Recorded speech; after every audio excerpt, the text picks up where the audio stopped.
how could I deprive you all of that absolute jam of a song? Oh, the Gerudo Valley song. Fucking beautiful. That was I think that was the 3DS Wii U remix. Those are the ones that came out together, right? The 3DS and the Wii U, I think.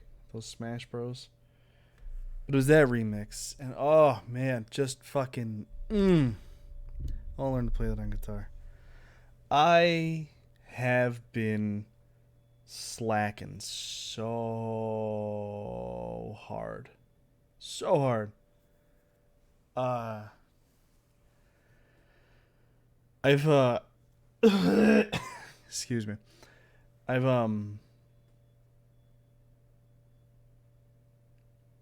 I forgot what I was saying. I I had planned out doing this whole tour through Eorzea before the launch of Endwalkers to show people the game and all the fun stuff and all the crispness and just all the fun. And a lot of that was meant to happen over Thanksgiving weekend. And well, I didn't do it. I didn't do it. And so now here we are. It's the last night. It's the final night. Because all day tomorrow, I have until because I think Pacific Standard Time is 3 hours behind me. I think that's how time works. Um, yeah, I think Pacific is West Coast. So 3 hours behind me. I have until 3 a.m. to completely finish basically showcasing the story and evolution of the game and trials and dungeons. Because all day tomorrow, the game is going to be in maintenance, prepping. Because 3 a.m. on Friday morning is when early access for Endwalker starts. And it's very much very exciting, very exciting. So this is my last opportunity to play the game before Endwalker releases. So this evening, I'm going to make some omissions to what I'm doing. I'm going to not do. I'm probably going to do 2 or 3 dungeons and trials in an expansion. And there's actually after whatever song this is, there's actually a final. Ooh, it's a Final Fantasy song coming on. Yeah. So yeah. So I plan on doing 2 or 3 dungeons and trials in each expansion while also hitting home some of the more important plot points to show the evolution of the story, the graphics, the dungeons, the trials, and just get the whole thing prepped, man. I'm still watching people on YouTube play through like 5.0 and play through 5.3 and the end of Shadowbringers as a whole. And every time, still, Lord, I know you're not big into MMOs, and I know you're probably lurking a little bit, but I gotta say, man, if you like Final Fantasy games and you like Final Fantasy stories, Shadowbringers is probably the best Final Fantasy story I've played in a very long time.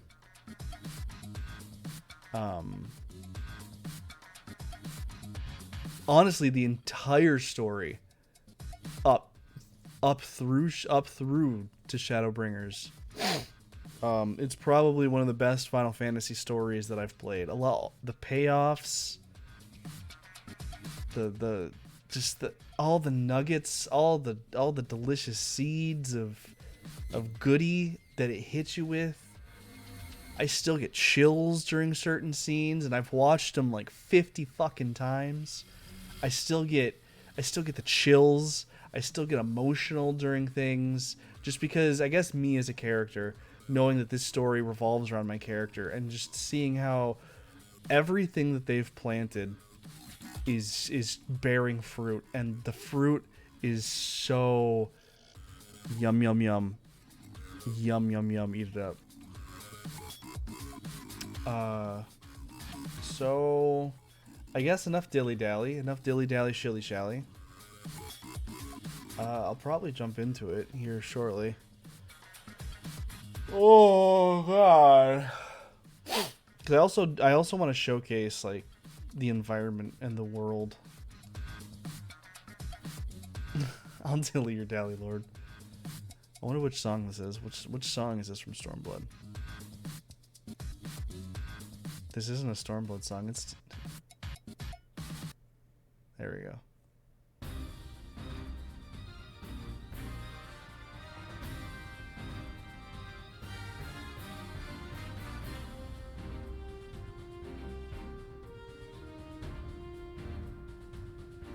I don't remember where this is from. Don't remember where this is from the game at all. But let's you know what? Yeah, let's get into it. Let's get into it. I need to stop fiddling my asshole over here and just hop right into it. Because the more I dally, the less time I have for shilly and shally, I guess. I almost just said my password out loud. What the fuck? I hope I didn't just type that in chat. That would have been upsetting. That would have been... Okay. Then where did I type that? Where did that go? Where... I just need to make sure my password didn't just fucking send to something. God damn it. Damn it.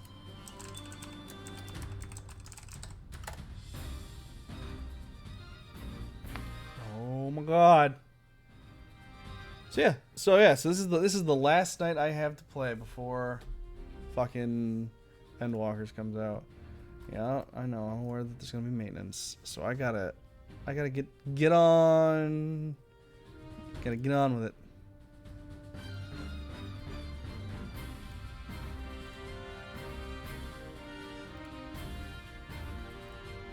All right, we can pause that now that we're actually in the game, and we can fucking poop right on over here. Make sure that loads up. I moved around some of my I moved my face around a little bit. Come on. Come on. Excuse you? What? Okay, that shouldn't be down there. Why did you move, game? There we go. Oh, maybe now I can do the thing. That's what I forgot to open. That's what I forgot to open. God damn it. And now it's like... Oh, there we go. Hold on.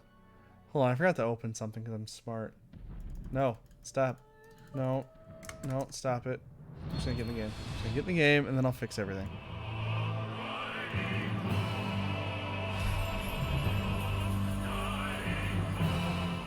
See, I don't even know if that's like a good spot for me. Especially playing Final Fantasy. I was doing a jumping puzzle earlier, and I didn't make it. I got pretty high up, but then I forgot where I was supposed to go and didn't make it.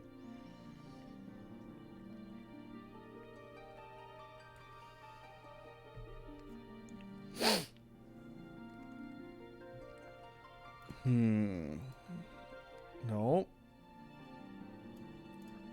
There we go. Maybe down here? Well, maybe it's like a little down here? Or is that too invasive? Or is that too invasive? Is that the wrong spot? I guess we'll see. I'll wait till the game actually goes in before I decide where I want my camera to go. Because I flipped my camera because me being flipped the other way was weirding me out. I wanted it like you guys were actually like sitting up there staring down at me, and it being flipped the other way, it being mirrored, was just Akko Taco. Oh, my nose is itchy. My nose is itchy, but I don't want to pick my boogers. At least not in front of all of you. Okay. You know, actually, I think what I'll do is, because you guys don't need to see my chat, I'll just slide myself right down into that corner. No, because then people are going to walk on my face. So let me move it up just a smidge so you can see what I say, but you can't see what people are saying to me. I think that's a fair trade. I think that's a fair trade-off. Now, this is Kugane. It's big, it's massive, it's beautiful. The sound design is really good, and I need to be a ninja if I'm going to do this. That's the jumping puzzle? Wait, can I cheese it? Can I cheese the jumping puzzle as a ninja? Oh my god, hold on. I know I said I can't dilly-dally, and I can't shilly-shally, and I can't goof around, but I need to see if I can I need to see if I can cheese the jumping puzzle. Can I not? Okay, hold on. If I go in first person, it makes this a whole lot easier.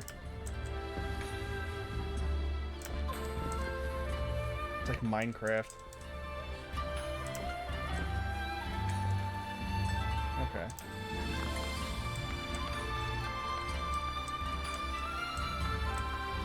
So I love the fucking music here. It's so good. Oh, God, I'm so excited. I'm fucking excited. I'm fucking excited.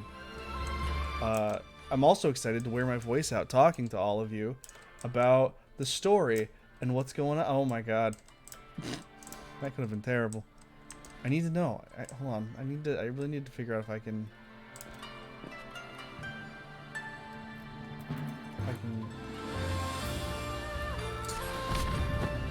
Okay, maybe I can't. Maybe I can't. Okay, we'll go back into Minecraft mode. Oh, whoop. Over here. Okay, whoop. Whoop. Whoop. This definitely makes this easier. I say as I fall. Just trying to get the camera just right, so that way you're not like walking off of stuff, is pretty difficult. But I'm gonna scale this tower, and then we're gonna start story, because this is the quality content you all come here for. You come here to watch me do jump puzzles. It's Final Fantasy Jump King. Did I really fucking what? Okay. Okay. Okay. Up, please. Thank you. Thank you. Ah, isn't it beautiful? So this is a ship that takes you to fucking Ivalice. That's where all the Final Fantasy 12 content is, right there on that ship. It's very dope. Very nice. Good times. Fun raids. Fun raids. Okay. Okay. Oh, I walked too far. Wait, can I save it? Can I save it as a ninja? Hold on.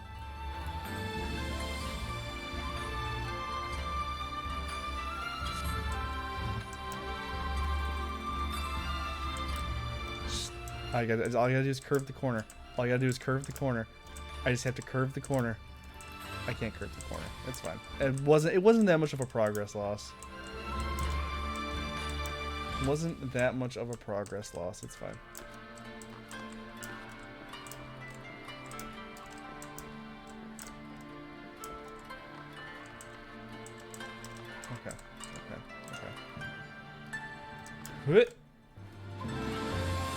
Nailed it. I am totally on top of this wood plank right now. Thank you, hitboxes. All right.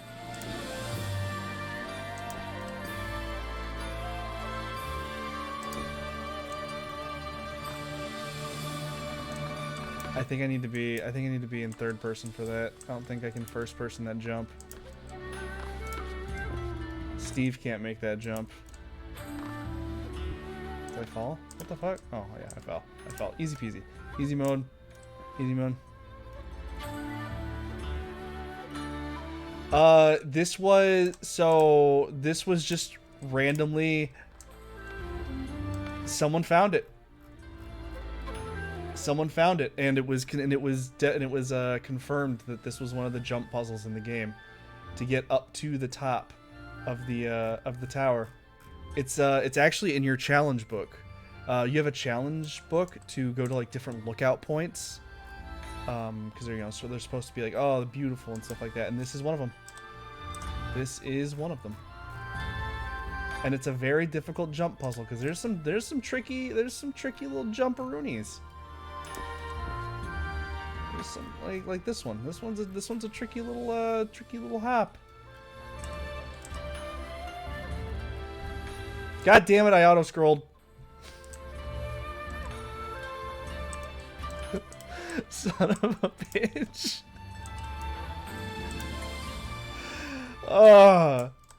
I clicked in my middle mouse button and auto walked off the edge.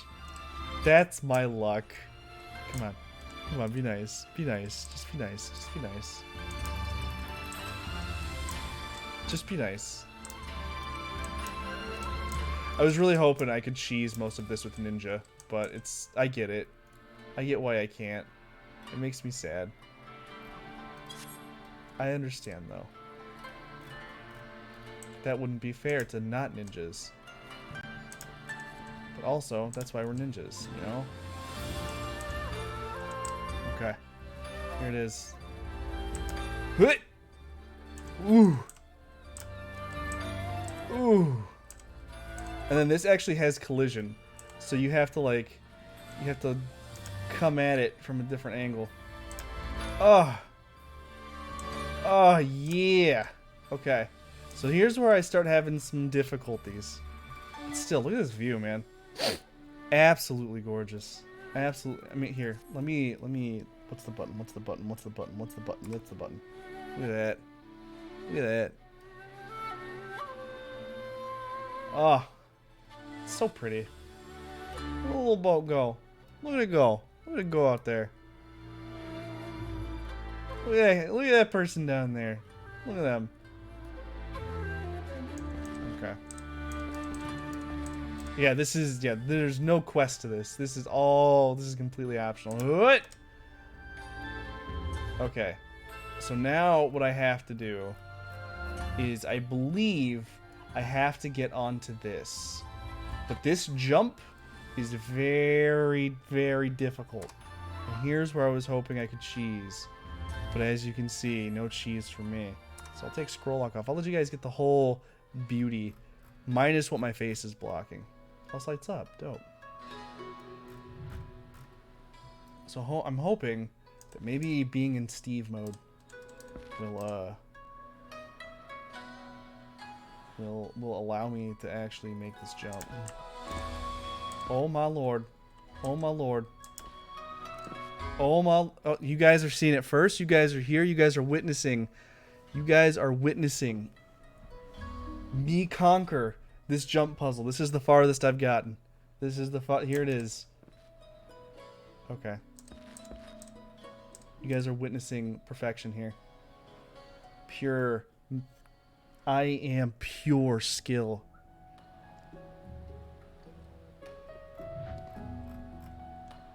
Because I tell you what, if I fall from here, that's a pretty big reset. But the question is, can I Steve this? Can I Steve this jump, or do I have to be in third person? That's the tough part. Because some of these jumps you can't Steve it because it doesn't, for whatever reason, like it doesn't give you enough momentum. I missed.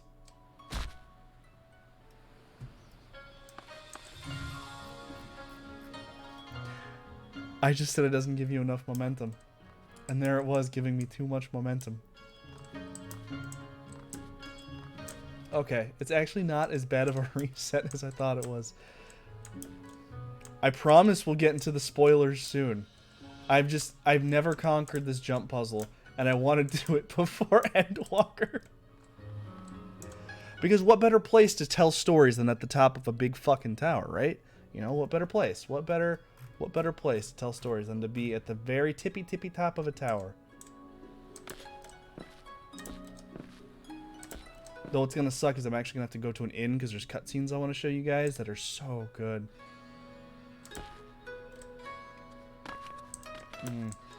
Oh, hey, look, someone else is here.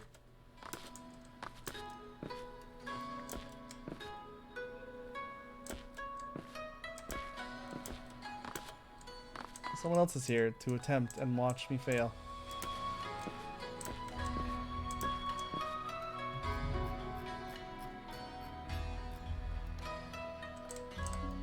Okay.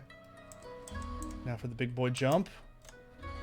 Cleared it. Nailed it. So we scroll back in. We go back to Steve mode. Steve mode it is.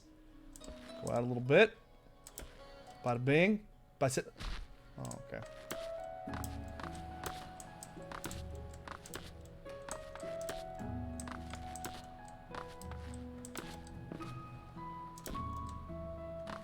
Swear to God, if this mage outperforms me, I'm gonna be upset. I'm a ninja. This is my calling. Where'd the mage go? Where'd they go? They didn't already get up there, did they?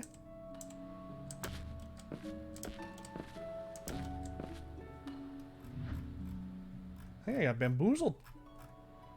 Yeah, they didn't already get up there. Okay. Oh. Alright, here we go.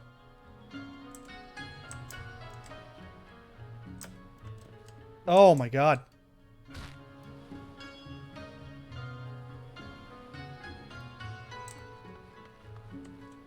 You know what? Fuck it. Fuck it. No. Fuck it. We're done. Fuck it. We're done. Fuck it, we're done. Over it. Over. Done.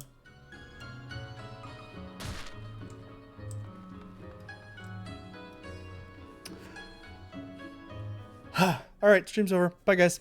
I'm kidding. I'm kidding. Anyway. Where did I leave off? Where did I leave off? Where did I leave off? Look at all these names that have popped back onto my screen. Just repair it now. This is distracting in the background. Let me do this. Let me do this. Let me do this. Let me do this. Let me do this. Let me do. Ugh, excuse me. Ugh. Oh. Oh. Just burped and wasn't good. The food that I ate was good, but the burp,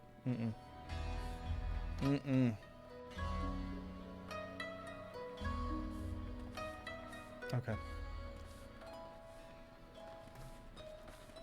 That's rude. That's rude, Lord.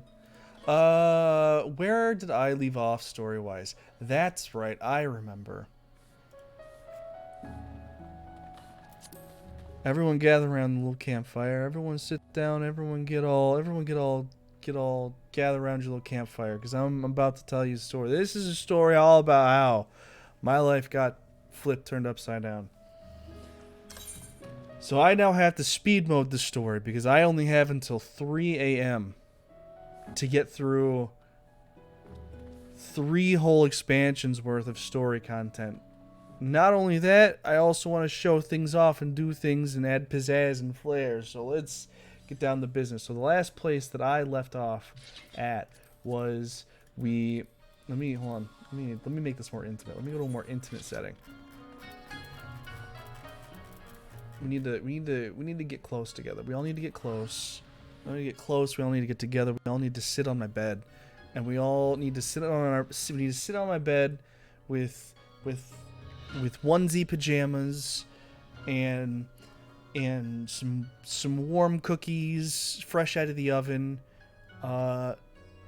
Milk if you like milk. If you don't, then, you know, go fuck yourself. I'm kidding. People are lactose intolerant and milk hurts the guts. I get it. I'm one of those people. But I still eat macaroni and cheese.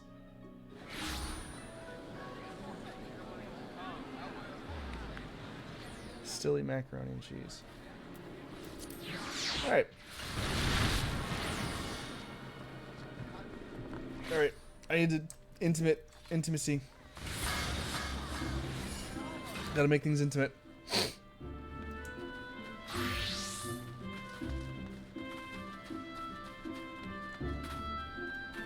So the last thing I showed off was us killing Garuda and the Empire bringing in Ultima Weapon, killing the 3 primals that we had already killed because they were torturing people, so they got summoned again right there. Garuda summoned the other 2 primals that we had already previously killed, and then the Empire, the Garleans, brought in Ultima Weapon, and Ultima Weapon basically power munched on all of 3 primals and gained their power. So now we have to face the Garleans because they're a terrible, disgusting threat, and we need to rally. Here, hold on. I said we're gonna get comfy. We're gonna get comfy. So let's that's that's the wrong button. Let's all get. Oh my god. Oh my god. There we go. Perfect. Perfect. We're all comfy. We're all here. We're all sitting on my bed. Now everyone gather around because I'm about to tell you a story. And I'm going to try to tell it quick. I'm going to try to tell it efficiently. And I'm going to make you guys hopefully understand what's going on. So that way when I stream Endwalker on Friday, because I got Friday off, bitches, you'll all be caught up and you guys will all know what's going on. You guys probably won't have the same emotional attachments that I do going into this video game. But hopefully you'll have some idea. You know, some idea. Okay, so Garleans now have a super weapon. The super weapon now has the power of 3 primals. Those primals being Garuda, Titan, and Ifrit. Those 3 represent different elements of the world. Titan being an earth element, Ifrit being a fire element, Garuda being a wind element. We had already kicked their asses, and then after we kicked Garuda's ass, Garuda summoned the other 2, and they were going to try and kick all of our ass. But that didn't work out, so the Empire, they brought in a super weapon. This super weapon then ate the 3 primals. The Empire has their super weapon. So what do? We have to rally everybody up. We have to rally the 4 continents to go up against the Empire. But the people that we had just helped out with their little dragon issue, the Ishgardians, the elves, the elven people to the north, the Elysian, they told us to go fuck ourselves, essentially. But we did make a really good friend. His name is Harshafal. He's the best boy. He's the greatest boy. We made a friend out of Harshafal. He tried to rally for us, but the Church of Ishgard told us to go fuck ourselves. Not our problem. So the 3 remaining, so we got the 3 remaining continents. We've got Ulda, which is ruled by Princess Nanamo, tiny little potato girl. We got Limsa Laminsa, which is ruled by ex-sea pirates, led by Merlweb. That's a fun name to try and pronounce. And we got Gridania, which is led by, I don't remember her name, but she's a weird I don't know what the fuck she is. She's an entity. She is an entity. They realize the threat of the Empire, but they also tell us to go fuck ourselves. Essentially, they also tell us that we don't want to fight the Empire. We're too busy with all of our own problems. We can't afford to fight the Empire. We cannot afford to spark war. We cannot afford to make war happen. So, one of our buddies, I think I lightly explained who the Scions of the Seventh Dawn are, but the Scions of the Seventh Dawn are basically your your homies, your group of people. It's your party for this Final Fantasy game. In that party, you've got Alphino, who is a little Elysian boy. And he's got big dreams, big aspirations. Homeboy is going to be the best political person you could ever meet, you could ever see.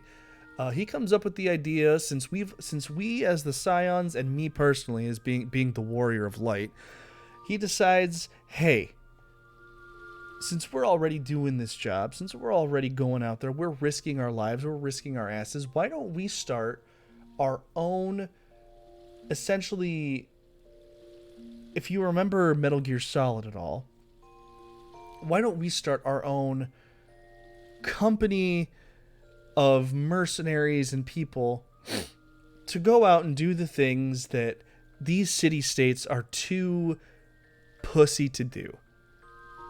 They're big sloppy vaginas. They're big sloppy, no good, very bad days. So let's start, and we'll call it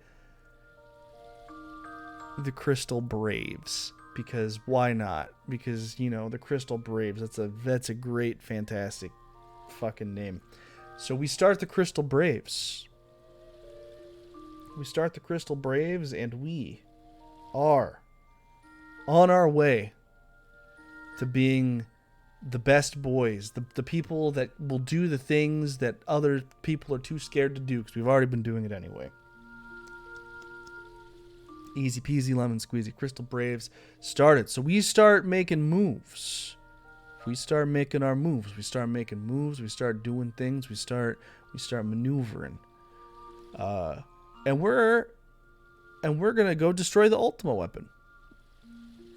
Now, it's such a long event with so many unskippable cutscenes, and I really do not want to do the castrum. But basically, I'm just gonna go ahead and softly summarize what happens. We take down Ultima weapon. We take down the big baddie. We take down Gaius. Gaius is dead. Gaius is gone. Gaius is right. Gaius is dead. And with that, we have essentially played the hand of the Ascians, which I also explained a couple streams ago, who are one of the other big baddies. The Ascians are basically mystical voodoo men that live in the void, that are trying to bring about a calamity, that are trying to destroy our world by bringing about the calamity, which is a whole mess of things in itself. This is a lot to explain. This is going to be a lot to explain tonight. I hope you've got your notebooks. I hope you've all got your notebooks down. I hope your notebooks are open and ready to receive the information. So, Ultima weapon destroyed. Ascian plan thwarted. Garlean Empire thwarted. But what's this? There's still primal threats. What? Oh god, no. Primal threats. Apparently Rama becomes an issue, and we kick that big bearded motherfucker's ass. And then King Mogglemog. We kill a King Mog. You know what? I can do these things solo. So, after we kick the Empire's ass, it's like, oh, guess what? You have to, we got these primal threats. And I'm like, well, okay, I'll go deal with these primal threats. And so what we do is we go in and we smash on these primal threats. Leviathan decides to make his appearance. Fucking Rama decides to make his appearance. Fucking, where is it? King Moggle. Where is King Mogglemog? What the fuck is it? What is it? It's a trial. I know it's a trial. Dragon's Neck, Battle, Big Keep, Battle, Name. Thorn March. King Mogglemog. The Moogles are in an uproar and have summoned King Mogglemog. So you know what's gonna happen? I'm gonna go kick King Mogglemog's ass. Here, give me a second. Let me undersized party. No level sync. We're gonna confirm that. We're gonna jump right into Thorn March. And we're gonna go kick King Mongolmong's ass. This is an easier way for me to do it. So you don't get the real experience of what I went through doing this, but you get the idea. And it's got some dope Nightmare Before Christmas-esque music. So we come in here and we're like, alright, we're about to kick these Mongs' asses.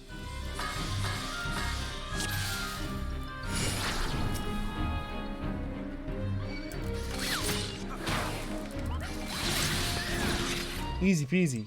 Easy peasy lemon squeezy. He's dead. And that's, oh, what? More Moogles? Oh, God. Oh, no, not more Moogles. And as you kill more show up.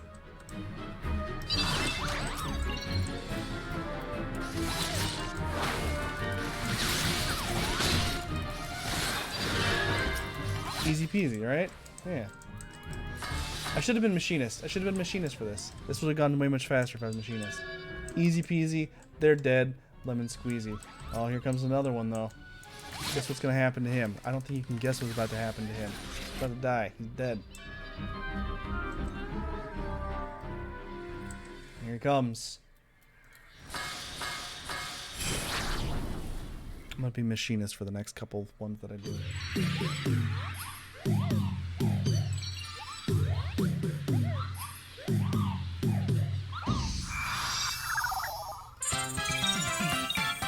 There he is, King Mog.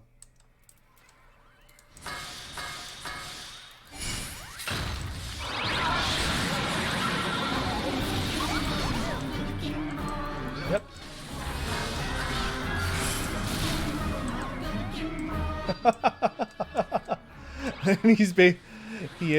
He's basically going to kill himself to and that's it. That's King Mog. I promise at level that fight is actually a lot more difficult and more annoying than what I just portrayed. King Mog's dead.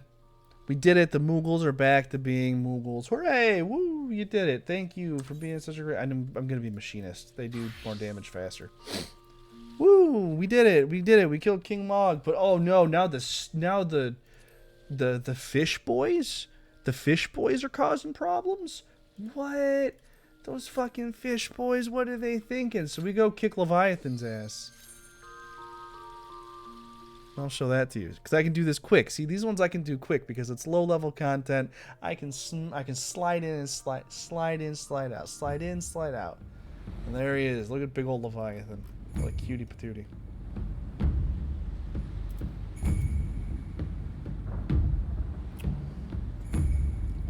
If I don't fuck up my opening rotation, this should go pretty quick.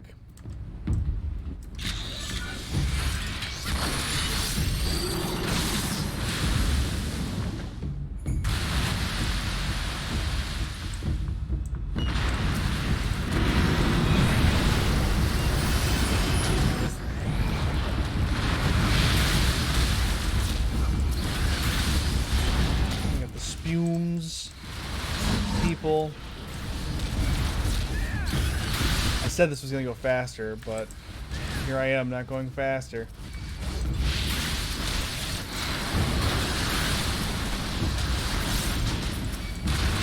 Easy. Easy.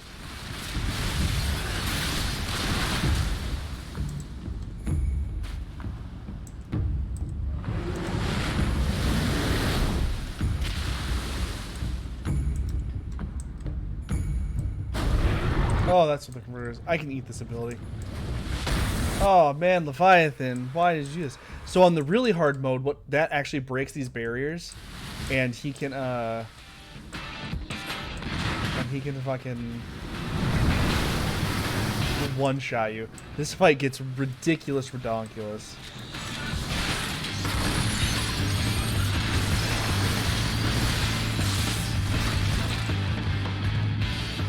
But just like that, look at that. Oh my god, Leviathan's dead. We did it. We solved the problem. We solved the issue. The fish people can go suck on a fucking toe. Fuck those fish people. We've done it. So we solved the issue with the fish people. But then... Oh! Oh! Almost like it was destined to be. Rama decides, I'm going to come down and I'm going to do my duties. So, I think you know, Lord, what's about to happen. We're about to walk in. We're about to fucking clap his big bearded cheeks. And Rama's just gonna take it.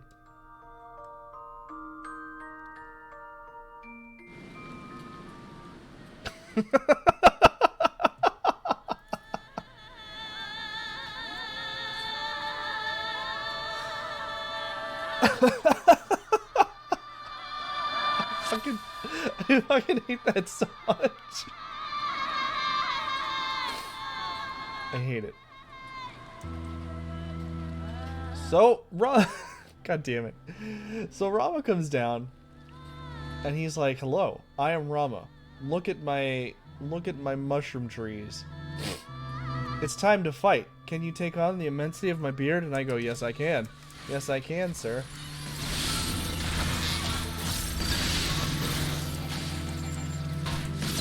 Excuse me. Oh, God. Oh, I fucked it all up. Oh, it's all fucked up. It's all fucky. I fucked up the whole combo. Music is a band. It's a bop, though, dude.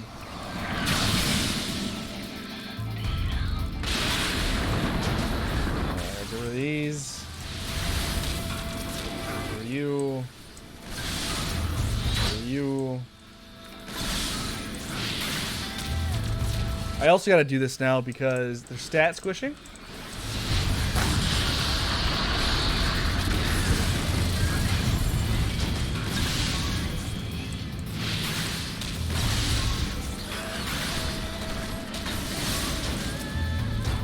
Okay, arbiters.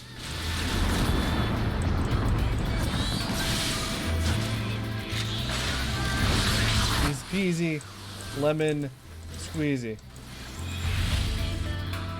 And look, Rama's dead. Look, we did it. We killed him. Rama's dead, gone. Oh my God, Rama dead.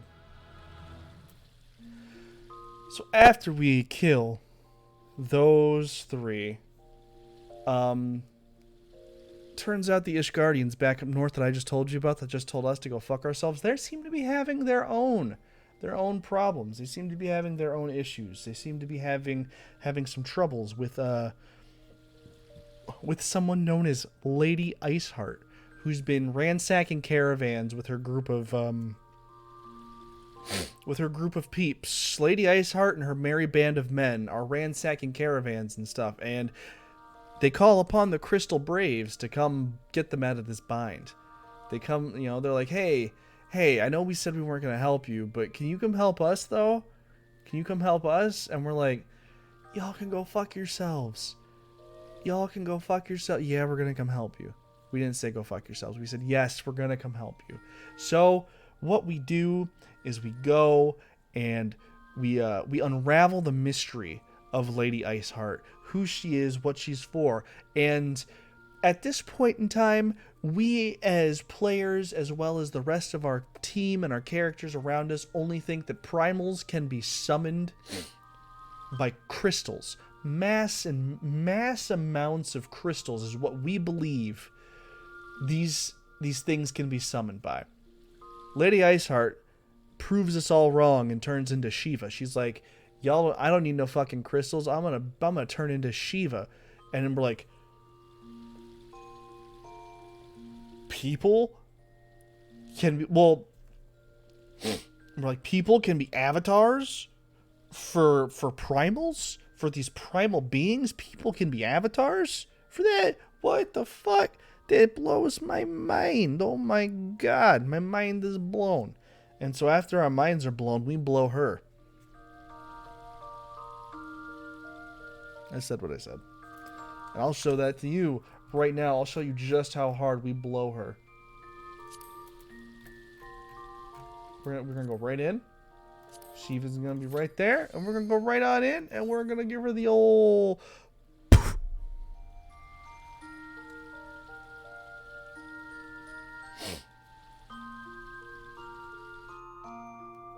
Excellent touch protection. Just gotta wait for this to load.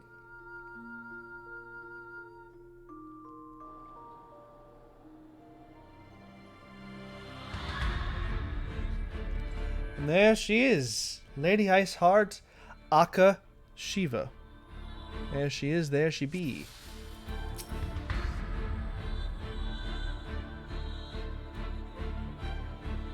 Obviously, this is going to be a much easier fight than what you would normally see.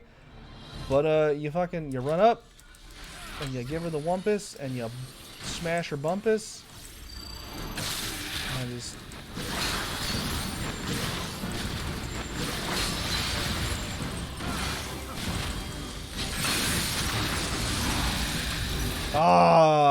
her immune phase. I forgot about that. Come to me, everyone. Come on. Come on. Here we go. Here we go.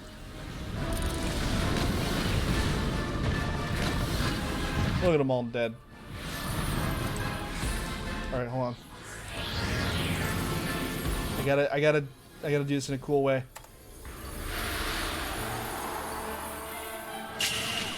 There it is. I did it. I did it. One of the best fucking Primal songs, in my opinion. I fucking love this song.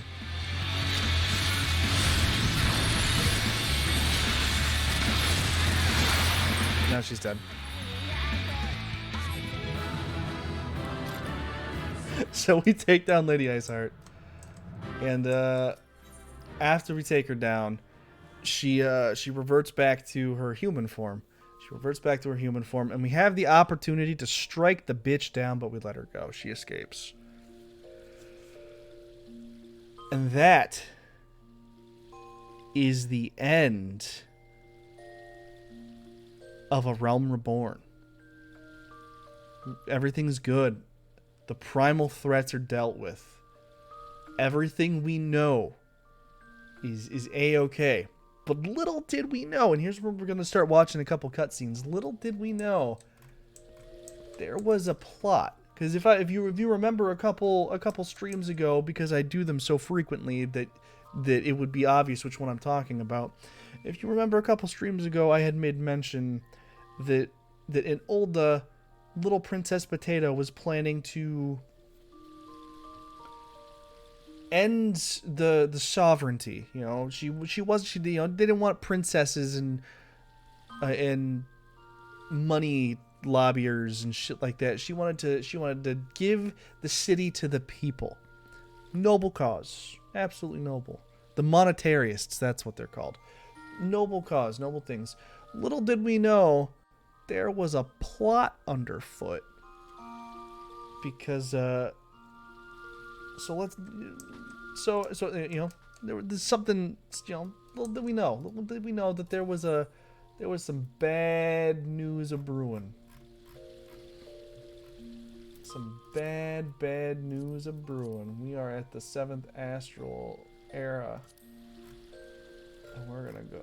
Oh, I skipped the whole thing. Before any of that happened, before the primal shit happened, we had to figure out how to kill Ascians, because Ascians were becoming a big threat. Ascians were becoming a problem.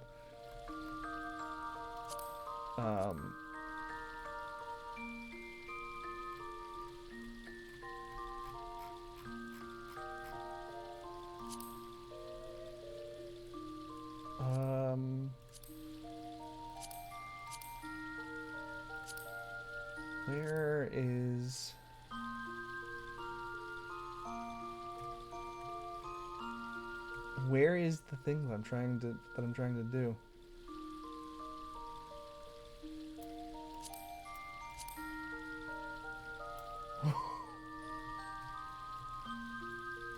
I think I passed it. Hold on.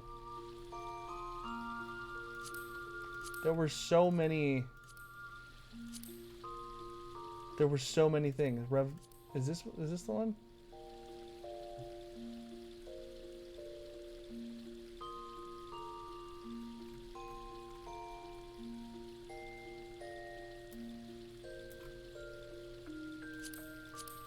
I skipped so much story. I'm bad at storytelling. I'm so sorry. So this is where she tells you that she wants to disband. Then we get calls about fucking Leviathan. They tell us, and then we start learning about primals, where they come from. We become the Crystal Braves. We get told about Shiva. We make the Crystal Braves. We figure out that someone in the Crystal Braves is a traitor. Something bad is going on in the Crystal Braves. Something bad is going on in Ulda. It's bad. Everything's bad. Everything bad is bad.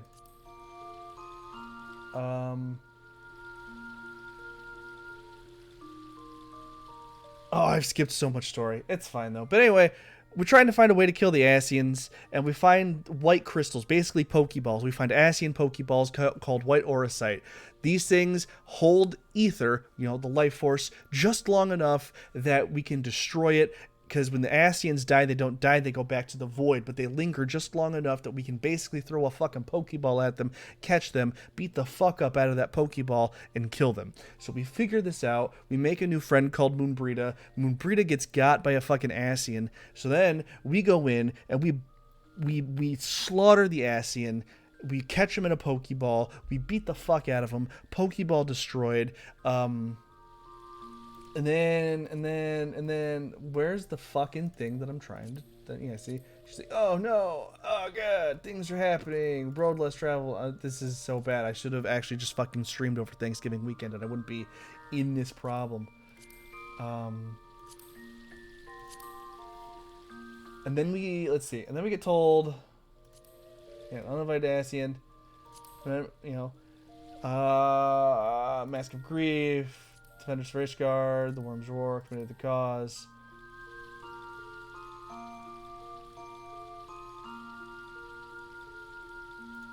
Allied perspective. Yeah, this is where they tell us to go fuck ourselves, essentially.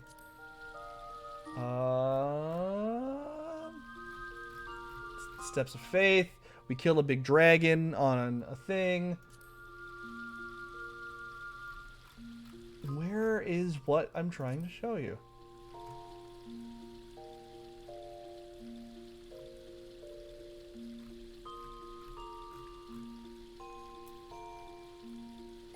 Oh yeah. So okay. So after we help out Ishgard, out, we get ready. We're like, oh, there's gonna be a big banquet. There's gonna be a big ball, but we still need to figure out who this traitor is. Who this traitor in the Crystal Braves is. So we go to Ulda to prep for the ball, but someone's like, wait, hold on, no, someone needs to talk to you. So we go to talk to this dude, and this dude's like, I know who the traitor is. Before he can say anything, he takes an arrow to the chest and he fucking dies. And it's like, oh, that's cool. And then he's like, and we find like a vial of poison, and instead of giving this vial of poison to anybody, we hold on to the vial of poison. I think you can see where this is gonna go. I just need to find the cutscene.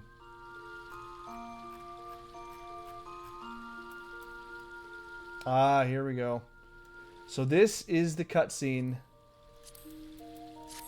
or the set of cutscenes before. I'm gonna turn my face off so you get the full effect. This is the set of cutscenes that play at the end of A Realm Reborn. Your grace is most kind, but it is no trouble to me, rather an honor. If your grace is ready, I shall summon the warrior of light. I am.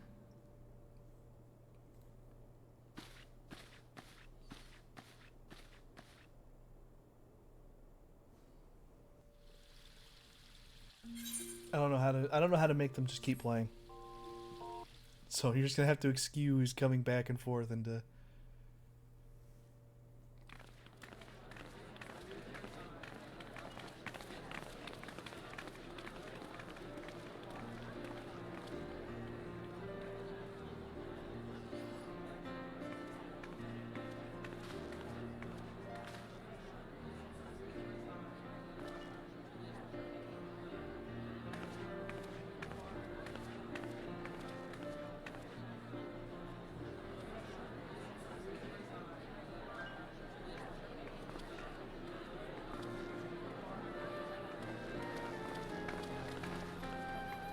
Everyone looks to be in high spirits.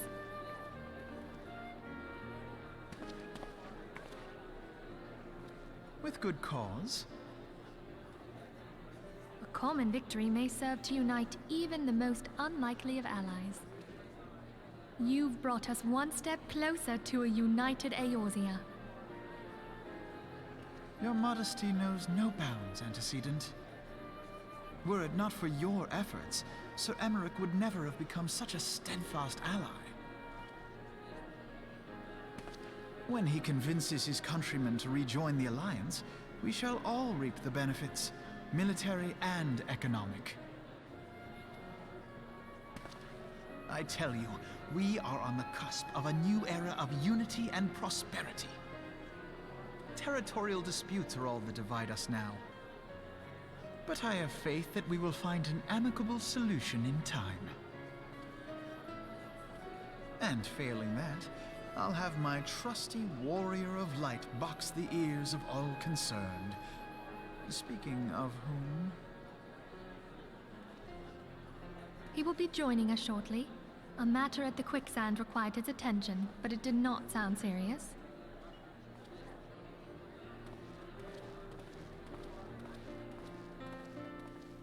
Didn't sound serious, my ass. So many cutscenes. How do I make this just play? That'll make this so much easier instead of having to... Fuck it. This is my story time.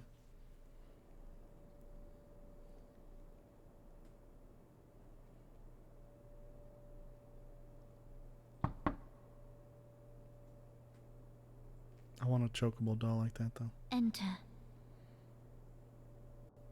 Your Grace, your guest has arrived.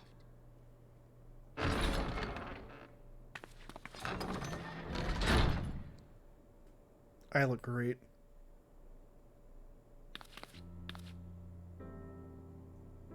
Pray, come in and take your ease.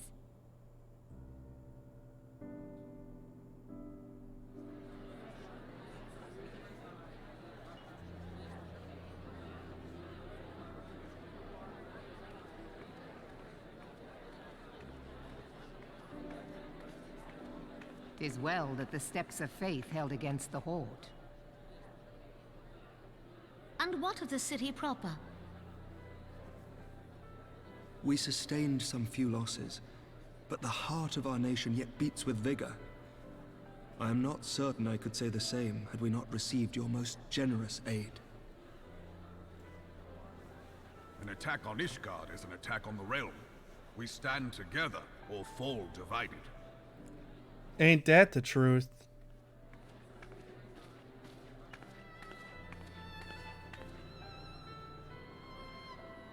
Such noble words after the fact. He's got salt. I had hoped to speak in the presence of her grace, but it seems she has been delayed. That being the case, now would seem as good a time as any. Honored friends, pray allow me to convey Ishgard's warmest gratitude for your part in the defense of our lands.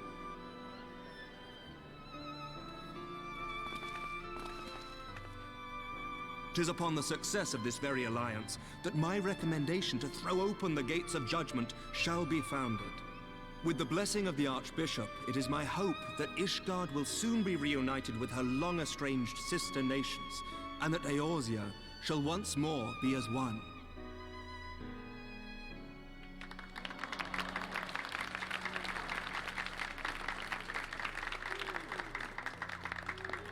Hooray.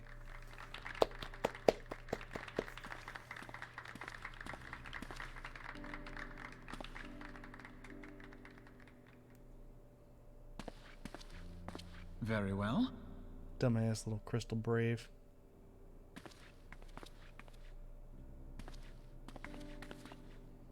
Is aught amiss? Nothing to worry about. I shall return anon.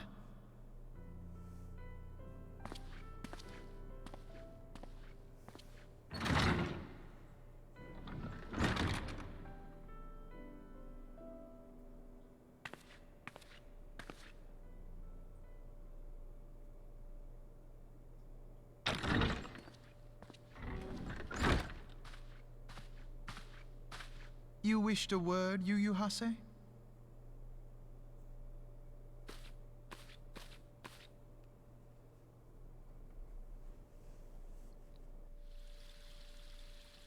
Oh shit. Cutscene 4. Yeah, end of patch stuff gets very content heavy. Your Grace.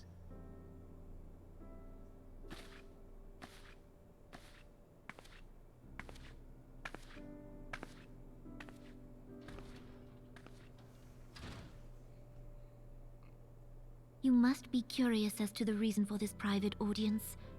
The matter I would discuss, however, will soon make apparent the need for discretion.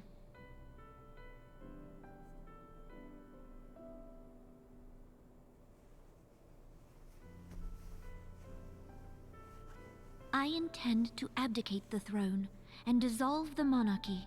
Oh, that's right. She didn't tell us. She told the other leaders. The blank fucking face. You have seen for yourself the storm of turmoil that howls through our streets. The government fails in its responsibilities, and my subjects suffer the consequences of our incompetence. Huh. But I will see them suffer no longer. The victory feast shall provide the stage on which I declare the dissolution of the Sultanate. 'Tis mine intent that the ruling class of our golden city should take its place beside the common man in a fair and equitable republic. No more shall this nation bow to the whims of a privileged few. Yet, that which I propose will entail the tearing up of this city's very foundations. And even Roban, with all his strength and influence, will be hard-pressed to keep his footing on such treacherous ground. Thus would I ask you to lend him a steadying hand. You who have endured the wrath of innumerable foes are the one hero in whom I can place my trust. Will you do this thing for me? Uh-huh. I am truly grateful. More grateful than I can well express. Much of my dread for the coming days has been quieted.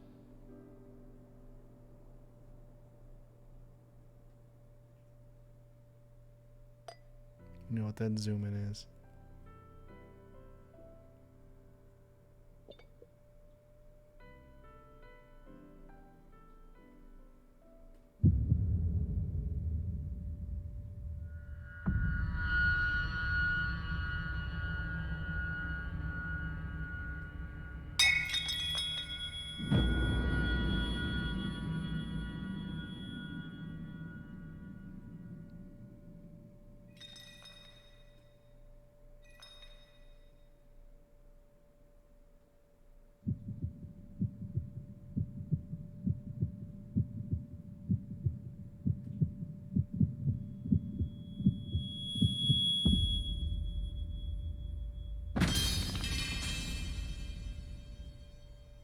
Oh shit, son.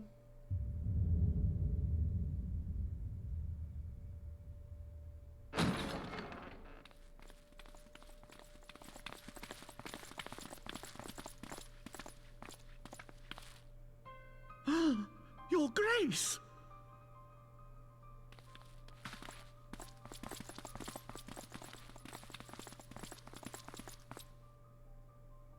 Her Grace, the Sultana, is dead.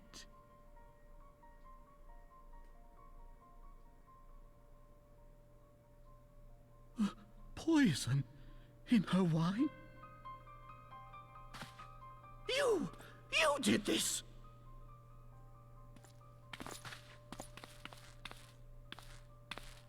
Spare us your denials! I see no other suspects, and the room has but the one entrance. Oh shit. I accuse you of regicide! Men, arrest this viper!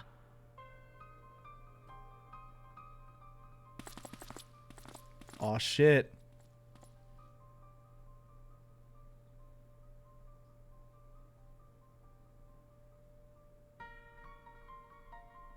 You're telling me, though, that I've killed big primals and shit. And your boy out here getting fucking... I'm gonna change my clothes, hold on. See if I can't be in something cooler for these cutscenes. You know? That works. That works out. Oh, shit! Where was I? Whoop!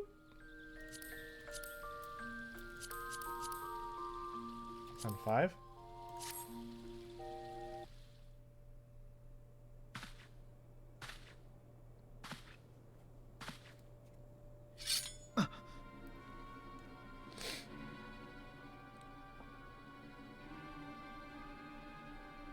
Sir, barring a few exceptions, we have detained all those with allegiance to the Scions. The Rising Stones is also under our control. Oh shit. How would we have known?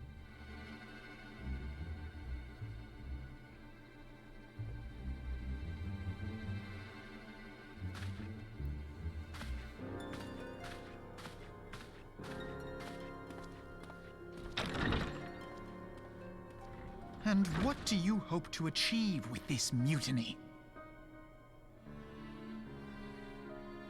Why, that which we have striven for all along, Commander.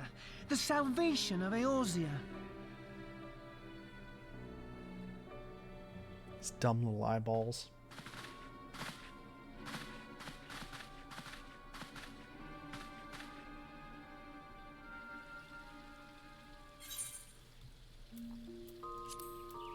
So I'm in custody.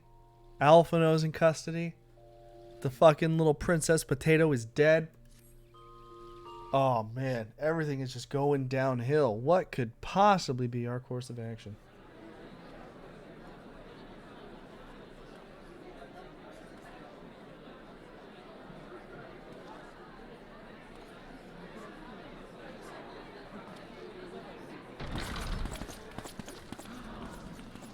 What is the meaning of this?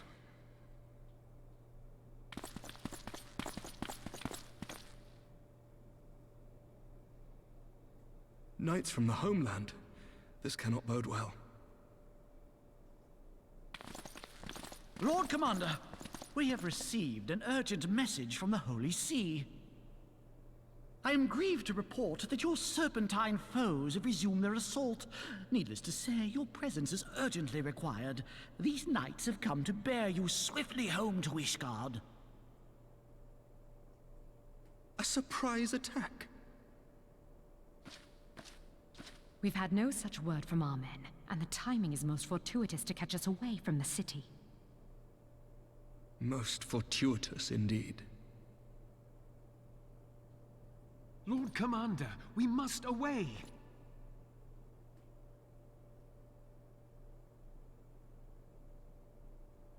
You have been a most gracious host. I hope that I might one day return the favor. Come, Lucia. Don't have to tell me twice. I came.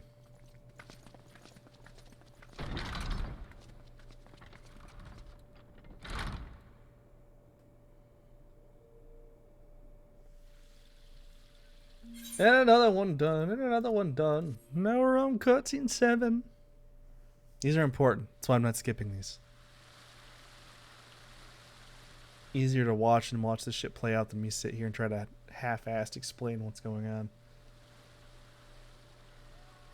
It's more impactful that way. Whatever is going on in there?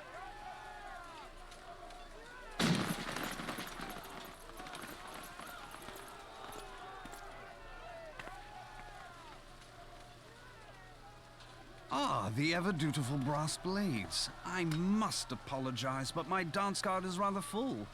Another time, perhaps? Thancred, of the Scions of the Seventh Dawn. You stand accused of committing acts of espionage in service to the Garlean Empire. Espionage? What in the seven hells are you talking about? Oh yeah, he was possessed by an Ascian. If you're referring to that business with the Ultima weapon, then you must understand, I wasn't myself. That's a spoiler alert, but an Imperial we're past that point now. revealed your involvement in numerous dealings with the enemy. We've also been investigating reports that you are a practitioner of forbidden arts. You'd best come along with us. You invite me to your party and now you want me to leave? I do so detest receiving mixed signals. Come then. I believe I've lost my appetite for this farce of a celebration.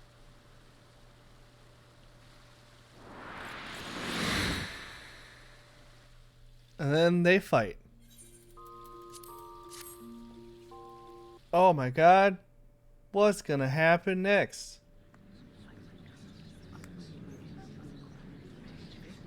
I have those same daggers.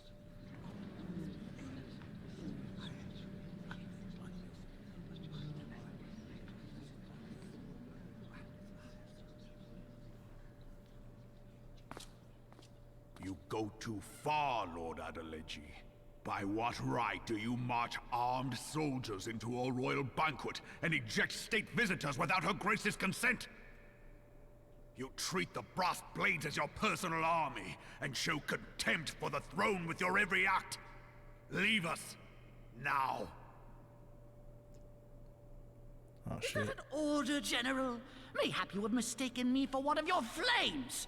You will find I am not so slavishly obedient. As you lecture me on personal armies. As for your outrageous claim that I have shown contempt for the throne, let all here observe that it was not I who feasted while an assassin removed its occupant.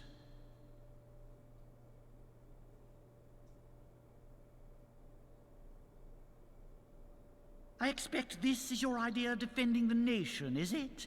This and diluting our forces through these distractions. Oh shit. And Kurthus.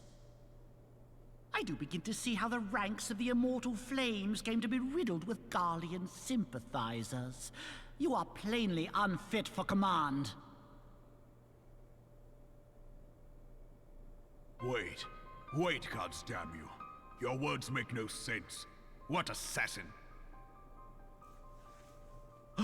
You mean to say you don't know?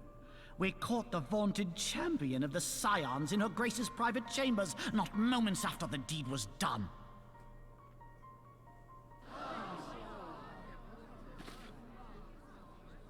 No! No, this cannot be!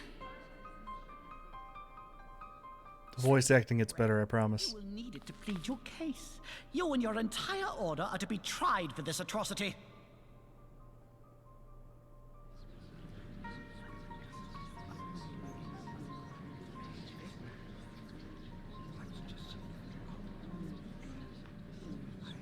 Bring in the prisoner!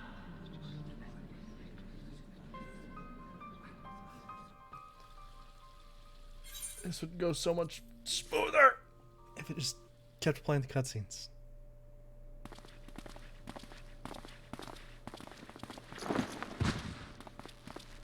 No, it's me. This man stands accused of poisoning Her Royal Majesty Nanamo Ul Namo, and as suspected accessories to the crime, all members of the Scions of the Seventh Dawn will be detained for questioning. This is madness! This is Sparta! What a pity. Who'd have thought your tale would end like this? Spoiler alert, it Should does you not like demand this. further proof, a vial with traces of the substance used to poison her grace was found upon the assassin's person. Oh man, that vial that I totally shouldn't have held on to. No.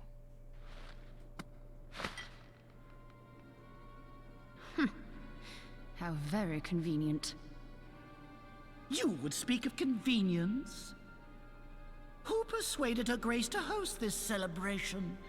A diversion which presented you and your confederates ample opportunity to commit the crime, and a crowd within which to fade from view. A more convenient occasion I could scarcely imagine. How dare you!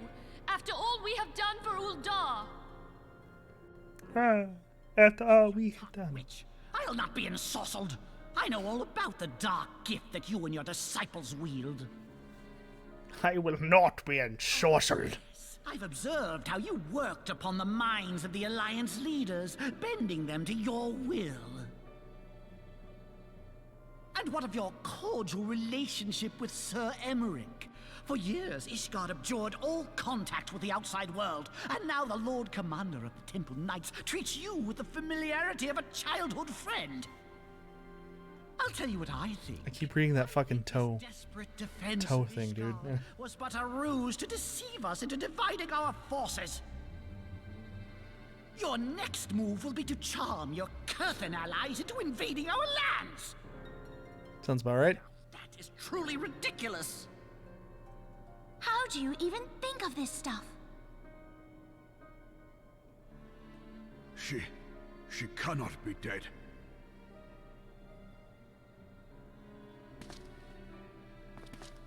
Stand aside, Ilbert. I want to see the Sultana. Spare yourself the pain, brother. I saw her with my own eyes. For a mercy, the poison took her swiftly. Her handmaiden can attest to that.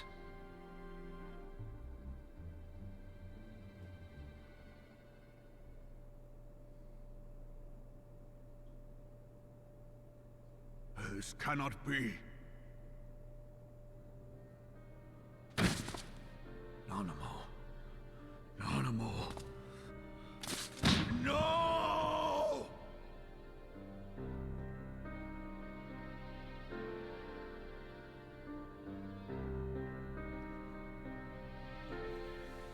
Poor Raban. Wasn't there to defend Princess Potato.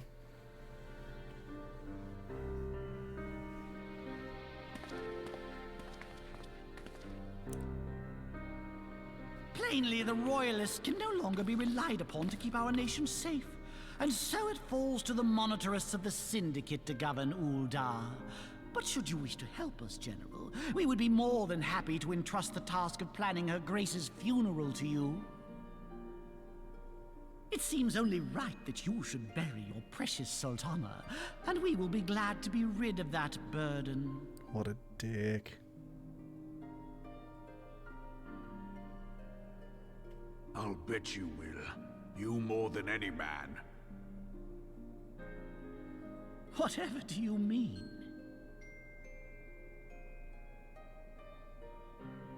I mean you had her killed, you black-hearted bastard! What rot! Though I did have sufficient motive, 'tis true. That young lady caused me no end of grief. She always was a most unwilling puppet. I dare say Her Grace was grateful that someone thought to cut her strings.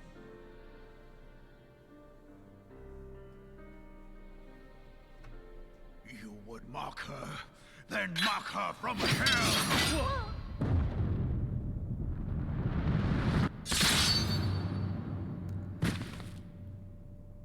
Dead.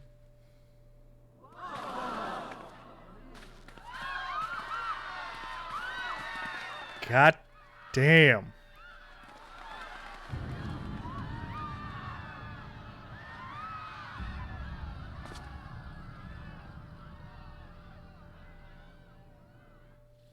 It would have been cool if that was a beheading. Would have been so fucking dope if it was just like a little head plopped. But this is a game rated T for teens, so no beheadings here. Have you lost your mind, General? It is forbidden to draw steel in the royal chambers, much less slaughter our fellow syndicate members. You're one of them. You've been in league with the Scions all along.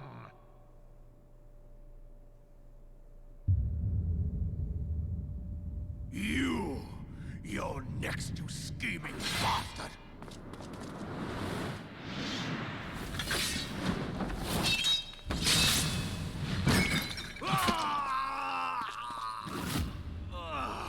they can chop off an arm. Oh, Raban!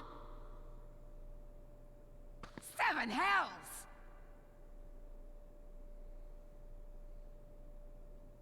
Admiral, we must leave.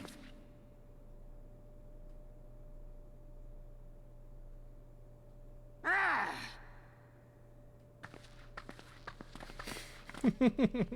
Bunch of bitches, dude.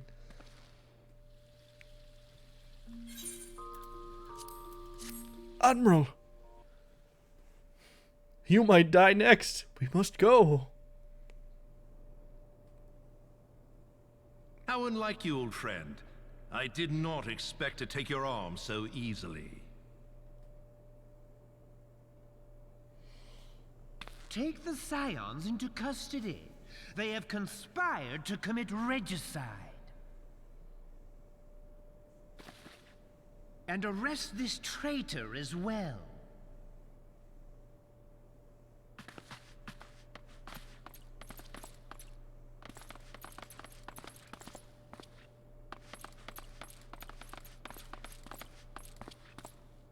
Ilbert, I hope you choke on their coin. 'Tis better than the dirt I've supped on these long years. We can't all abandon Alamigo and become great war heroes as you have.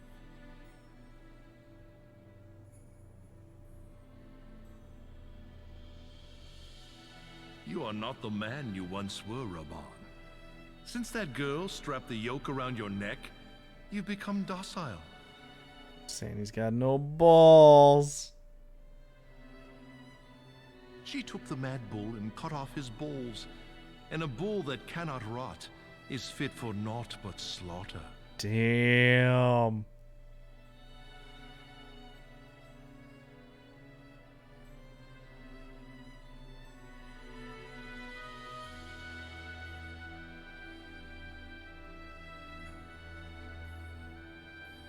Shall I tell you who really killed your precious Sultana?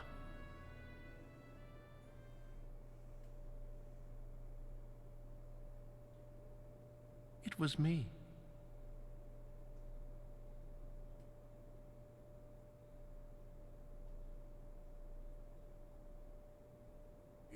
They were childhood friends.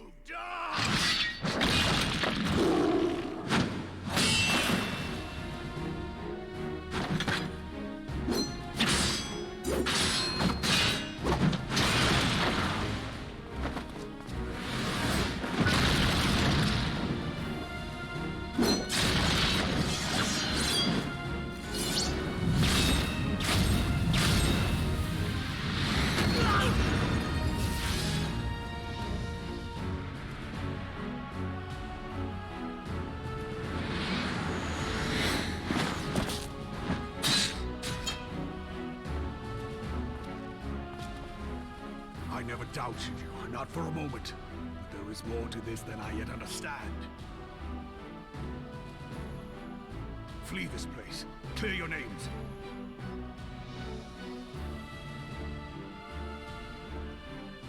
Find out who is behind this plot. It is the only way. Now go! All right.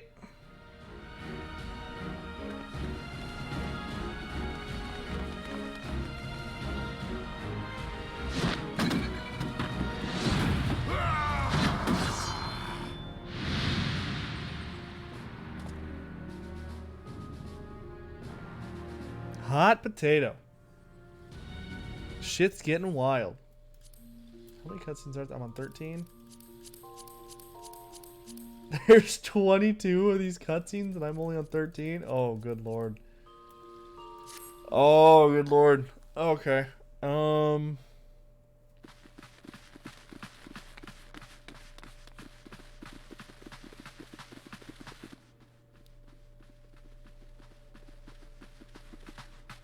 There you are. After this one, I'll just move on. Cuz you saw the big event. Advances of some very persistent admirers. When I realized the celebrations had turned sour, it seemed prudent to slip away and take stock of the situation. 'Twould appear that much of the city is already under tight guard.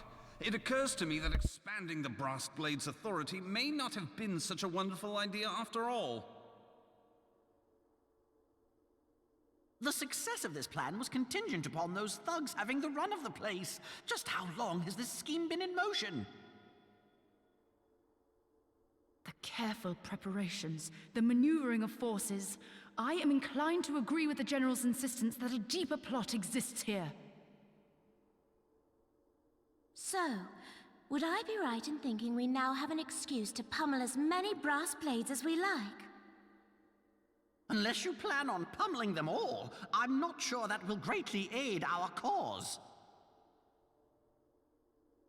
The Sultana's assassination was but one part of the scheme. We too were its targets. And though we did not share Ponanamo's fate, we are yet hobbled by the charges laid at our door. Where now might we seek refuge?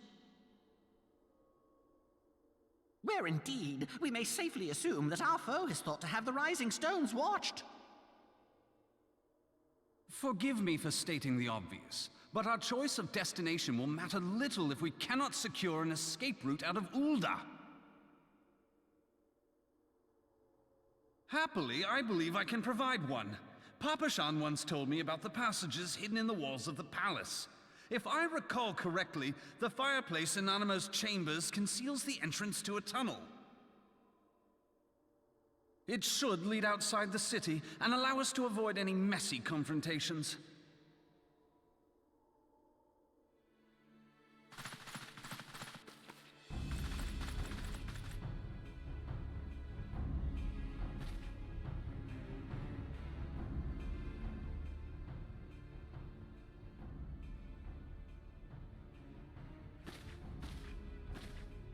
The rest of you go on ahead.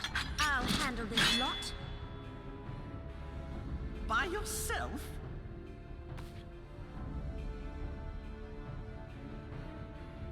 I suppose I shall just have to join you.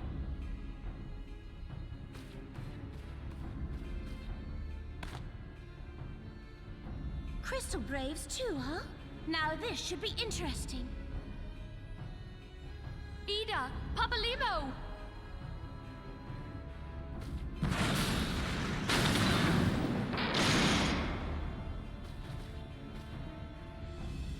We will hold our pursuers here. Hurry, now! Find this tunnel of Thancred's.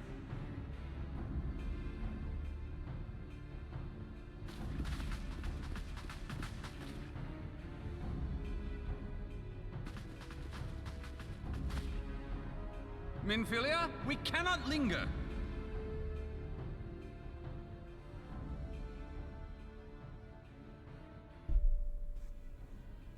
No lingering here.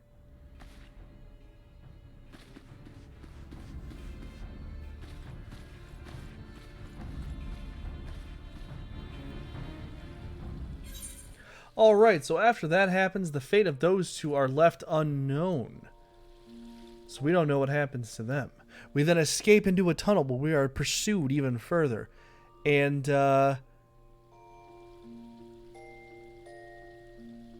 Minfilia... No, one of the two. Either Minfilia or Thancred stay back to fight. And, Thancred and Y'shtola, Mama Y'shtola, they stay back to fight. And we hear a loud explosion happen. Some shit goes down.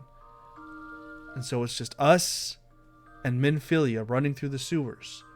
But there's more of those blades. They're catching up. And Minfilia tells us to go, and with a big whoosh badoosh, the way out is blocked. Well, the way out for the guards is blocked, and we escape. And now our path leads us north to Ishgard, because that is the only place we are safe to seek refuge. Our Crystal Braves have turned on us. People think that we killed the Queen. Or, Princess Nanamo. Little potato queen. And, shit gets fucked. Shit's just messed up right now. And with that, I'm going to do a fun little thing here. And I'm going to go ahead and, Peggy 16. Peggy 16. Stop it. I'm going to go ahead and do this. I'm going to hope that this actually worked out. Hold on. Let me do this. To make sure everything's working. Hey! And so now we're going to watch the Heavensward trailer. So this was the end of A Realm Reborn. This is how A Realm Reborn ended. With the Queen stuff, the plot, the assassinations, all that shit. A Realm Reborn ended with us heading north to Ishgard.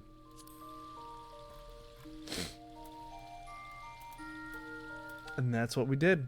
And so now I bring to you... God damn it, hold on.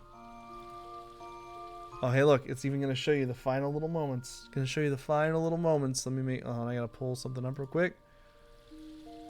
And now we're going to get into the trailer for Heavensward.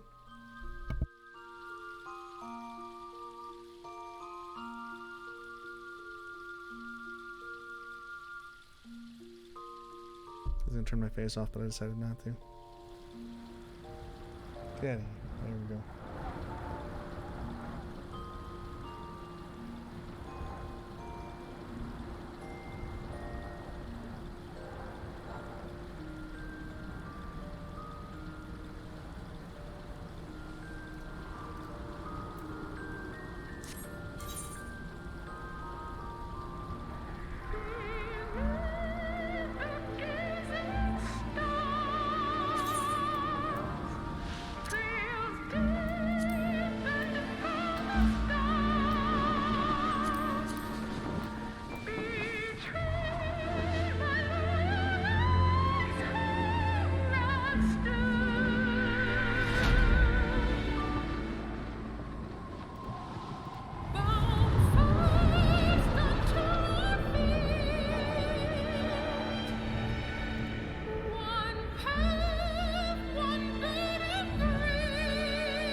Go.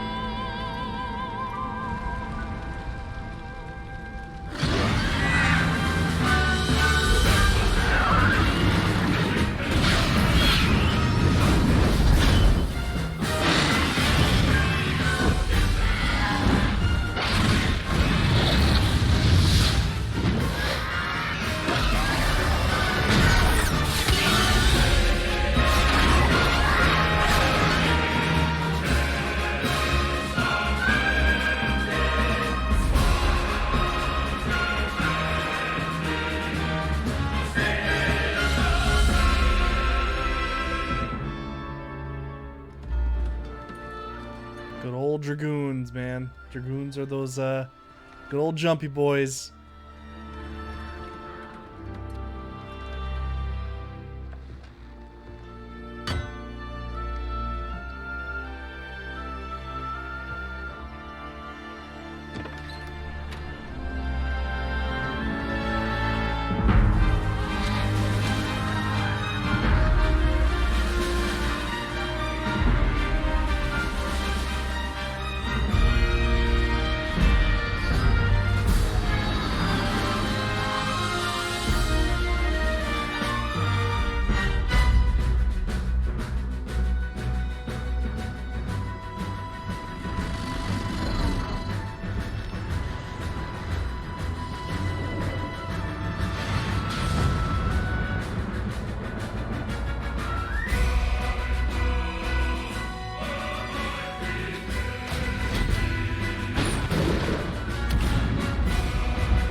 right.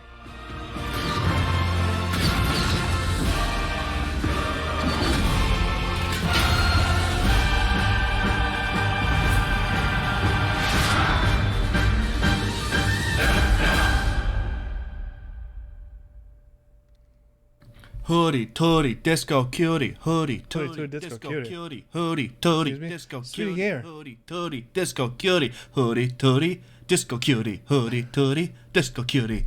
You're so cute, thanks. This Twitch baby is working on being born here. I'm sorry, what?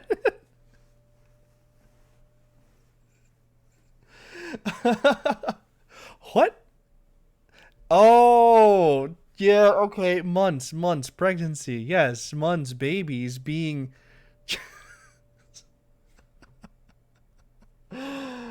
That's right. That's right. I understand how wombs work. Back up to... I'll set it back up to 20. I could have just done that. That would have been... So, yeah. So that is the end of A Realm Reborn. Sweetie, I hope you're doing well. I hope you're doing good. That's the end of A Realm Reborn, leading into Heavensward. We get into Ishgard. This is not Betrayal of House on Haunted Hill. I have one more day to get this thing done that I've been trying to do for several weeks now. I have until 3 a.m. Brood. I have been trying to explain and go through the entire story of Final Fantasy XIV up until Endwalker, because I'm going to be playing Endwalker this Friday for weeks now. And I've put it off. And they have all-day maintenance tomorrow. So... they have all-day maintenance tomorrow. So, I don't. I have, yeah, the servers go offline at 3 a.m. Exactly. I'm on the, yeah, exactly. I'm on that 11th hour. But I finished the base game. I finished A Realm Reborn. So instead of doing what I had planned on doing, I'm now scrapping entire moments, and I'm going to terribly explain them and show some cutscenes, because that's, you know, sometimes you just have to sacrifice. Sometimes you just have to sacrifice some things, and that's what I'm doing right now. But we are officially out of A Realm Reborn. We are officially into Heavensward, and as we get into Ishgard, we find that they are in the middle of the Dragon Song War. Ishgardians versus dragons. And a little bit of churchy religious stuff in there too. But the big main plot point is that the friends you made helping out up north in Coerthas, Heavensward was really good. The friends you made, they vouched for you. And so now you are let into Ishgard, and it's a pretty intense moment. It's a pretty, you know, because you could always see Ishgard. The gate was always there, but you could never go into Ishgard. Now you have access. You have access to Ishgard. I'm sitting in an inn room right now, and the Dragon Song War is just fucking going, you know? So, being the warrior of light, and exactly. That's exactly. Get to kill sparkly Silent Hill statue monsters. No, you're not wrong. So, but yeah, so in Heavensward, let me find a good place to teleport to. Let me head into Heavensward. So as you get into Heavensward and you become acquainted with the houses and the people and people telling you their troubles, everyone around you is like, dragons, please help us with the dragons. And the people there are like, you know, we did let you come stay in our house while people think you murdered the queen of Ulda. So maybe you could help us out with this dragon problem. And you, being the silent protagonist you are, you look them dead in the eyes and you go, uh-huh.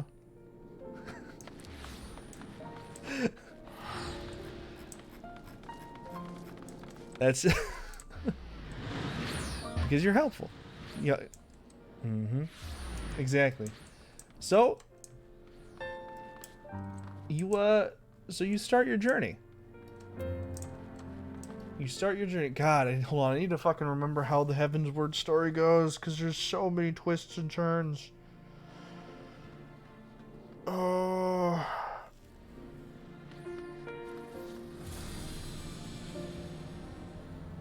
Oh, if only I fucking did this in the time frame I allotted myself and not the last fucking night.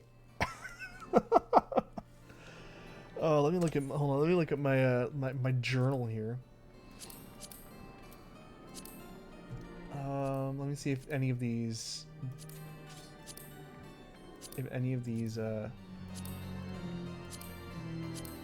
start. Exactly. Yeah, I was busy learning tabletop gaming.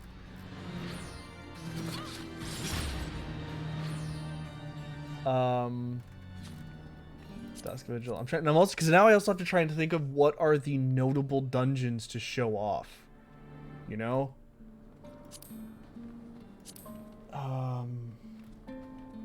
The Anti-Tower's pretty dope.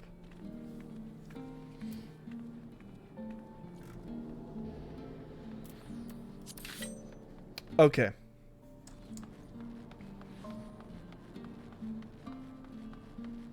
Aw. Yeah, well, you can't see it because my face is over it, but... So. Heavensward. Dragon Song War. God, this is terrible.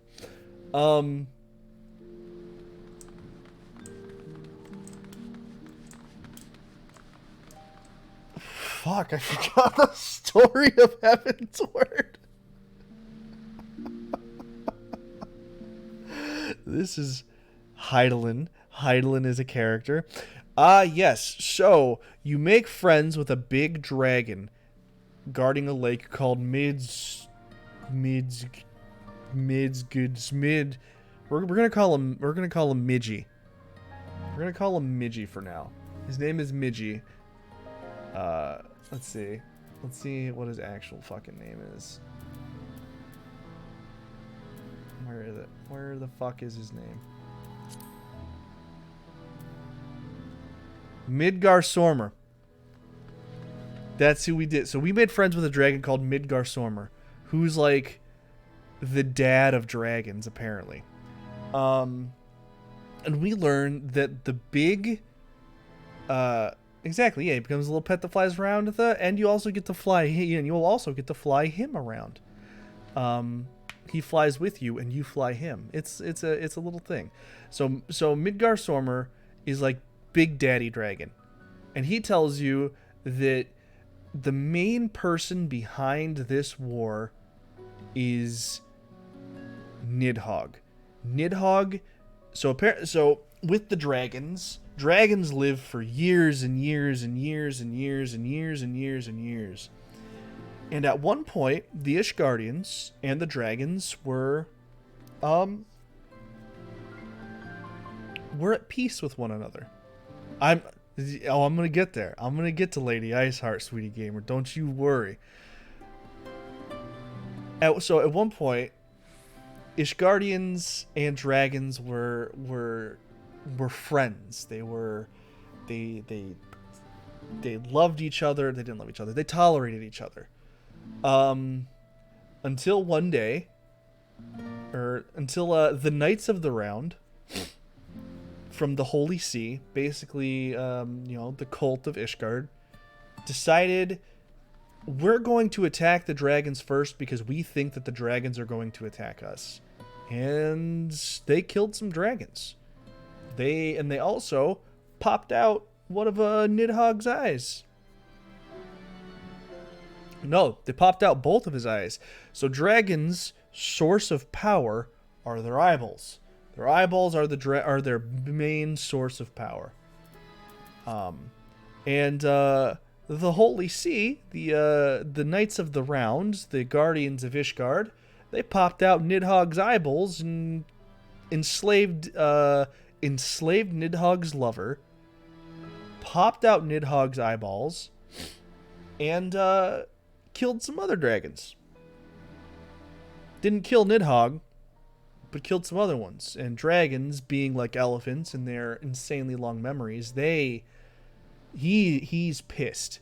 So all the dragons are from Nidhogg's brood, and they are mad. They are angry. They are upset.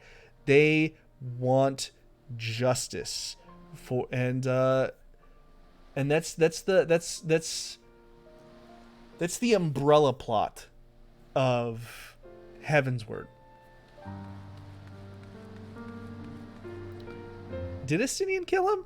Because I thought Estinian popped his eyeball out. Or no, the Azure Dragon before Estinian. I thought they just popped their eyeballs. I mean, I was just talking about the umbrella plot. I mean, it gets there. It gets there.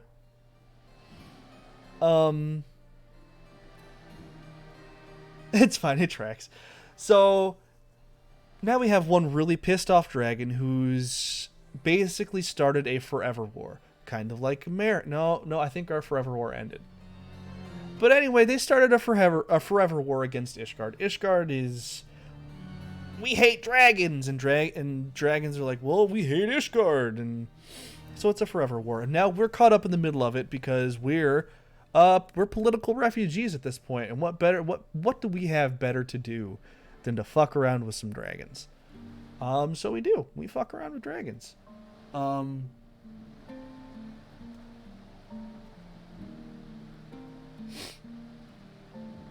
We also learn that the Ascians are here. The Ascians. Not the Scions. The Scions have already revealed themselves. This is where the Ascians kind of really start coming into play. So the umbrella plot of Heavensward is the Dragon War. Everything underneath the umbrella, all the guts, all the goodies, is the Holy War going on. The holy, not the Holy War, but like the things that the church is doing, things with dragons, etc., stuff like that. So, in our quest to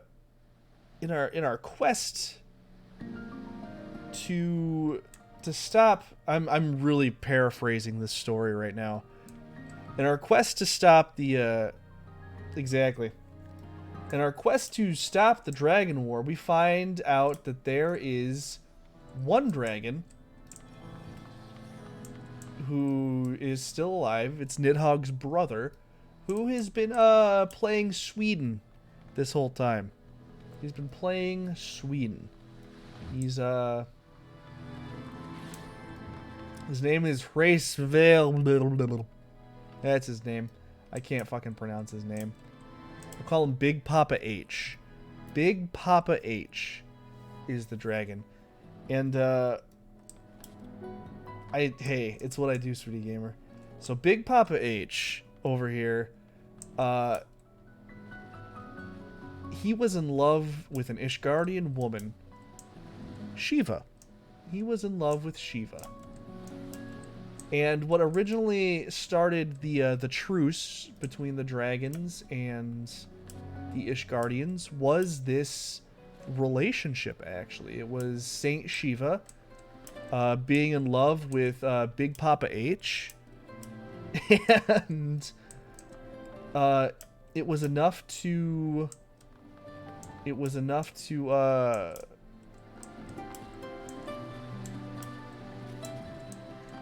get them to get people to set their differences aside for a little bit. But then, people being people gonna people.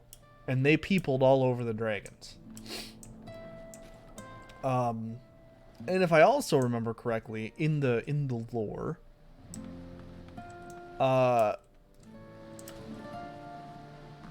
Saint Shiva had Big Papa H eat her for some reason. I don't remember why Big Papa H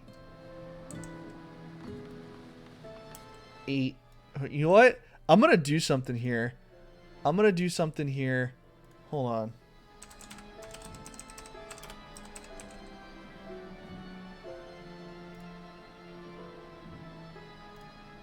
We're going to look at the Heavensward Wikipedia. And I'm going to read this to you because I can't, for the fucking life of me, remember the story.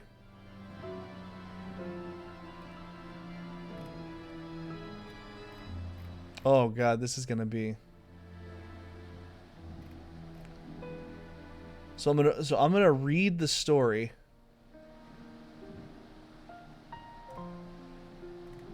Because then that's other people's content. I'm making this my own content. Because I do want to show off a couple dungeons. I do want to show off a couple dungeons that are very relevant and very cool. Because I also wanted to show, in what I'm doing, Sweetie Gamer, I wanted to show the evolution of the game and how the dungeons got better and the voice acting got better, and just everything as a whole got better. But you know what? You're right. I'll take a gander. You know, no, I'm just gonna read it. I'm gonna read it, and then I'll showcase a couple dungeons. Showcase a trial or two. Move on to Stormblood. This is gonna be a lot of reading, so let me find a comfy, cozy place for you all to really. Here, I'm gonna go to. Oh, trust me. I'm gonna get it. Yeah, somewhere good, somewhere scenic. Let's go. Let's go to Idleshire first.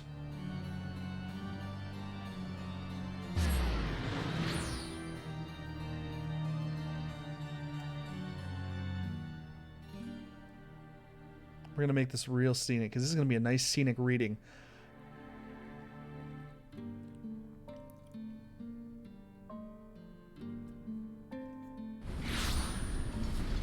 Now that we're here, we're going to run over. So how far did you play, sweetie? Did you just play into Heavensward? Or through Heavensward?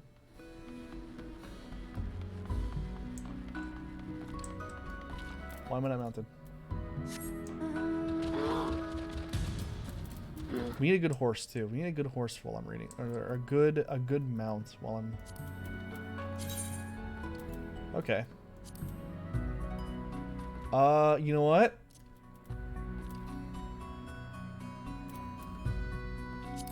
No. No, I'm gonna be a whale. I'm gonna be a big space whale.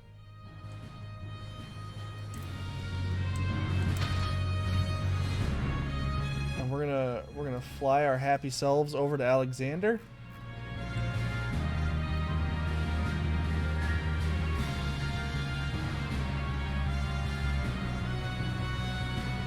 Look at this whale penis. This whale here. This whale's got a big old beepus.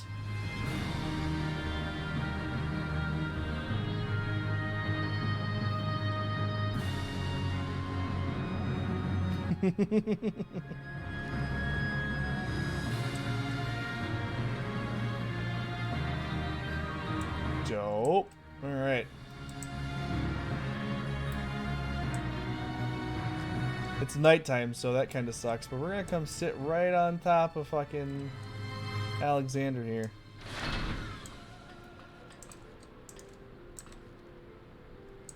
Aw. Alright, sweetie gamer. Enjoy your evening. Thanks for stopping in. Thanks for the subscription. It's much appreciated. I think this is the more scenic background. I'm gonna go ahead and do one of these. Yeah, you have a good night. I need to undo that. I need to do that. I need to do that. I need to do that. And then I need to do that. Bada bing, bada boom. Thank you for the lurk. Look at that. I'm all sitting down. I'm sitting down on Alexander. We got this background. And I'm going to tell you the story of Heaven's Word. Heaven's Word takes place in a fictional world of Hydaelyn, a planet filled with multiple environments and climates covering 3 large continents. The region in which the game is set is called Eorzea. Okay, we already know all that. The primary conflict of Heaven's Word is the ongoing Dragonsong War between Ishgard and Nidhogg's horde of dragons. The Ishgardian orthodoxy suggests that this 1,000-year struggle originated when the Elizin first settled in Eorzea. King Thordan, purportedly led by the will of deity Halone, was commanded to build a city upon Abalathia's spine. This action angered his father's spear and carved out Nidhogg. This action angered the Great Worm Nidhogg, who confronted Thordan and his Knights 12. After a tremendous battle which wiped out many of his knights as well as Thordan himself, Thordan's son Haldreth took up his father's spear and carved out Nidhogg's eye. Nidhogg retreated, and his eye became an Ishgardian relic, with ties to the Azure Dragon, a title given to the Dragoon blessed by the eye's power. Since then, Nidhogg has waged a perennial siege on Ishgard and her people. This account of the beginnings of the war has been perpetuated by the Ishgardian Archdiocese, which is currently headed by Archbishop Thordan VII. The longevity of the war has engendered a strong isolationism in the Ishgardian government, which filters down into the attitude of her people. Ishgard withdrew from the First Eorzean alliance and declined to participate in the second, being preoccupied with their own war effort. The isolationism also manifests itself in a fanatic persecution of heretics, i.e., anyone accused of consorting or sympathizing with dragons. In the lead-up to the events of the expansion, Nidhogg, who had been dormant for some time, bellows a great roar to rally the dragon horde to renew their assault on Ishgard.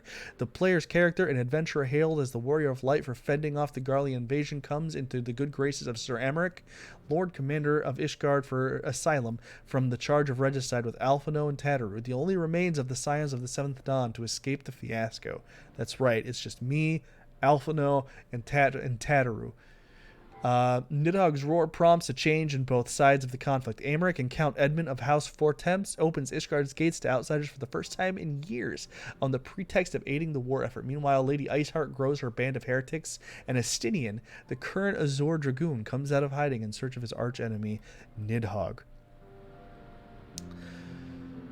Heaven's Word opens with the Warrior of Light finally entering Ishgard proper. With Alphino and Tataru, they are ushered into the manor of Count Fortemps, who impresses upon them his progressive views about the role of outsiders in turning the tide of the Dragonsong War. The hero begins by assisting Edmund's son on missions in neighboring territories. Through these missions, the adventurer briefly chances upon Lady Iceheart, who appears remorseful for the heavy toll on Ishgardian lives in the latest attack. Upon returning to Ishgard, the Warrior of Light finds the Scions accused of heresy by the Heaven's Ward, the Archbishop's honor guard. The player represents Tataru alongside Alphino in a trial by combat to prove their innocence. Victorious, they are invited to meet the Archbishop, who apologizes for his subordinate's lapse in judgment.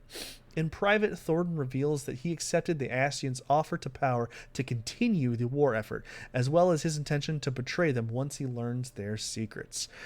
Meanwhile, news breaks of Raubon's impending execution. They mount a daring rescue, culminating with intervention by an unexpected source. They discover that the regicidal conspiracy had been thwarted by Lord Lolorito long before the day of the Sultana's supposed assassination. Having switched the poison with the sleeping drug, Lolorito allowed the Warrior of Light to scapegoat responsibility for the coup attempt while eliminating his business rival and the Sultana's plans for democracy simultaneously. Lolorito later personally delivers the antidote to Raubon and pledges to support the Sultana against the rapidly remobilizing Garlean army. Holy shit, I need a drink. This is a lot. This is a lot to take in, I'm aware. But this is one of those fucking last minute PowerPoint presentations before the whole thing shits the bed.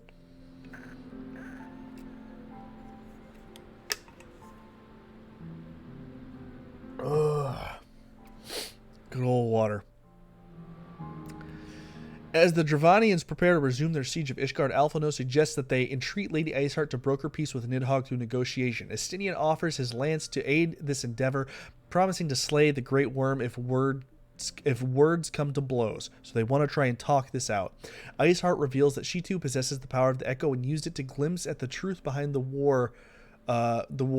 Born Isael, she took the name Iceheart after consuming the soul of Shiva, the mortal woman whose love for the great worm, Big Papa H, allowed man and dragon to coexist peacefully for 200 years. Yet the Elezen grew envious of the dragon's power and conspired to steal Nidhogg's eye, people gonna people, the source of his strength. This, she claims, is the origin of the Dragonsong War. Aiming to avoid further bloodshed, Isael agrees to take part to parley with Big Papa H for his aid in ending the war.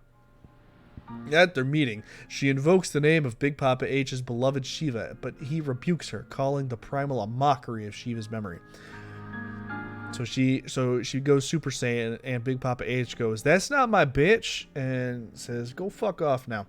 Here he recounts the true origins of the war, which dates back to time immemorial when the Dragon King Midgar Sormer first arrived on the planet with 7 eggs that would become his first brood.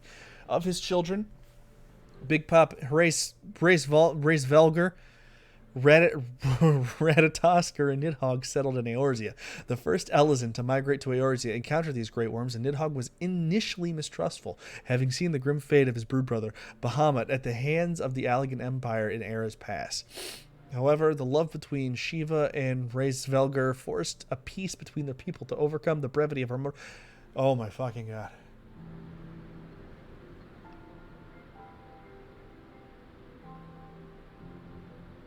You know what, maybe I won't do this.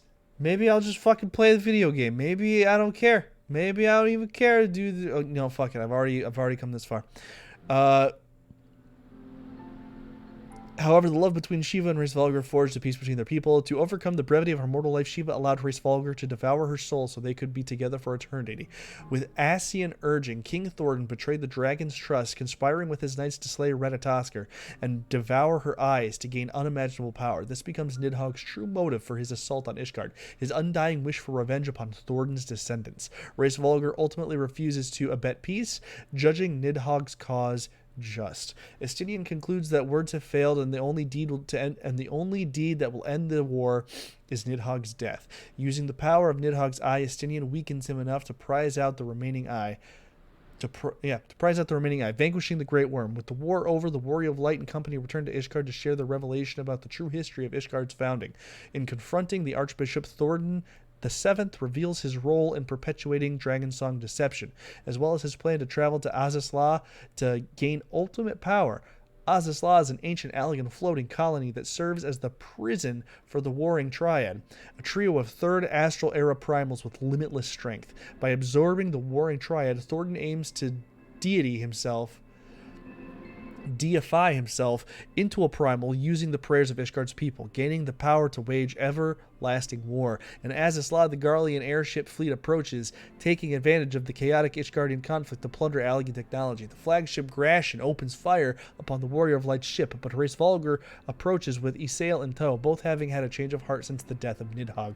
Isael summons Shiva and provides enough cover to land the floating continent, but she is killed by the Garleans, overwhelming firepower in the process. That's right, she goes Shiva mode, does some shit, and gets fucking blasted down. Traveling deep with the aerochemical research facility, the Warrior of Light confronts Igiorm, and Lahabrea, the ancient architects of Thornton's scheme. Lahabrea being the Asian from A Realm Reborn that helped the Empire do Ultima Weapon and kill the Primals and try and use Ultima Weapon, but that didn't work out. So now Lahabrea is here trying to fuck with the Dragonsong War. The Asian architects of Thornton's scheme. The adventurer smites Egiorhim and with Heidelin's blessing of light, and Thornton Seven himself arrives to vanquish Lahabrea. He absorbs the power of Nidhogg's eye, transforming himself into King Thornton, a primal powered by 1,000 years of Ishgardian prayer. Making quick work of Lahabrea, he turns to sup on the Warring Triad, but the Warrior of Light manages to strike him down and his deified knights As the conflict finally draws to a close, Estinian offers to seal away Nidhogg's eye so their power can no longer be used for evil. However, Nidhogg's rage proves too great, and his eyes overwhelm Estinian's psyche, possessing him and transfiguring his body into that of the Great Worm, allowing Nidhogg's shade to escape to rally his horde anew. Returning to Ishgard, the Warrior of Light receives a hero's welcome as Amarek pledges to reconcile Ishgard's true past with the peace promised by the present as Thornton's illegitimate son. He assumes temporary rule of Ishgard. Under this uneasy accord, Ishgard rejoins the Eorzean alliance.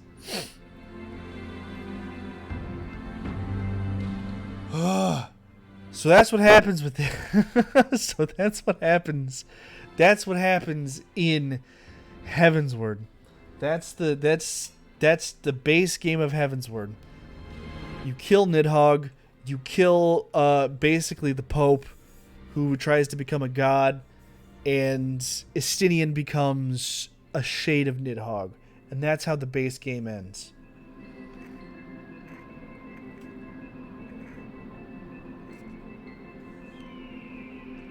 Oh.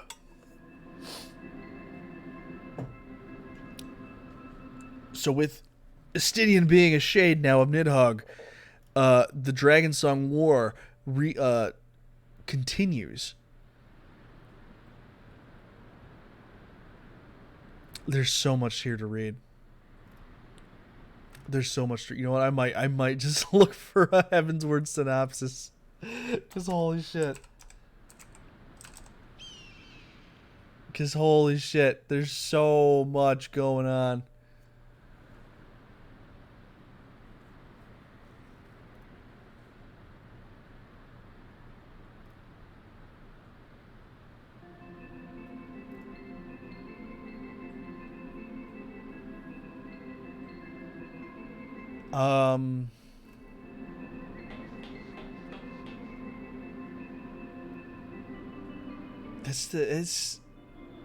That's the main story in 10 minutes. I should have put this off. This would have been so much better if I didn't put this off. So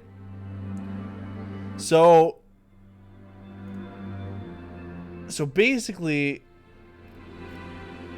what ends up happening after all that shit goes here. You know what? I need to show you guys some cool fights.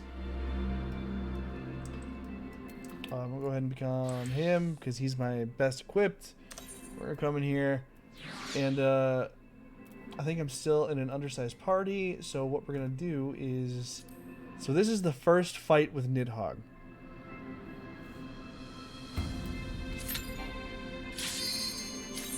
That's fuck. Shit. Fuck. That's right, Lord. The best laid plans. I hope you've been able to follow along with the story so far. Fuck, I didn't mean to come in here though.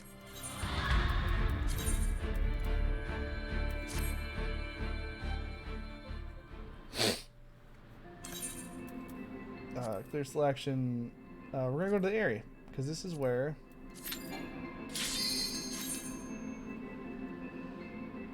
This is where you first. This is the very first fight against Nidhogg. This is where you first fight El Nidhogg.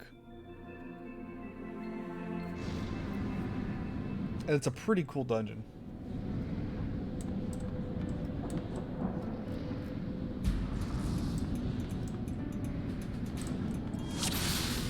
I hope I can do this by myself.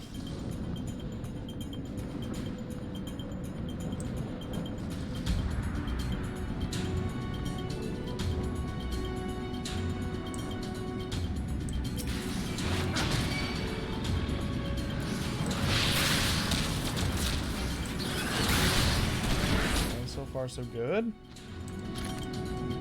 So far, so good.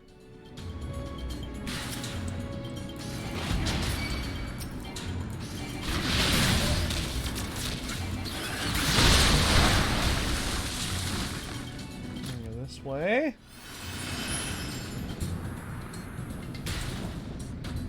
So already just the dungeon design from A Realm Reborn to Heavensward is already miles ahead. You've got all this background, all the background art, all the motions, everything going on in the background gives just so much depth to the dungeons and their layouts and everything too. It's not like your typical, all right, run around, we're in a dungeon now, what's gonna happen?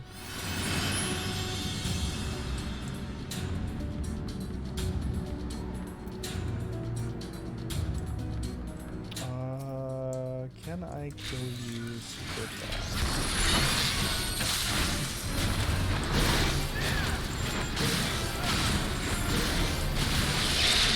Yes, I can. Answered my own question. Yes, I can.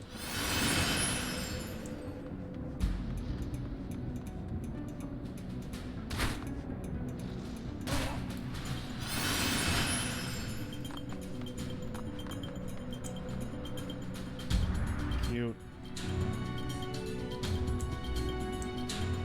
Very cute.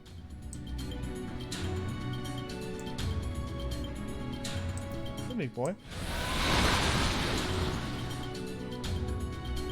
I should be able to ignore the sleeping dragon.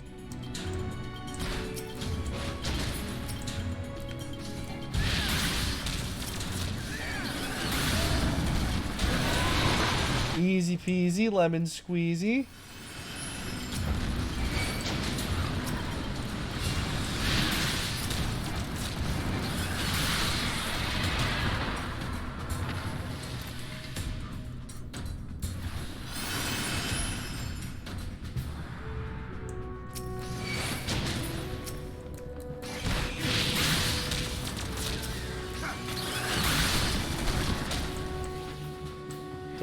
Don't need to, you know, just we out here just trying to oh god damn it, I shot him anyway.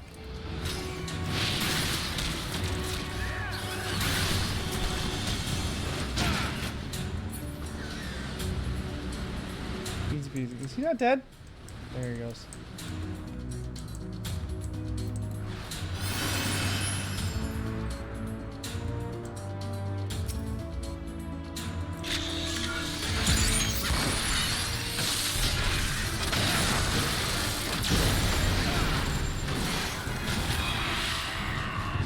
Done and done. Look at that.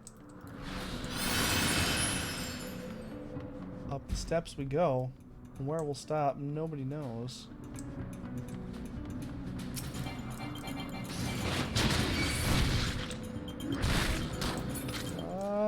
Flamethrower.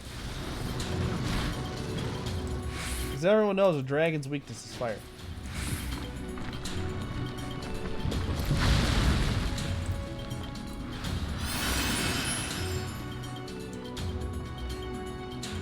I'm just playing through this for the first time myself. Oh, dude, I was in awe. I was looking around, just looking at everything. I was such a huge change from what a Realm Reborn dungeons were. Such a huge change.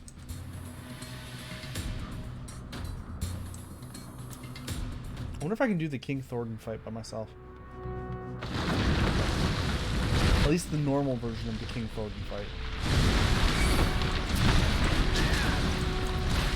I mean, it's something to try, right?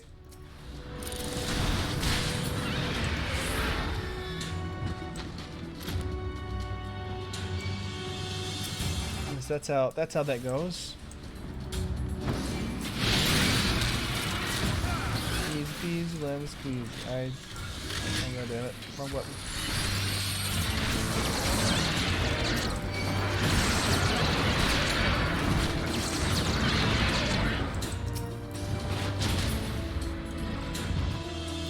Alright.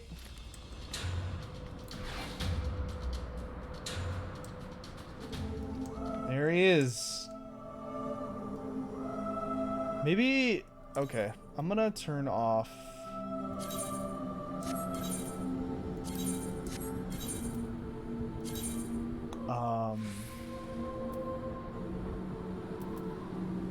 character configuration, I believe.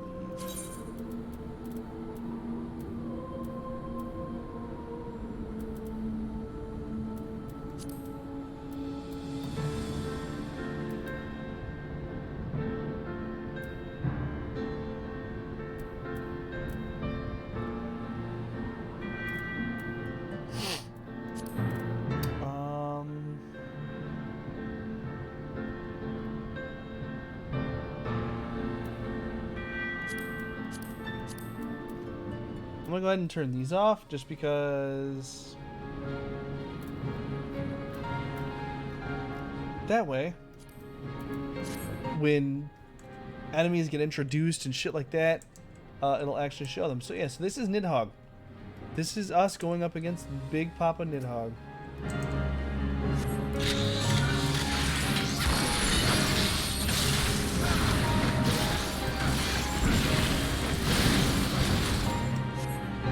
That was us going up against Big Papa Nidhogg.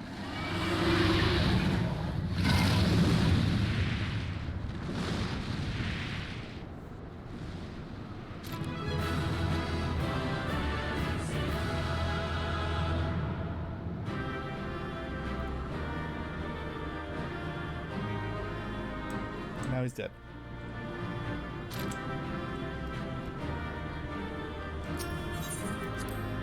And then there's a whole cutscene there with Estinian jumping up and bringing in, you know, jumping on his head and prying out his eyeball and all kinds of fun stuff.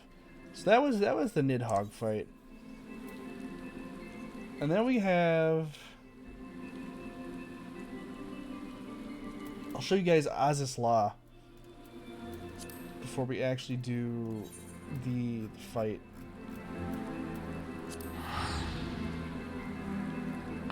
That's actually a pretty cool little place.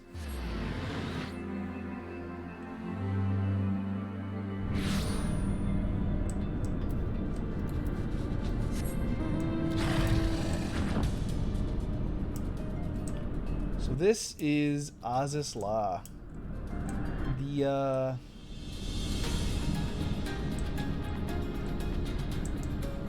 floating Allegan continent. Aziz Law. And it's, I tell you what, man, there's just so fucking big. It's so fucking big. It's so big. But this is Aziz Law, yeah. It's fucking dope. There's just so much going on here. And up here is where you go. And you come running right in here. And it's like, I'm gonna go kill this asshole. Gonna go make his toes curl.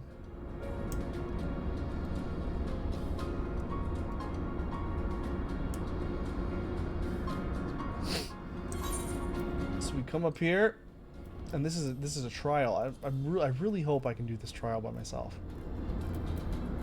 Let me. It's the nope, not the final steps of faith.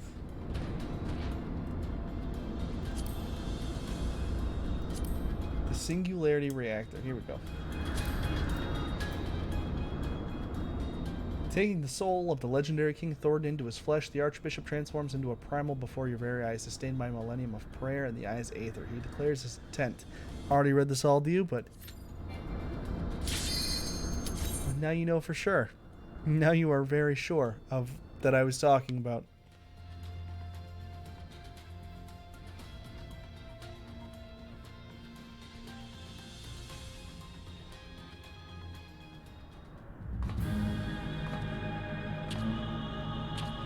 There he is.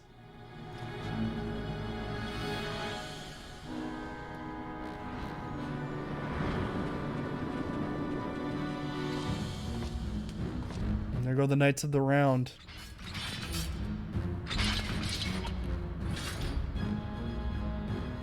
It was so cool.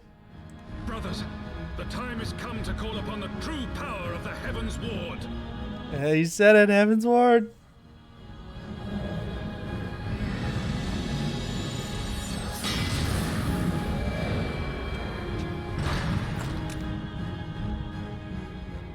Fight me if you will, warrior of light. I care not. All who stand against me will be destroyed, be they servants of the darkness or the light. By my blessing shall all men be sanctified, and an endless era of peace begin. Vice and conflict shall cease to be. rejects my divinity. Yet what have you to offer my people in its stead? Bitter truth? Virtuous suffering?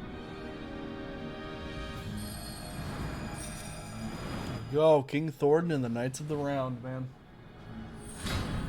No matter. If you believe your cause just, I call upon you to defend it with your life.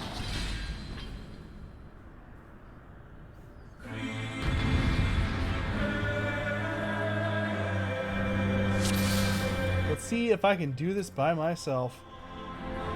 Here we go!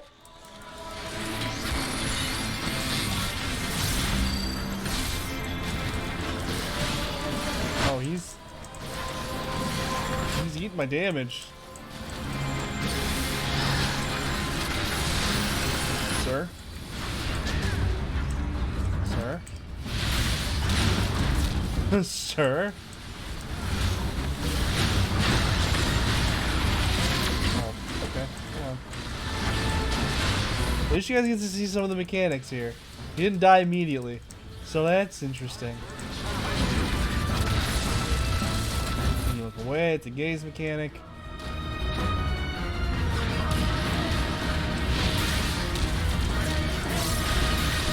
In the fights just get so good. The extreme version of this fight, oh my god.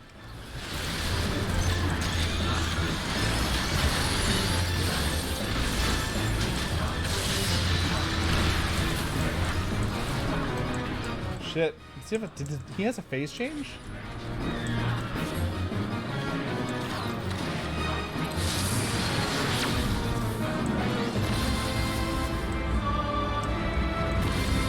Oh yeah, this is where I actually have to like fight.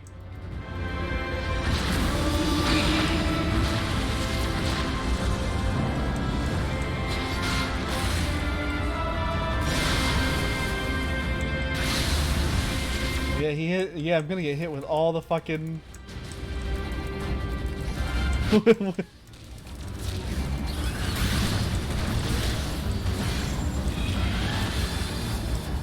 Killed him.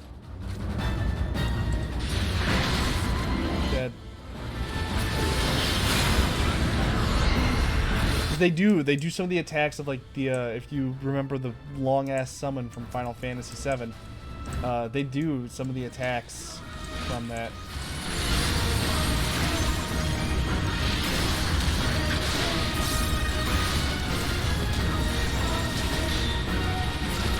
It's pretty fucking dope.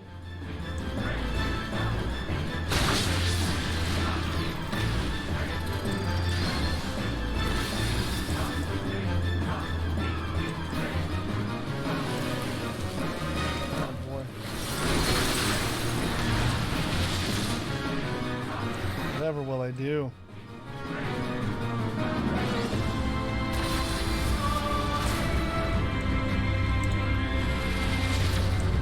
God, holy meteor.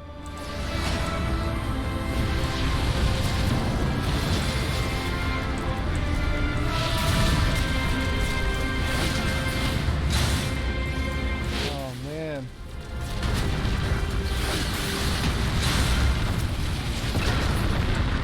Oh man, no, not the meteors.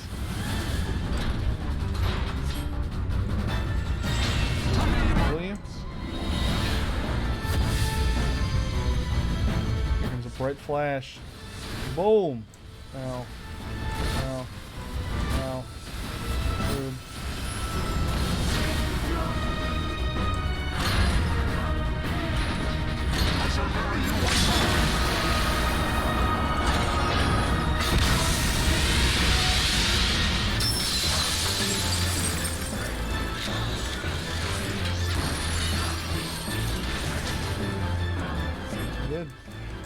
Divine Reckoning survived. And just like that, King Thornton is dead. Murdered. Massacred. Slaughtered. Kaboom. Blah.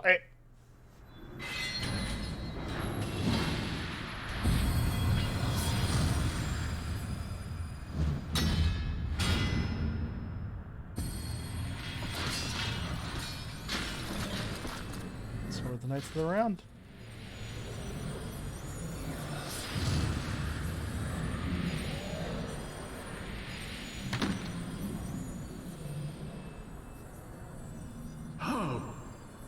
How can this be? A millennium of prayer and the Eye's power combined, and still you stand.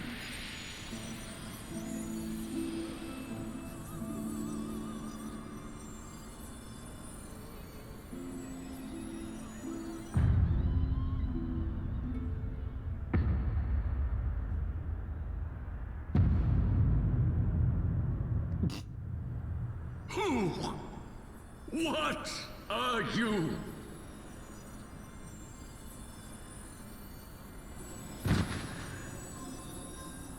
Dead.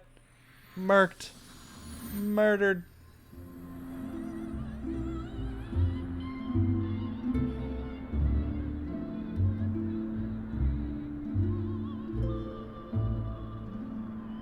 Gave him the old 1-2 buckle his shoe.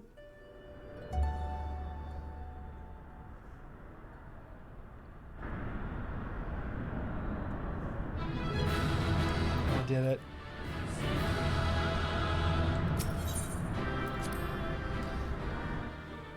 I did it. So the other plot point was after all of that happened, both eyes were given to Astinian, and Astinian's mind could not contain Nidhogg, and he became a shade of Nidhogg. And that led to probably one of the best fucking fights in this expansion. One of the... so good. And it is where you fight the Shade of Nidhogg to finally end the Dragon Song War. So yeah, you fight... yeah, it's so fucking good. I should be able to do that one by myself too. And it's the final steps of faith. It's... ooh.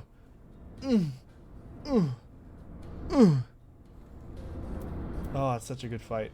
And you're going to see it right now. Because I can do it all by myself.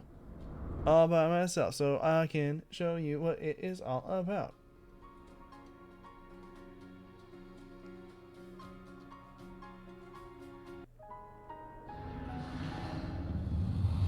The big white dragon is Big Papa H.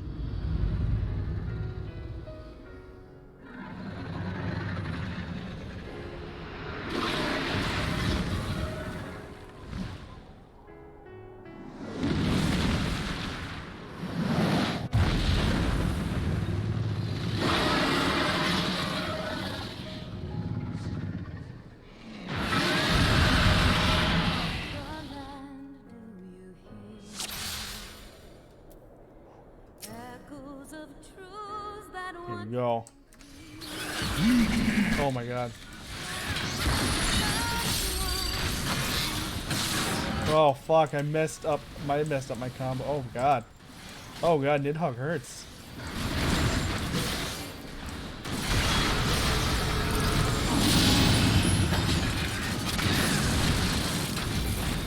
Oh, Nidhogg hurts. Oh.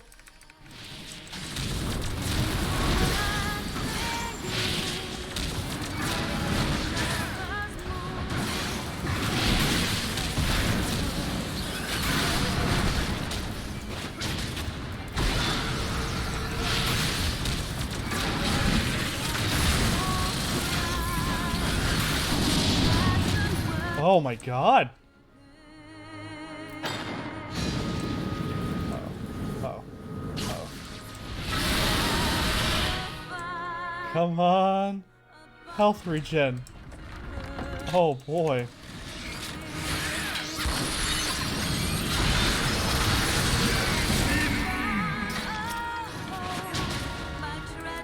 Oh. Maybe I can't do this. Oh, where is my health going?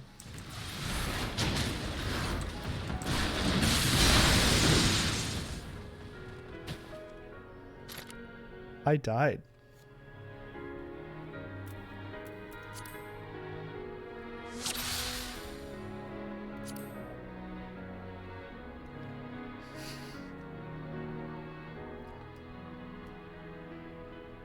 Huh.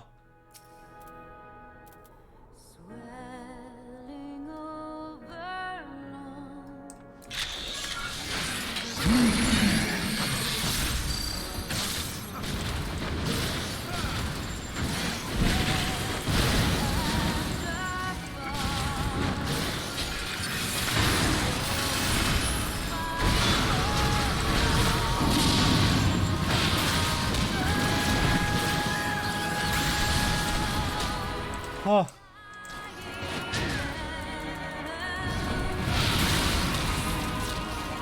I am max level with pretty good gear. Okay. Well, alright. We learned something today. I can't take on Nidhogg.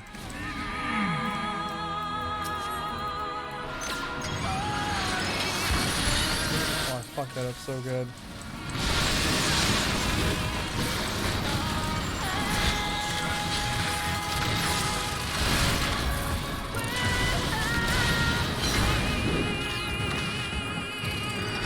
Yep.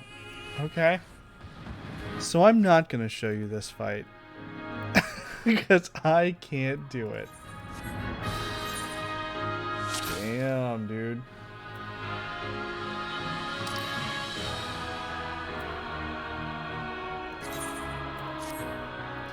Anyways, it's a fun fight. It's a really good fight. So that's what happens. So you kill. Well, you defeat Estinian, and while he's weakened, you run up and you pull the eyeballs out of his body, and you toss them into a ravine. Because that's the smart thing to do. You toss powerful. No, well, there was a whole phase change and all kinds of stuff that you're missing out on. There's a whole second phase to that fight where he turns back into Estinian and smashes my asshole even harder. But I'm just surprised that I guess I'm surprised that I was able to kill King Thornton, but I couldn't kill Nidhogg. That's where I'm actually. That's actually what amazes me about this. So anyway, Estinian is weakened. You run up, you grab the eyeballs out of him, and you toss the eyeballs into an abyss. There's one last little setup in Heaven's Word. And that's where you end up running into the Warriors of Darkness. So, let's see.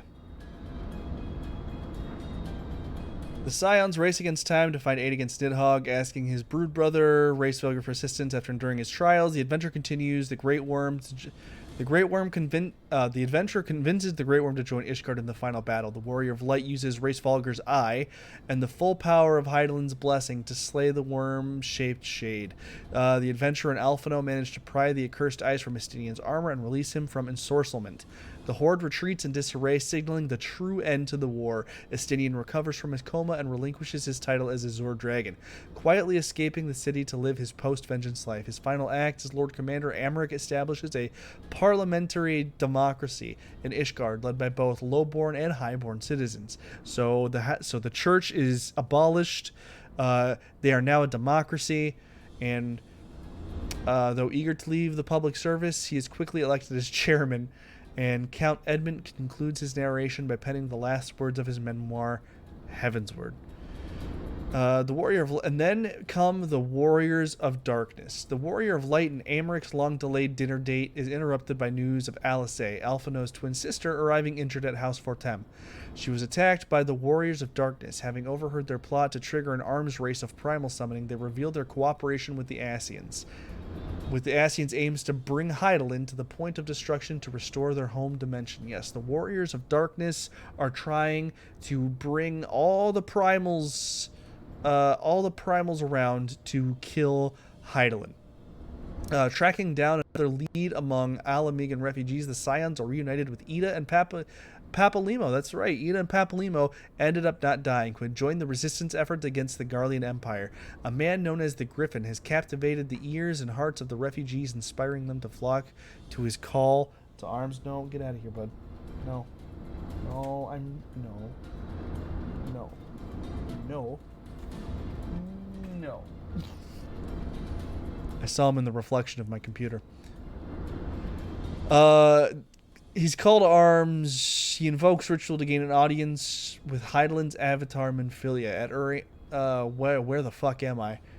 He points the party to an impending summoning of Ifrit, which turns out to be a trap. During the battle, one of the Warriors of Darkness reveals himself as the Scion Urianger, playing double agent. He invokes a ritual to gain an audience with Hydaelyn's avatar Minfilia. At Urianger's suggestion, she accompanies the Warrior of Darkness to their homeworld to return the excess light that threatens to erase it to the Mother Crystal. The Scions learn of the Griffin's plan to capture Baelsar's Wall. That's right, this is the setup for Stormblood. The Griffin has a more sinister plot.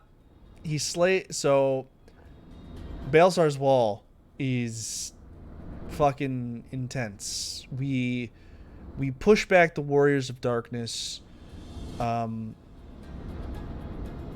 And so the whole story of Stormblood is a rebellion. It's basically a rebellion story.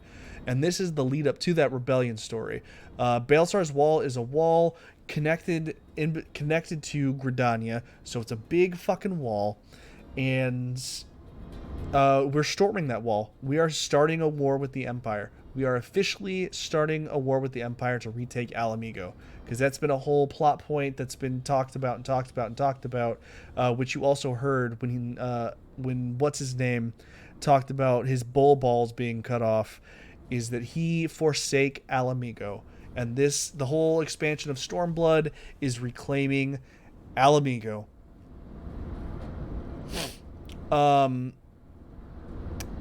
So Ilberd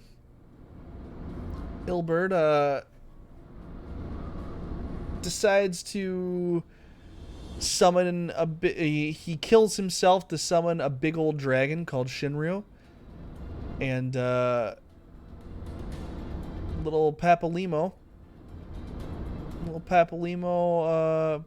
fucking, you know, maybe I'll look for the cutscene for that, because that's a pretty intense cutscene. I'll do the cutscenes for that, because it's the end. I'll do the same thing that I did for A Realm Reborn. I'll go back to an inn. I'll go back to an inn, and we will watch the final cutscenes of Heavensward.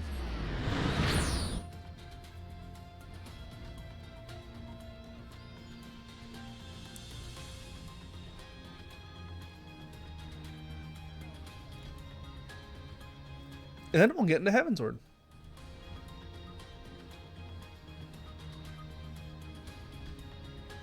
I'm something like 11, 12, 1, 2, 3. I got 4 hours left. Or, not a full 4 hours, but I got a couple hours left to,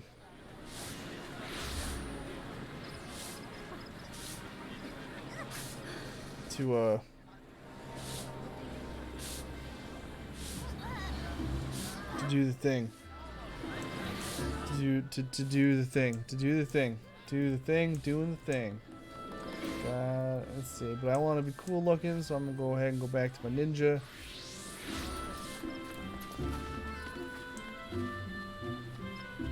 I wonder if a different class would have actually been able to kill. Too late now. We're already back here. We're back at the inn keep. I'm gonna turn to the inn room. Actually, I wonder.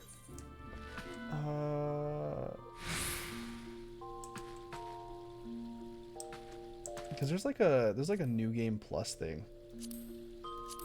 I don't know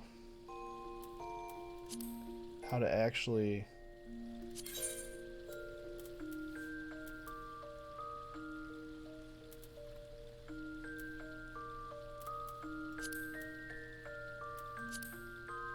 All the Hildebrand stuff, dope.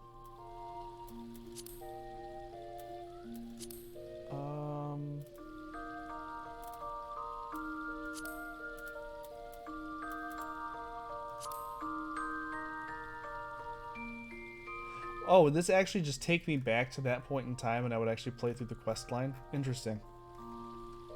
That's actually really cool. That's actually a really cool little feature.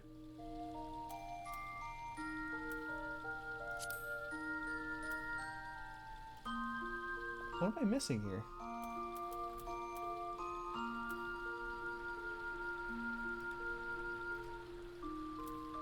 Is there what? What am I missing?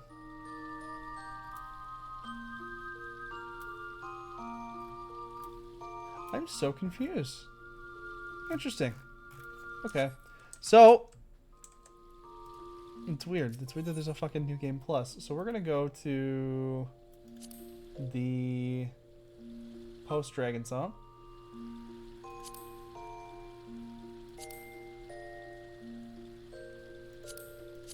Promise is kept.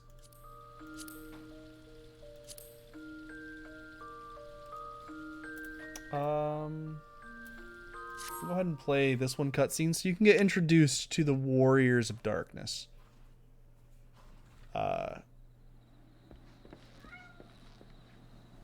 Thank the gods. What happened? Also, his voice actor changed. So what happened was some shit happened. Unable to see the ritual to its completion. Then Garuda is no longer a threat, and whatever the Ascians and the Warriors of Darkness were planning has come to naught. Come to naught. But we should not tarry. The knights have secured our path to safety. Shut up. Try to tell a story. Your story sucks. What do we have here? You'd better not have killed the primal without us.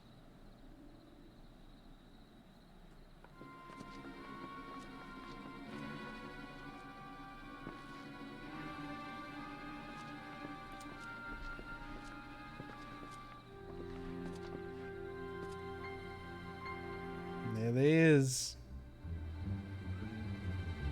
You!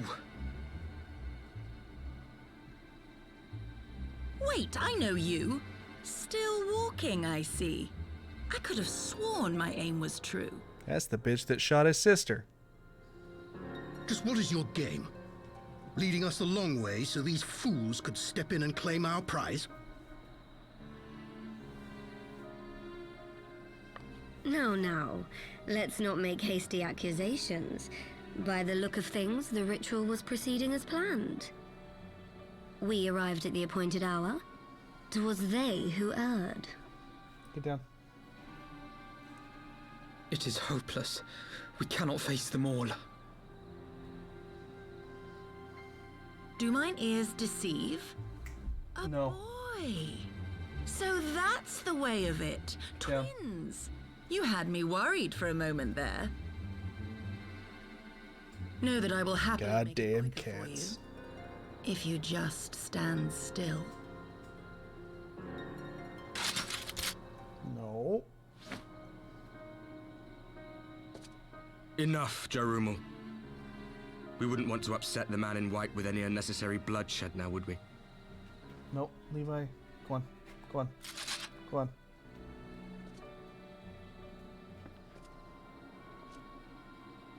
You've been awfully busy since we were kind enough to spare your lives. Go on. Go on. God damn. While you were idly consorting with the Ascians, you mean? 7 hells! What could you possibly hope to achieve?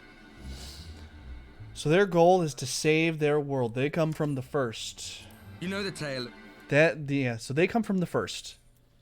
That's who they are. I wonder if I could just... Okay, so this one only has 4 cutscenes. I swear to God, Levi.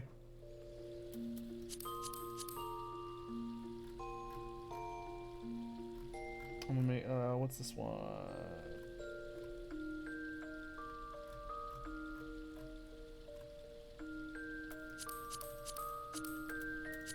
Okay.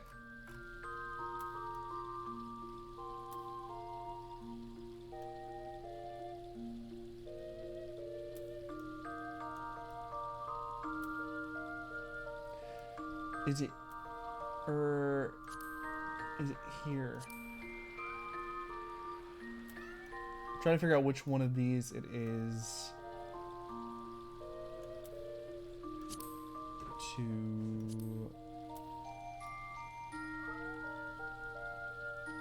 Okay.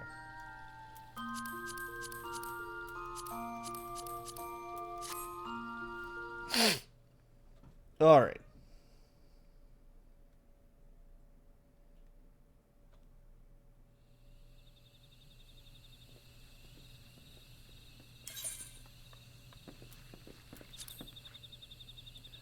Oh, this one's not fucking voice acted. Okay, so this is them getting ready to go to the wall.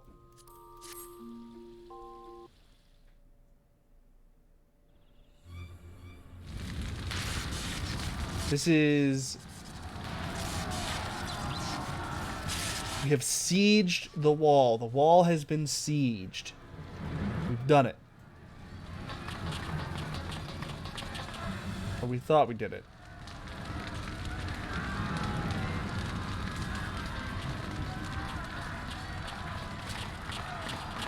Forward, comrades. The time has come to drive the Empire from Al Amigo and force action upon those who have turned their backs to our suffering for so long. Let this victory be the first step in the liberation of our homeland. Al Amigo will be free, no matter the cost. So that's the Griffin. So we're sieging the wall just as the Griffin is sieging the wall.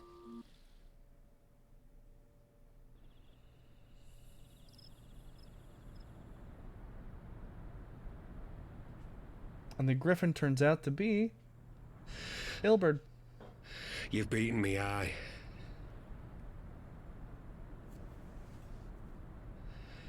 But you cannot stop what I've begun. Behold, a glimpse of things to come.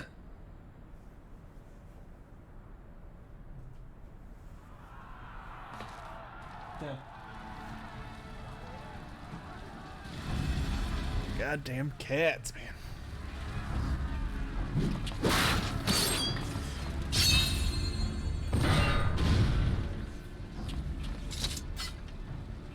We did it! We showed the bastards! Yeah, we did. Aye! Victory is ours! And who knows, lads? Mayhap the Eorzeans will finally see sense when the enemy turns up on their bloody doorstep.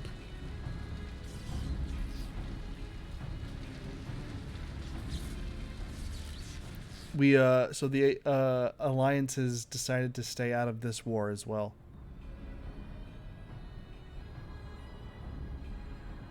And this plan was supposed to be like, hey, for Al Amigo, for Eorzea. They die that others may live.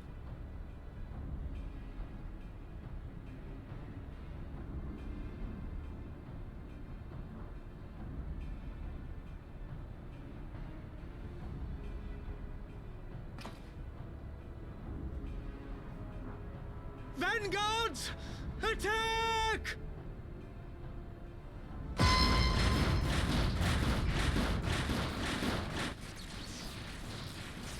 Seven hells. Do you hear that?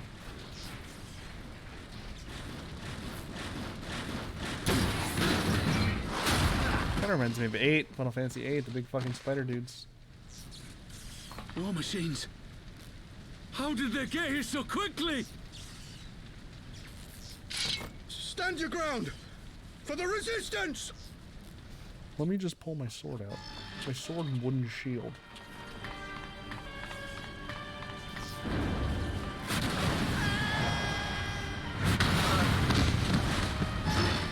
Fucking brutal.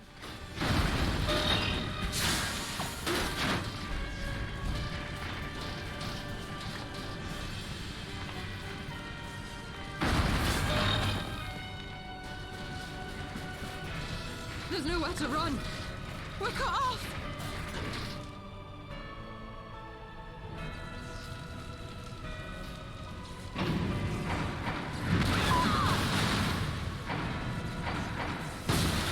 Ain't no come yet, derp. Also, hello.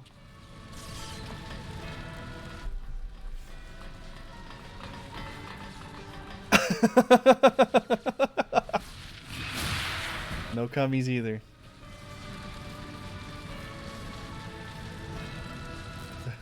I firmly stand on the side of incest. Gods help us. What were we thinking? The Empire's too big. Too powerful.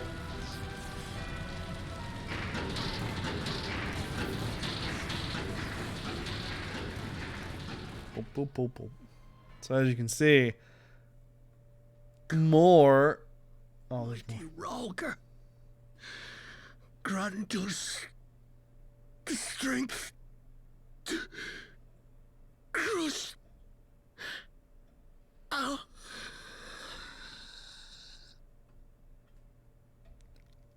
I don't even remember what that conversation was about, if I'm being honest.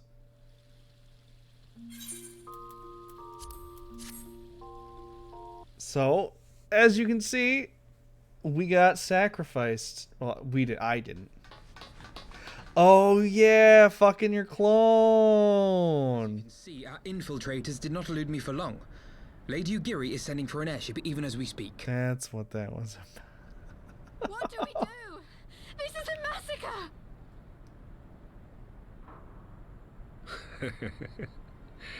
How wonderful to see you, Commander. Ilbert, I should have known. This has to end. It has to end now. Do you not see your countrymen dying? Have your ideals rendered you blind even to that? Oh. Order the retreat, and we will help your soldiers to safety. Sloppy. Retreat. With the moment of my triumph so close at hand, you truly are a sheltered child, Leverrier.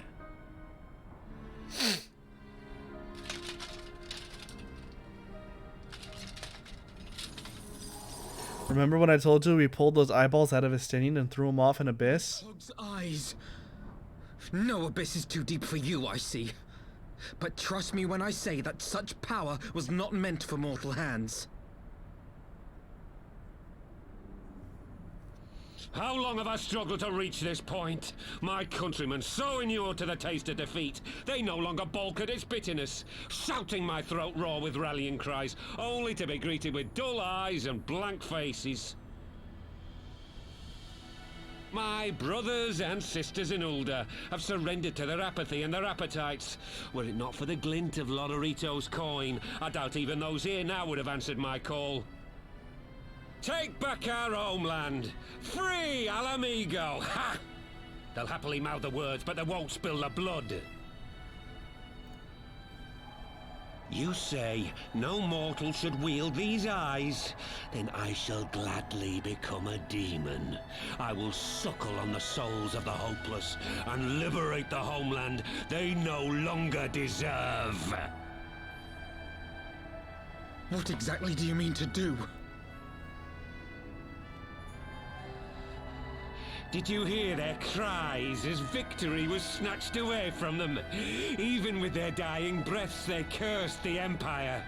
Never has their desire for vengeance been so raw, so true. A god has no need of faith when summoned by so pure. Gotta suckle it all. Suckle it up. Summoned? You cannot mean to fight the Empire with a primal? You know full well the danger, the futility of relying on such power. Oh yes, I know their limitations. Which is why I will call upon a deity more terrible than the very black worm of the calamity itself. Oh boy.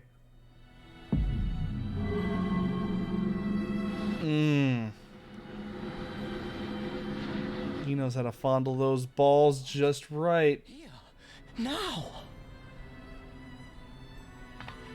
Like hells you will.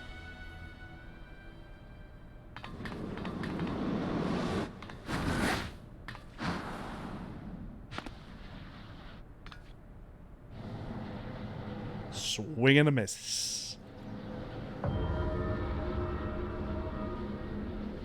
An ending to my my pain. It's true. Yeah, no, you can't. If your balls thaw too quick, he's gonna have bad balls. Better than no balls. Oh, wait, no, there he goes.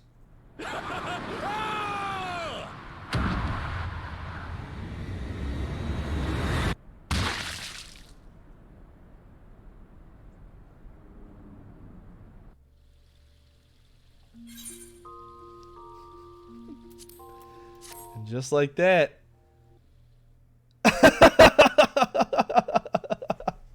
That's, yeah.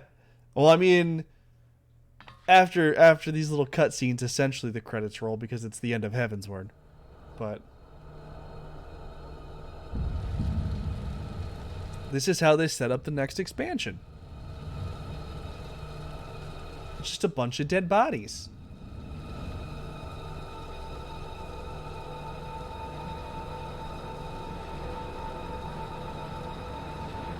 And a man and a dead man surrounded by toasty balls.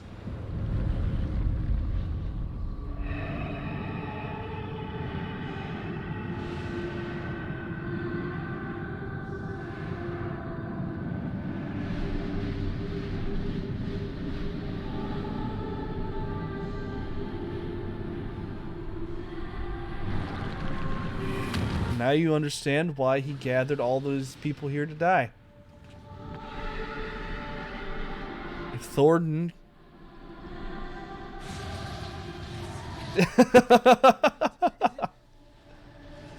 If Thornton could use the power of prayer... His death completed the ritual. Yep. The primal is taking shape.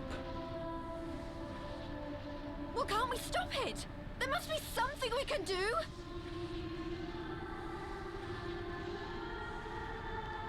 There is one thing.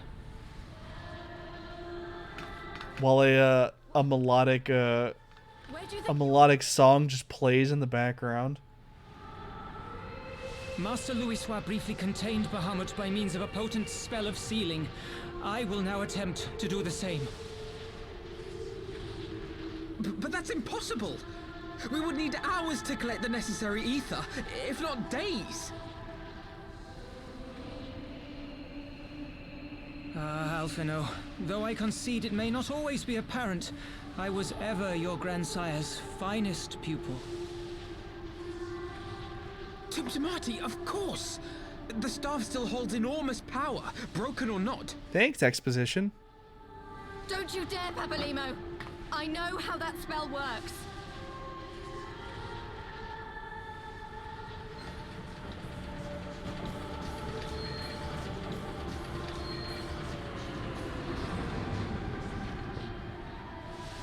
It is time to leave. Oh shit. Quite right. Quickly now, off you go. The further away, the better. No.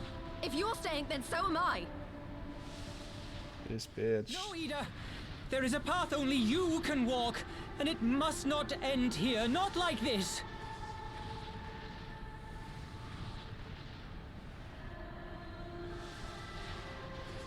Take her. Please, you have to take her!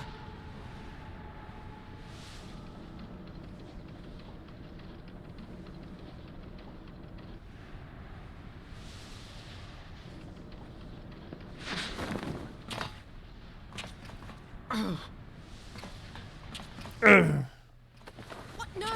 Damn it, Thancred! Put me down! Thancred! This is one battle you cannot fight. Away with you! Go!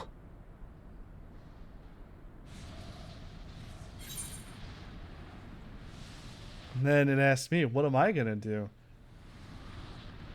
I'm the warrior of light, dog. I'm gonna fucking stay here.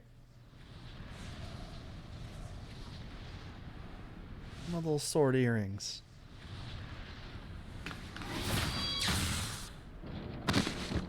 Hilda! I think he means now!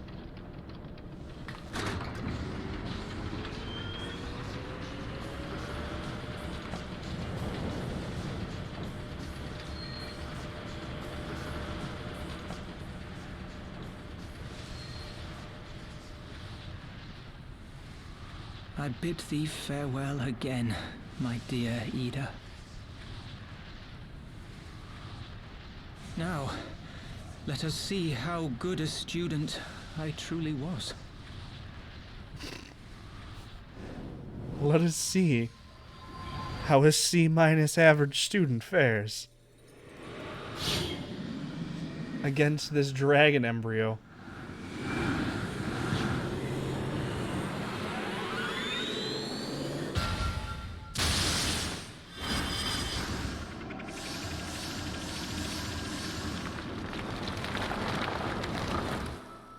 Yeah, but do B's and C's seal up D's? Nuts. Got him.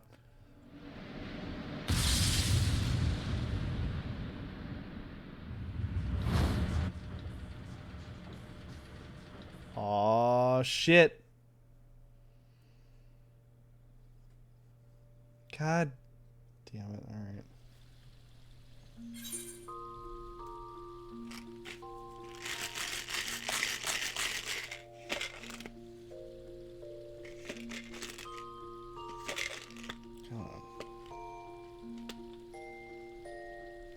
Oh, chocolate pudding or dog food? Well.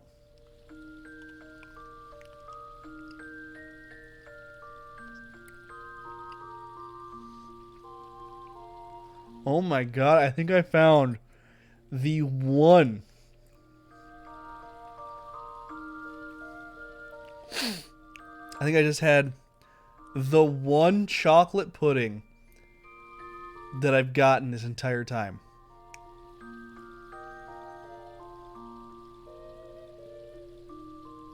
That was the first chocolate pudding I've ever gotten. All of my other brown ones have been fucking dog food. And then, let's see, then some shit happens. That's so... Out of this entire fucking thing, because I've gotten so many brown ones. Wait. Wait.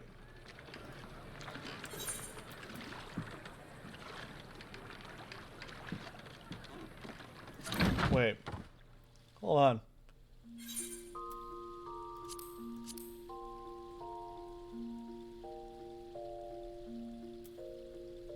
Did I skip a cutscene?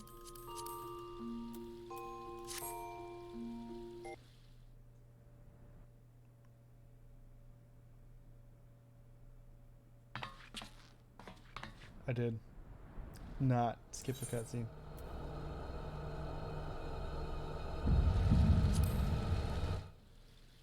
I feel like I'm missing out on something there.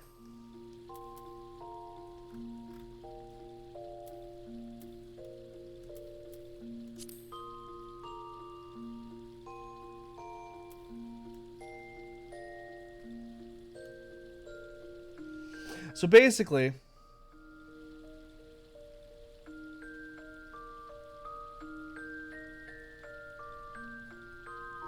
yeah, that's what I'm screaming. Like, the big ball happens, and then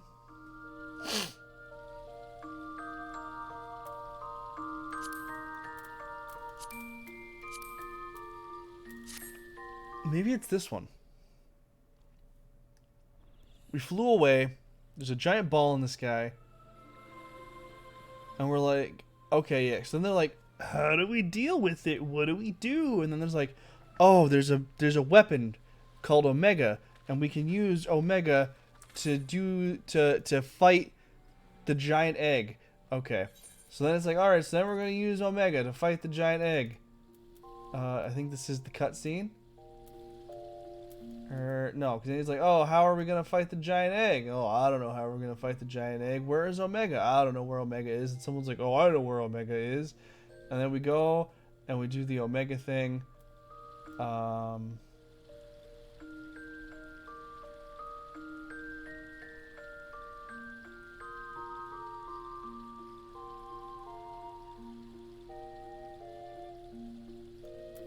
Is this the thing? Because they're trying to figure out how to destroy the big ball in the sky. So I'm trying to figure out which cutscene is the one where they activate Omega, and then there's just a big fucking... I think it's the next one. They activate Omega.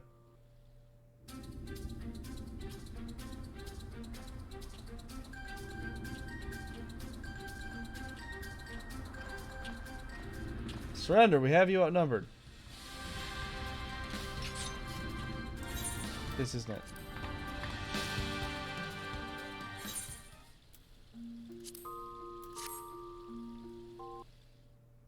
One of these cutscenes is going to be the one I'm looking for. Where they activate the beetle board.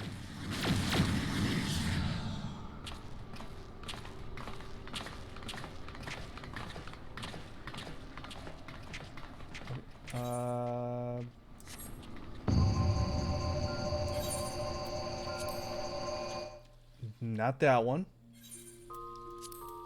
Beetleborg, go.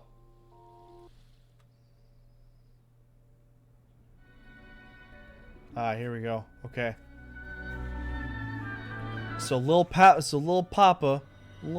sacrificed himself to contain the ball in the sky, but as you can see,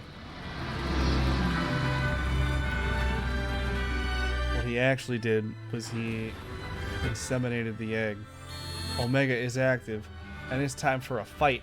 Beetleborg, go! No.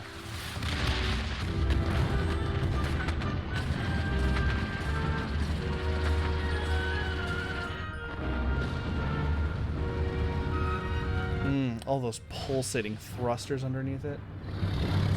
No. Come on. Come on. Come on. I'm not touching you. Go on. Oh, you already missed him. Sorry. He came in and summoned Knights of the Round and we kicked its ass.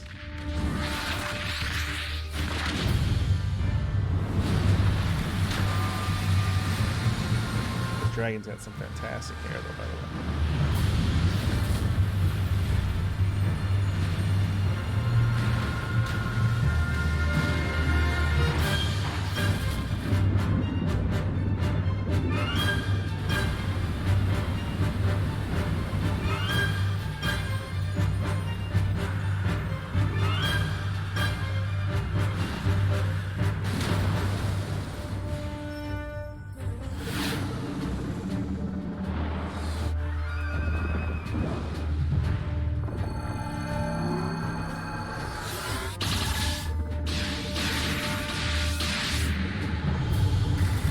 Beetleborg, go.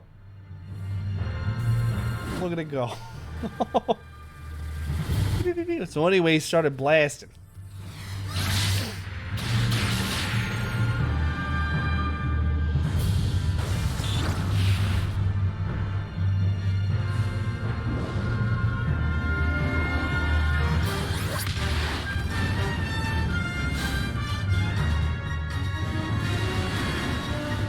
I thought this was ridiculous the first time I watched it.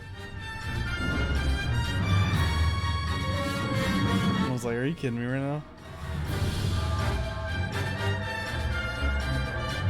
And then Dragon uses Solar Beam.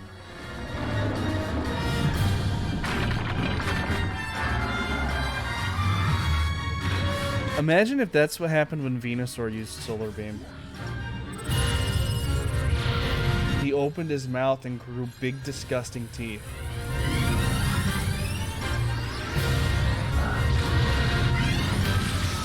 Oh, Solar Beam and Hyper Beam. The big clash.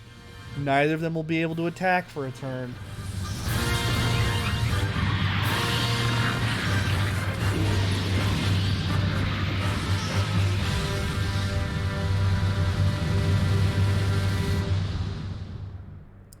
And just like that, Pikachu is the last one standing.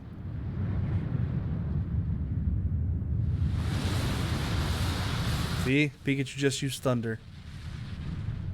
Shook the heavens.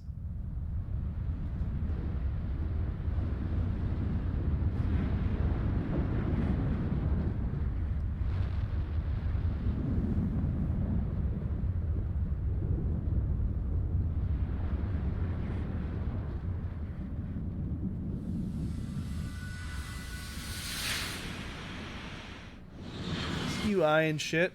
There they go. Dead. That's one dead dragon and one dead Beetleborg. Gone. And with that, get the fuck down. Little man, little miss. No, no. You're gonna turn it right around. And you're gonna not be on the fucking... Stay off my desk. Get out of my personal space. I need my personal space. Get out of my personal space. Stay out of my personal space. So, with the... God is... Get out of my personal space. Stay out of my personal space. I don't want love from you right now. Yes, you stay out of my personal space. Where's my canned air when you need it? So I can... Bam. I don't want your love right now, Levi. So, the dragon crashed somewhere. Omega crashes somewhere. We find out that this bitch's name isn't actually Ada, but her name is actually Lise, and she's been taking on. She's been taking on the identity of her dead sister. And she's like, but I'm not going to hide behind, because her sister's name held more power and she was always the weaker one. So when her sister died, she took up her sister's mantle. But then she's like, you know what? No, I'm not going to hide behind my sister anymore. I'm going to be me. I'm going to be Lise. And then she becomes that. And then Heaven's Word ends and the fight for Alamigo begins. And yeah, so now we have the threat. So the big plot point that gets set up in Stormblood is we're taking on the Empire and taking back Alamigo. We are the Resistance. We are Star Wars. I'm Luke Skywalker, and I approve of this message. So what we're gonna do now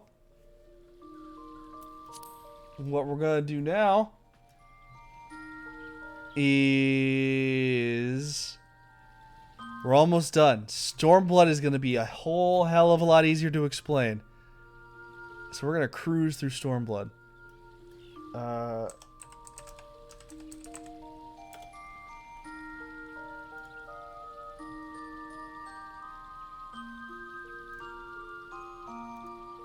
So we're going to go ahead and we're going to do this. And we're going to bring this over here. God damn it, Levi!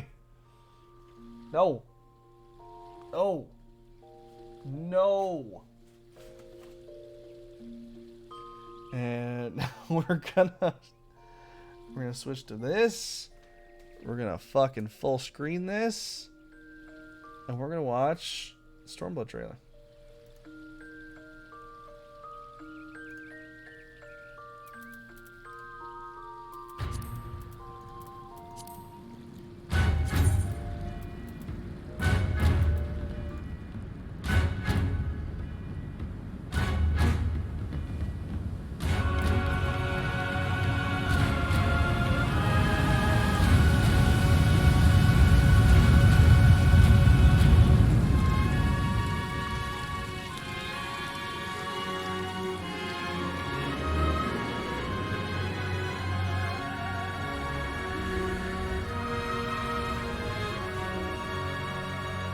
Hey, look, it's us.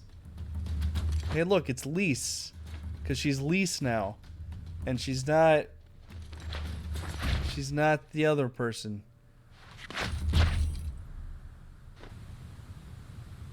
That outfit is impractical.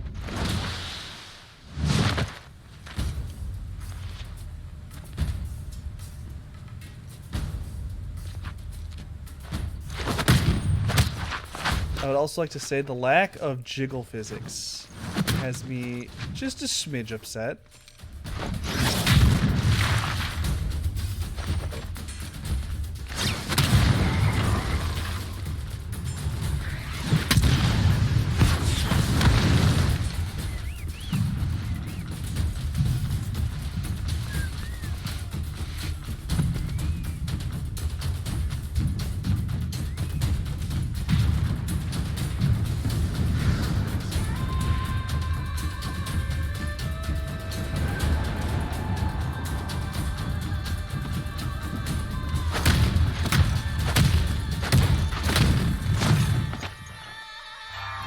God, that would kill the shins, dude.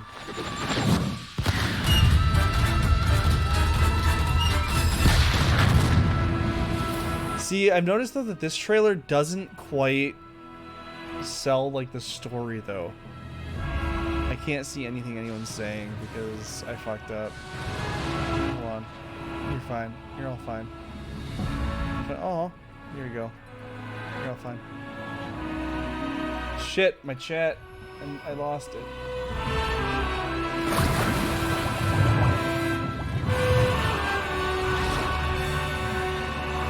Oh.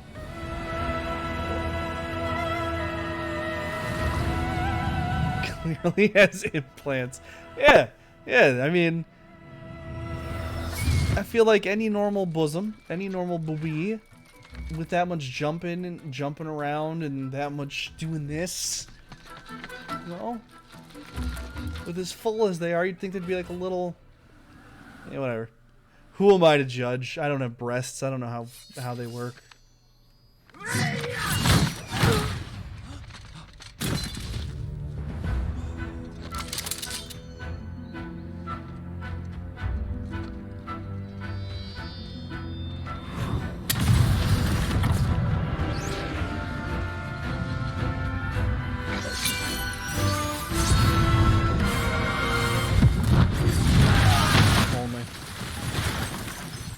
Imagine if that actually happened in feudal Japan, you know?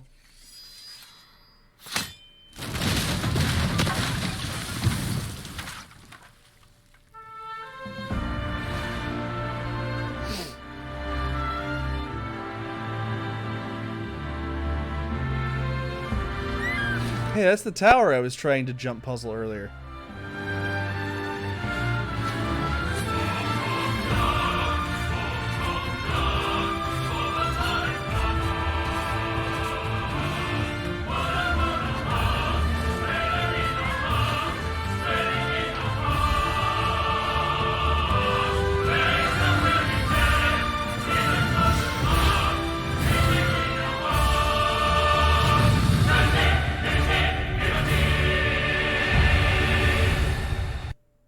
So yeah, that's the Stormblood. That's the Stormblood game trailer. Not as story revealing as the oh, I'm getting weird burps now. Not as story revealing as the what the fuck am I trying to say? Is the Heavensward trailer. So Stormblood. Let's go to a Stormblood area. That's true, there weren't enough storms or blood. But let's go to a Stormblood area and let's fly around. I'll actually show you one of the spots in the trailer that they showed off.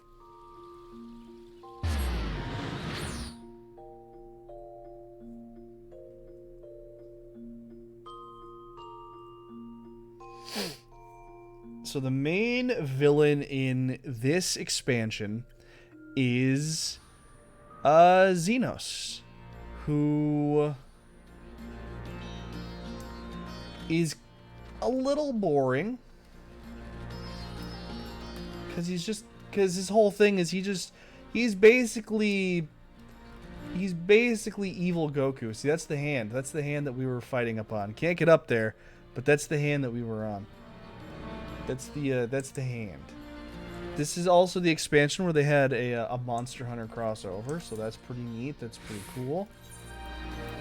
I haven't done that. What would be a cool look? Let's go to the Ruby Sea so I can show you some of the locales. Let me show you some of the locales before we get into the meat and potatoes of meat and the potatoes of the story here. I ended up going to the underworld place. Go fight Rathalos. I'll queue up for it. Let me hop in my car. And so I ended up going. So this is where I helped the Ninja Turtles. Basically, it's a big underwater thing. The big difference in Final Fantasy's underwater area and like WoW's underwater areas, there aren't any enemies. It's just a big scenic thing. This is also where they introduced like swimming, so they kind of overdid the expansion with water. Like this is the map, and it's all fucking water. Well, this is one of the map. This is one of the areas, and it's all fucking water. That's a tower that goes to the sky. So yeah, so this is one of the locales. Definitely a lot bigger. They I think this is also the expansion where they dropped PlayStation 3 support. So they were able to very, very much so expand on the size of the world, because not only do you have these little plateaus you can go to. Here, I'll queue up for Rathalos and see if I can turn it. Hold on. Let me not do it undersized, because I already confirmed that I can't do things undersized. I think it's a trial, so we'll go to Stormblood.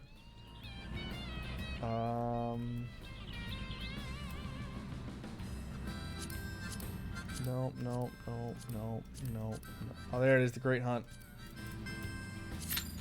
I can't guarantee I'm gonna get into it, but I will attempt. Let me make sure I didn't actually. Okay, it's just the Great Hunt. Can't guarantee I'm gonna. So they also have it under Monster Hunter rules, where like if somebody dies 3 times, that's the fight. So, but yeah. So the Stormblood areas are much more expansive than the Heavensward areas. They definitely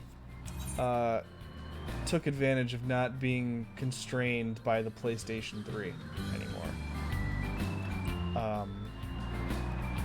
I need faster flying here. It sucks that I don't have it. But yeah, just being able to, you know, fucking chill in my car and cruise.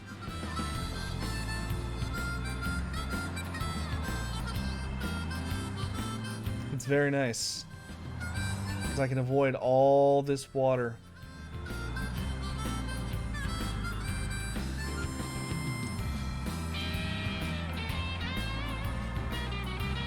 Just fuck that water. There's a lot of cool things underwater, though. I will say that.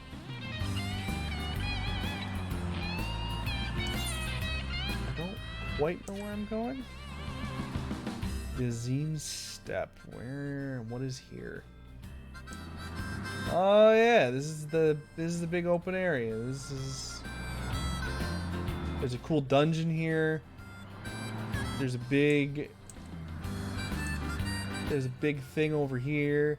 It's a big open plain. There's a tree man down there. So while we wait for... I actually have to pee. I have to pee real quick.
Okay, so I guess now I can get into the story of Stormblood. Basically, to sum it all up, which I've done that man just disappeared. Which I've done several times. You're basically taking back Alamigo from the Empire. So when you first get into Stormblood, everyone is disconjointed. Nobody believes in the good fight. Nobody believes that anything good is going to happen. Everyone is so like, there's no point in fighting the Empire. The Empire is so strong. There's nothing we can do to stop them. But we, being the warrior of light and, you know, having superpowers ourselves, we quickly turn the tide and say, see, the Empire's a bunch of bitches. The Empire is a bunch of stinky bitches. And so we slowly start getting people on our side. We slowly start, you know, bringing people around to the idea that we can take on the Empire, we can kill Xenos, we can do the do and thing the thing, and ain't nobody gonna stop us, no way, no how.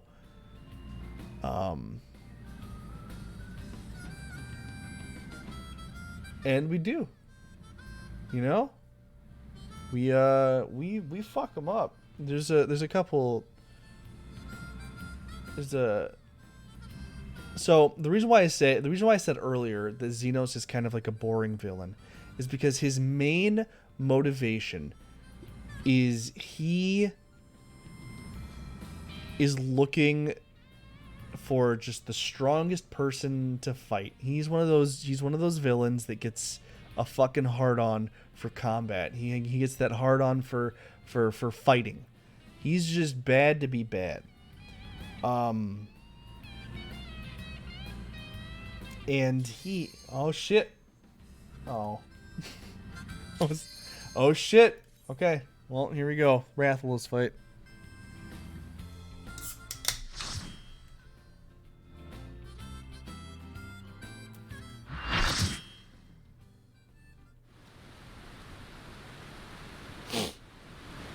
Oh boy.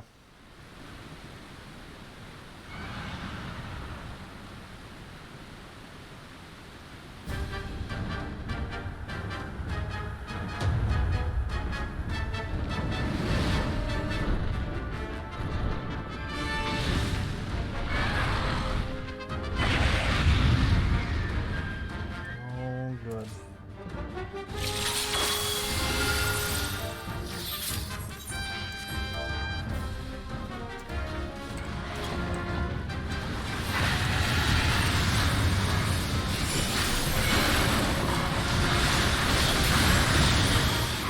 Oh, Jesus.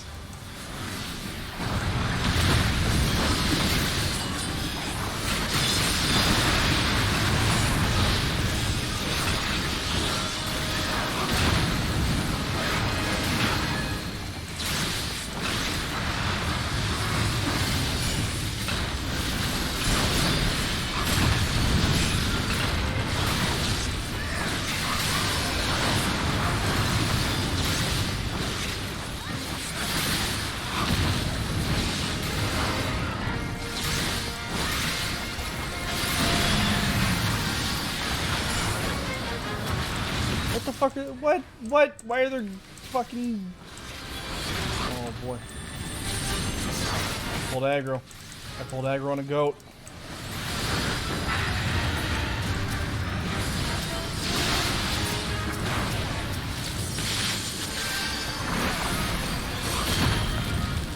Jesus Christ. Fuck.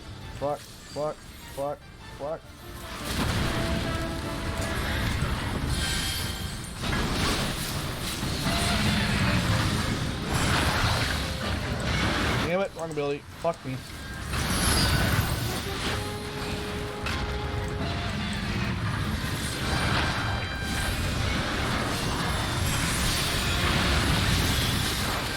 What the fuck?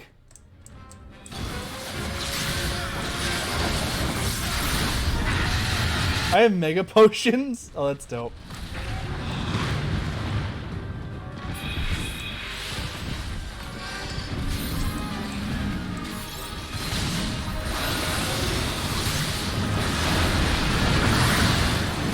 Oh boy.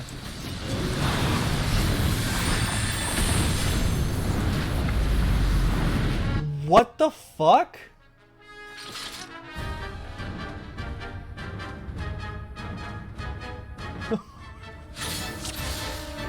What?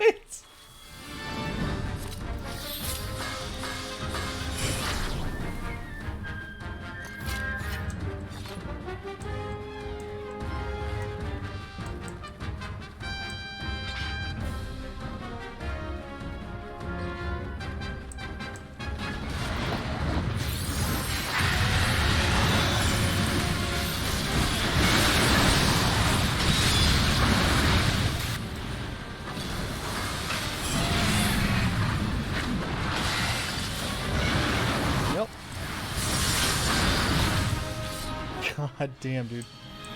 Okay.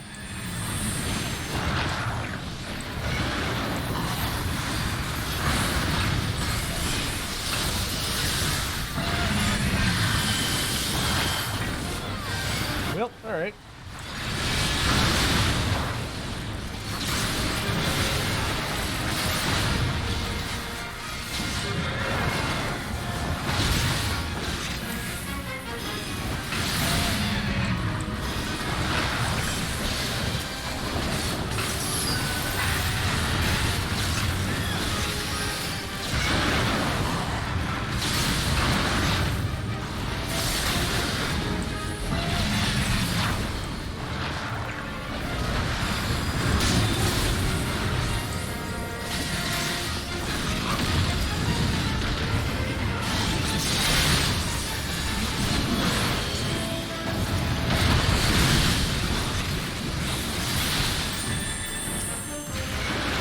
Jesus Christ.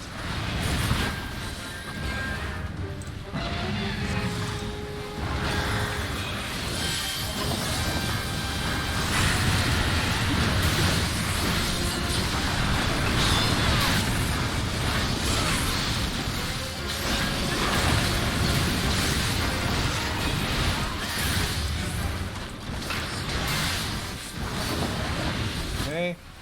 And this dude.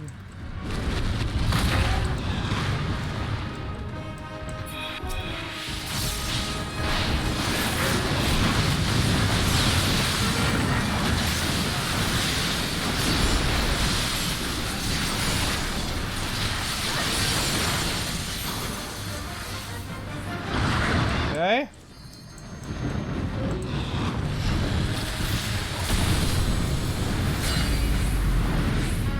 I had to stand behind the dead carcass to not die. Oh boy.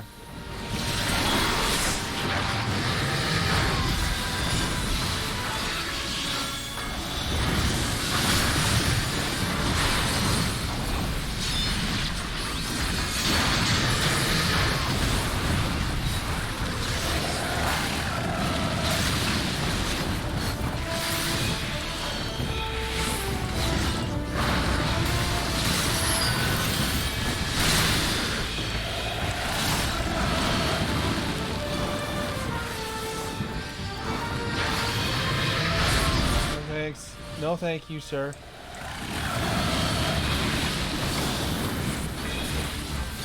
Fuck.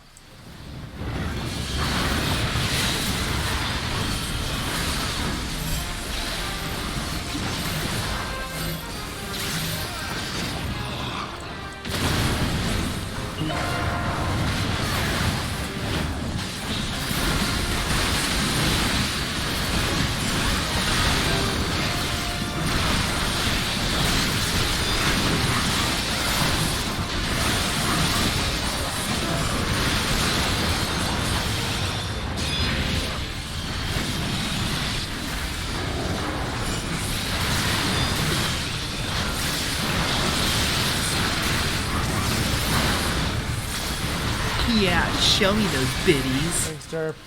Rathalos, Rathalos, Rathalos, Rathalos, Rathalos, Rathalos, Rathalos, Rathalos, Rathalos, Rathalos, Rathalos, Rathalos. I can drink the potion while I'm running. Okay. I don't have to stand still.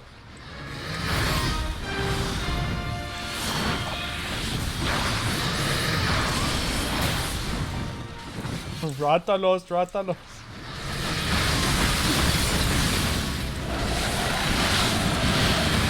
Oh, fuck me, fuck me, fuck me, fuck me. The knockdowns and shit, dude. God damn it.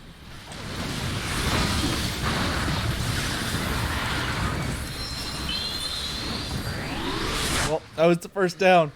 Fuck.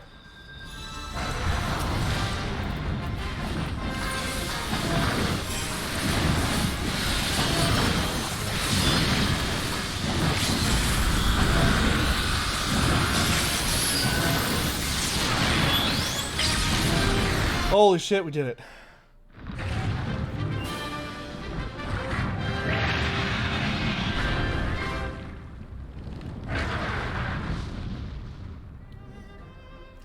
And of course, I was the casualty. Of course, I was the one who died.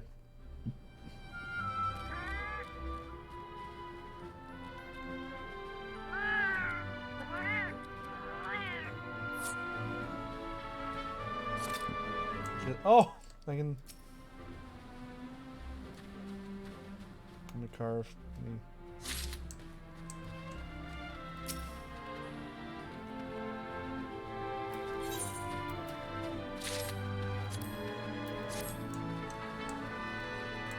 Is that it?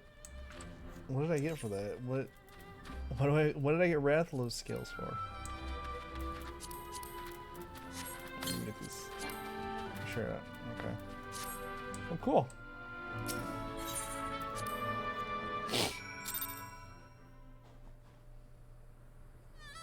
So that was that. That was the Great Hunt. Oh. Where the fuck is the quest?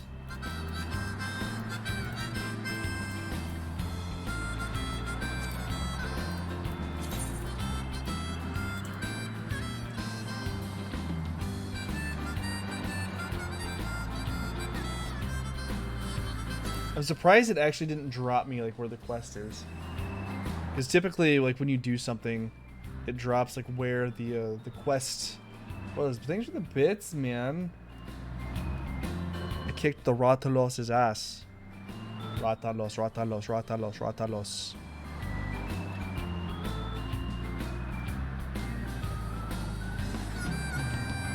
Now I'm cruising.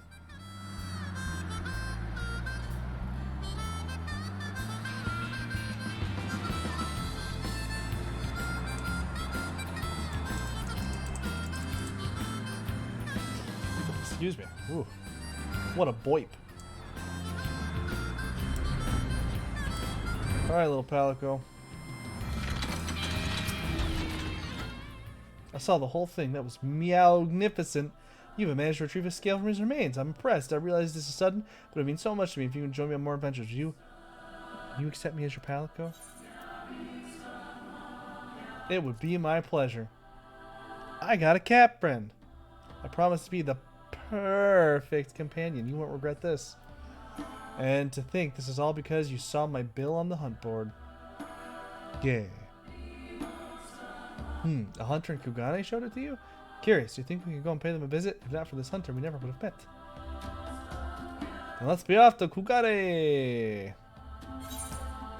Hey, alright, back to Kugane.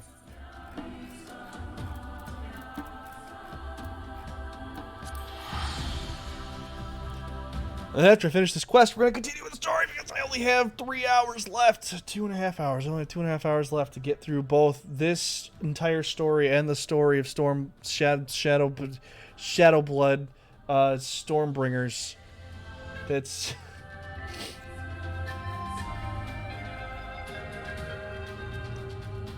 not enough time. There's not enough time in the day. You know, Ray for putting things off until the very last minute. Bokroin. Bokroin. I don't even have my Dragoon leveled up, so I don't get to be a Reaper. I guess I could be the Reaper. I just wouldn't have gear for the Reaper.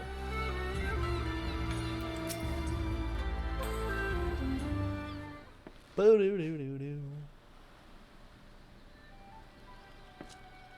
Look at them fucking go. That should do it. I'm warmed up and ready to go hunting.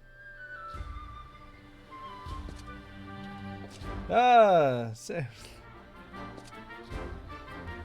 thought you'd already left. My preparation's complete. You only Meow finished preparing? What? Another monster in need of slaying? I'm no Meowster. You brute. I'm a Palico. My apologies. You're dependable, you're adorable. I've no doubt he values your companionship. Well, let's return to the matter at hand, shall we? You ready to go set out and kill that Rathalos? 2, 3, what? You've already slain him? I just expect nothing less. You're every bit the hunt right end. Suppose what we get for all of this extra squats. Okay.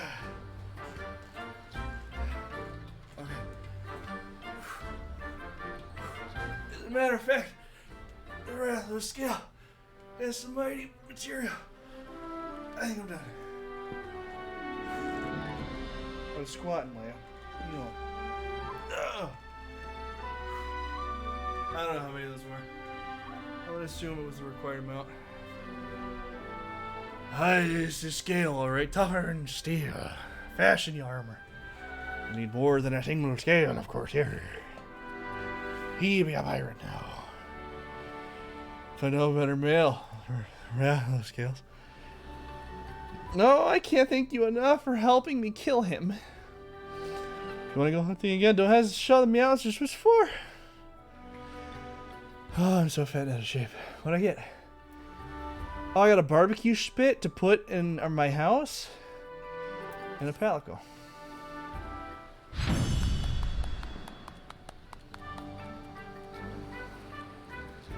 Dope. You can enter Rathalos scales to the smithy in exchange for various goods. Kill the Rathalos a lot, you get things. The newer king on the block, what? You did well taking on the Rathalos, though. I'm seeing the clash of steel.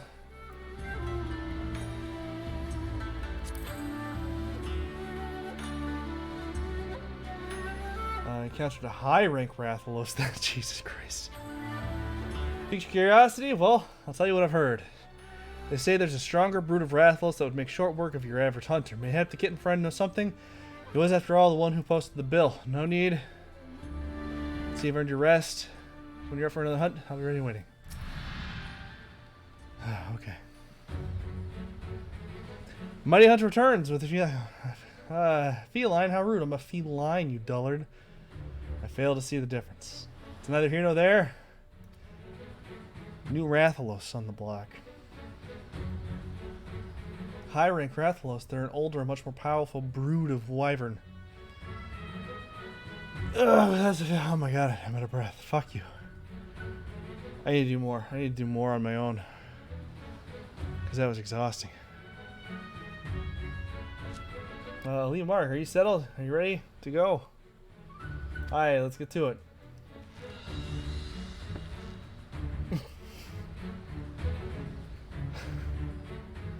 No better way to prep to go hunt a dragon than fucking enthusiasm done to getting around. To be perfectly planned to run that see another hunter charboiled today.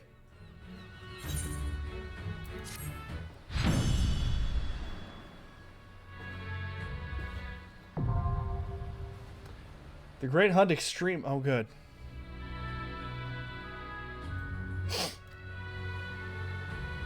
You can only enter the Great Hunt Extreme with 4 players. Because that's how it is in Monster Hunter. What do I get with these scales?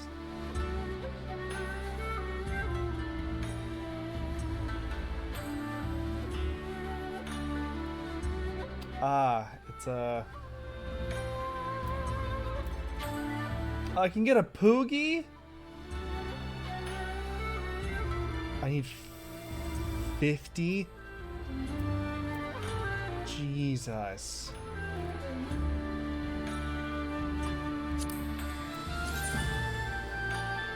Oh, that is pretty... Ooh.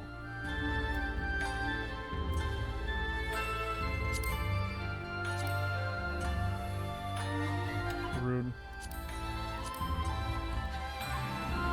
Some pants, okay. What's the augmented male look like? About the same. Okay. Cool. Fun. I'm glad I got that out of the way. Fuck you, jump puzzle. Okay. Story. Xenos. Is there an in here? There is. Alright. Let's do a scenery change in.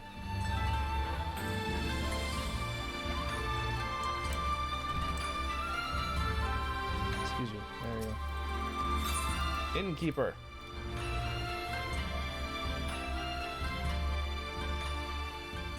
Beautiful. Let's see what music I have.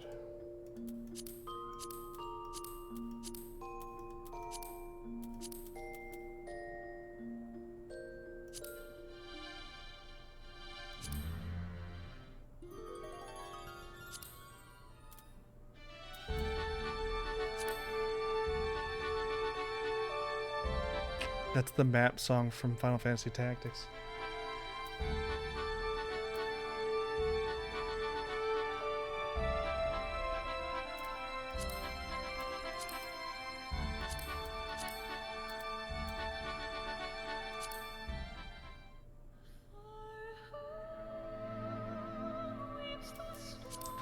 Okay.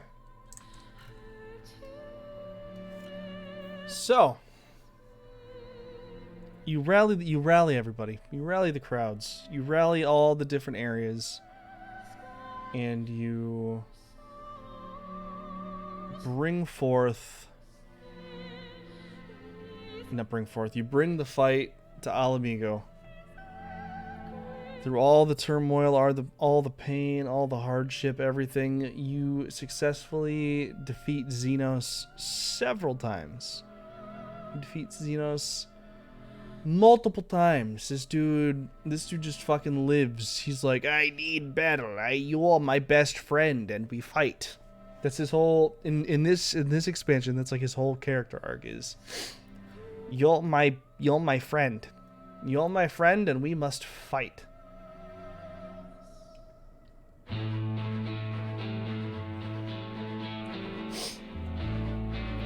And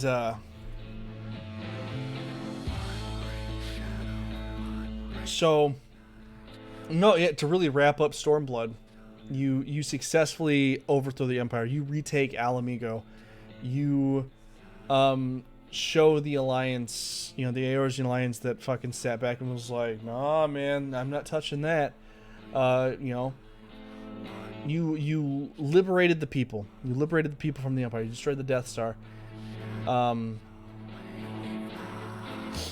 then you've got... I'll show you who Xenos is. We're in Stormblood main scenario. Let's see if I can find a good, just quick introduction to who Xenos is. Under the sea. Under the sea. Nothing is better. Nowhere is better. Here.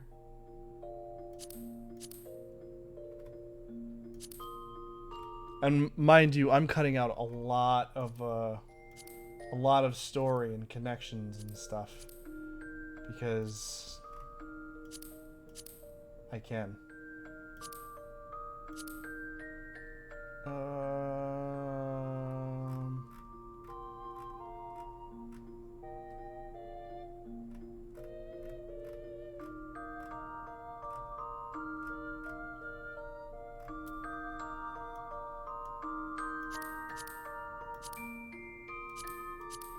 The Lady of Bliss is a fun fight.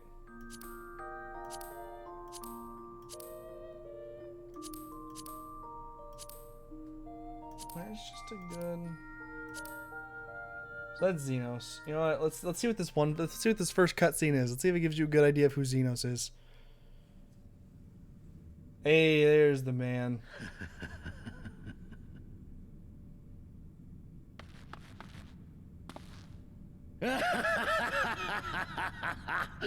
Yes!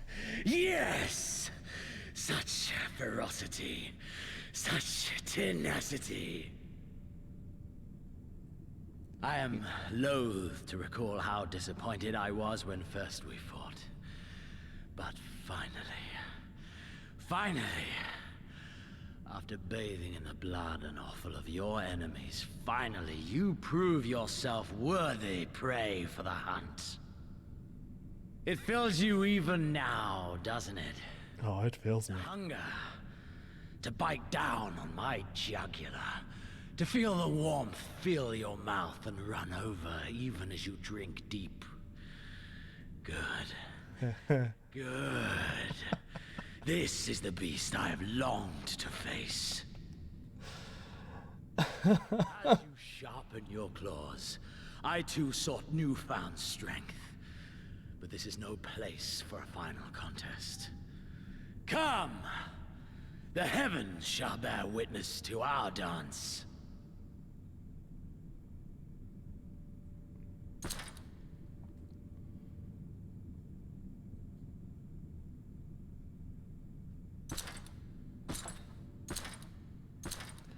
Yeah, that was a lot more sexual than you were expecting, wasn't it?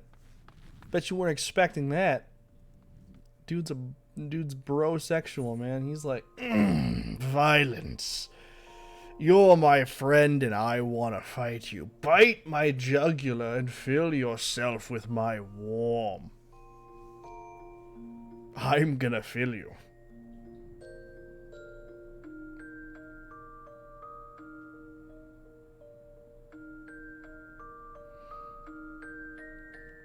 So with that, I'll see if I can get into the final fight. I don't know if I actually can, but I'll attempt.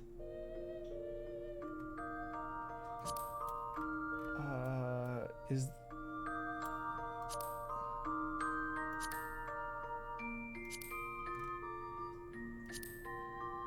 the Royal Menagerie. So if you remember that big dragon at the beginning of the expansion that busted out of Lil Papa's magic egg and fought with the Beetleborg. You know what? I think the next one should actually just show that to you. I think the next one will show you what I'm trying to say here. Can you two shut up? I'm trying to tell a story. Thank you.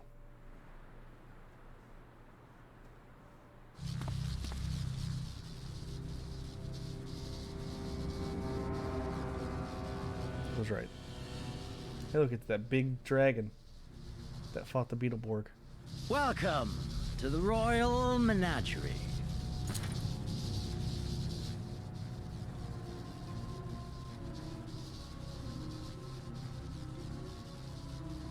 The King of Ruin built this place for his foreign queen.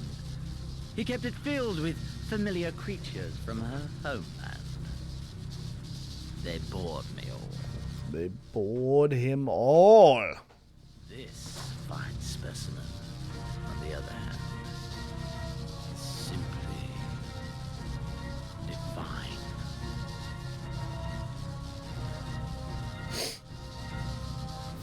Your fates are entwined, are they not, Icon Slayer? This dragon, this embodiment of unbridled despair, born of a desperate man's burning hatred for the Empire. How raw the raging tempest that churns within its breast. No myth raw breast. Manifest this, but a being of pure violence.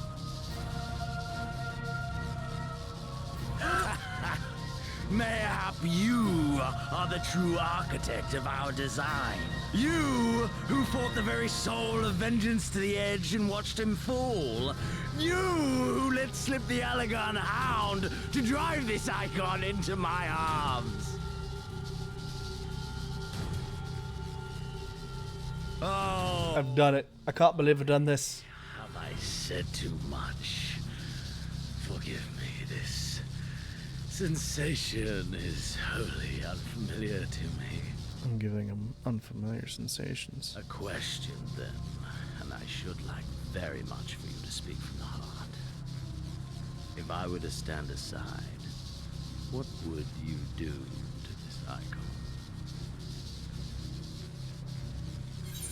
I'd clap its cheeks.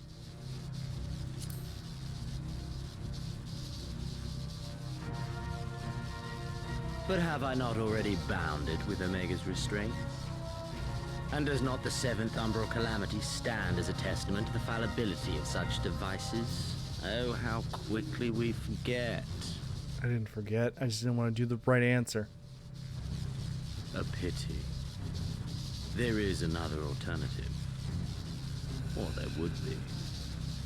Had you only mastered your abilities.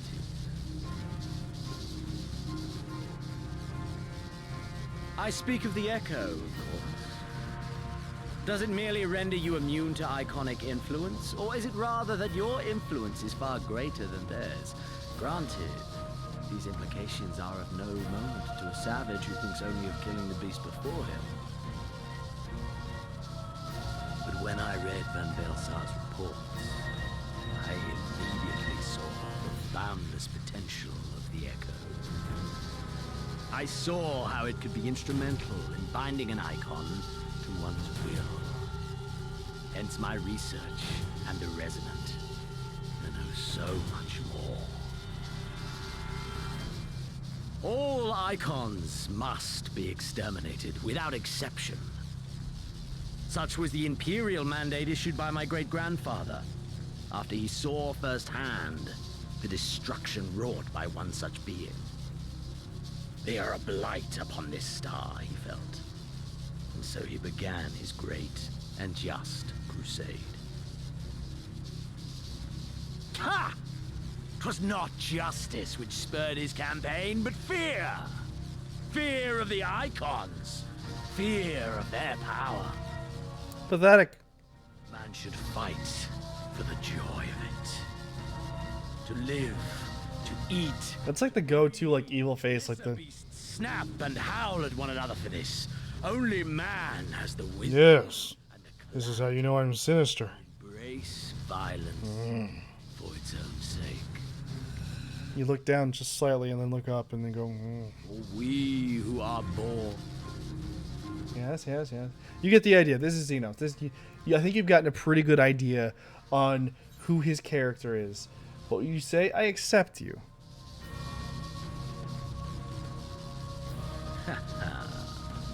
Are we to embrace and let bygones be bygones? Fuck yeah, we are. Do our job. We live for these moments. I live for them too. Yep. So he becomes the dragon. He becomes the dragon. He becomes the dragon. He becomes the dragon. So we're going to clear the selection, and we're going to see if I can't get quickly into the Royal Menagerie. Because I want to show that one to you.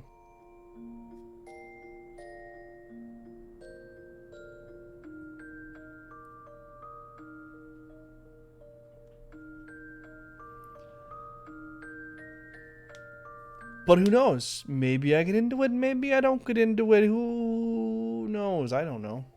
I might know.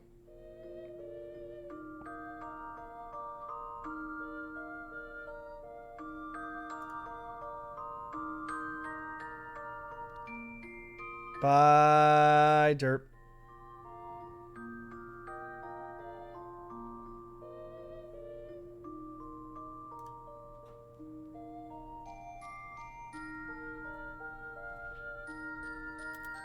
Goddamn DPS queues.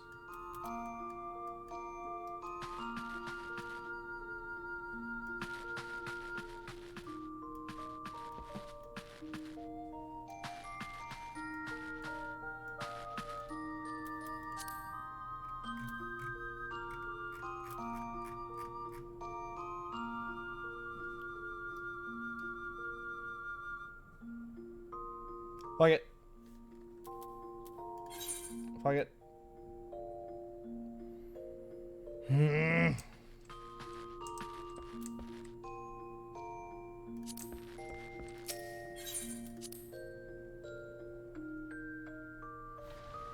I'm going to. Oh, so what I'll do is I'll attempt the jumping puzzle.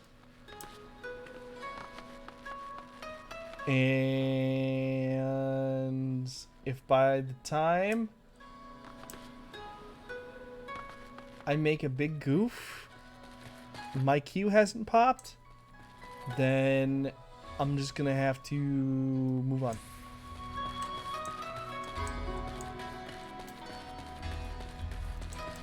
I look down. Where I was going. That's just gonna have to be it. If I can't find a queue in the time it takes me to get close to the top, or where I think the top should be,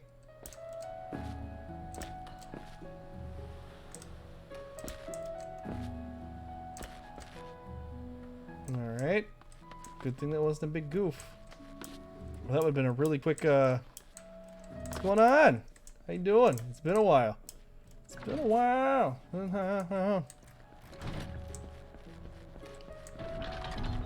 How have you been? How's the cat? God damn it.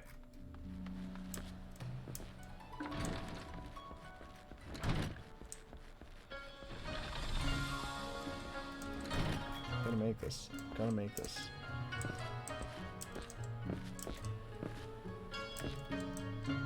This is just the first jump. What the fuck is my problem? It's the first jump.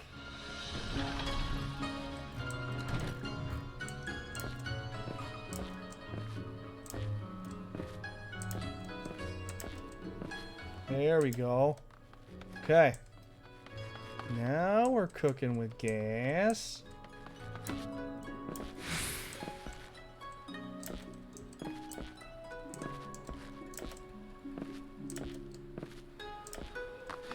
Okay. Oh, it's dark. I can't see.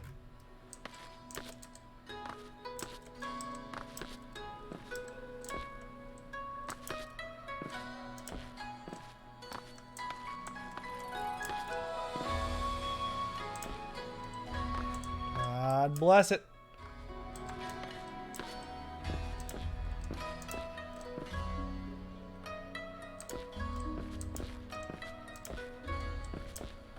Okay.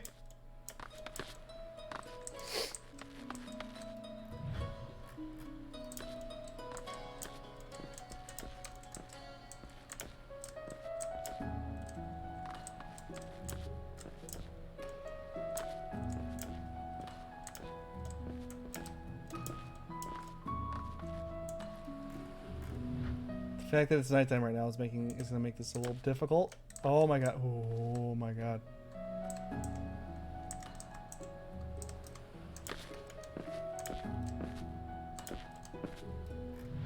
Okay.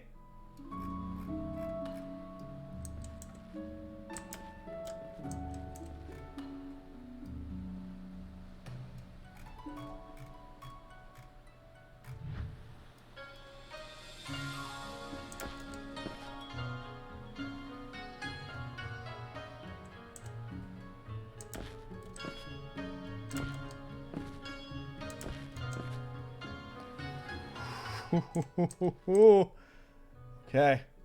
I'm having a good feeling about this. Where did I fall? Where am I? Where am I?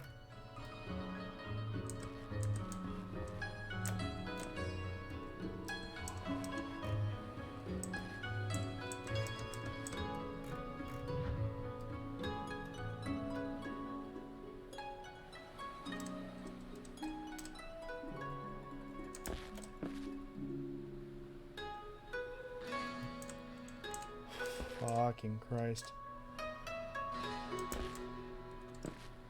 Oh my god. Oh my god. No big goofs yet. No big goofs yet. Still nobody in the party finder. Good. God damn it. How far? Well. Alright. Moving on.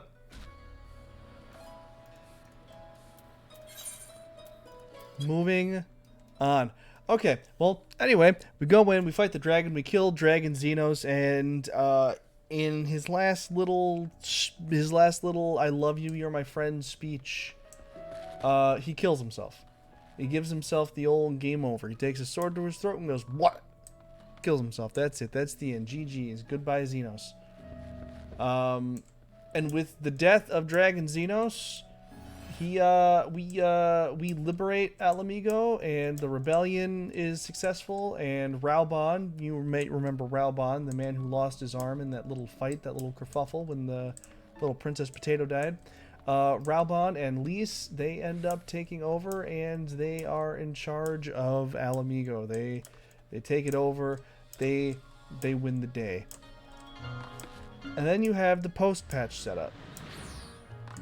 So during a lot of the final confrontations, all of our friends were just falling unconscious. All of our friends were hearing these weird, strange words and just falling unconscious.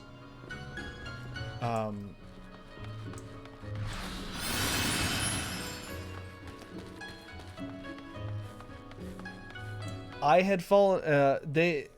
The amount of unconscious they fell was coma levels. They were comatose. I fell unconscious a few times, but I hadn't gone comatose. So it was very concerning for everybody. What else?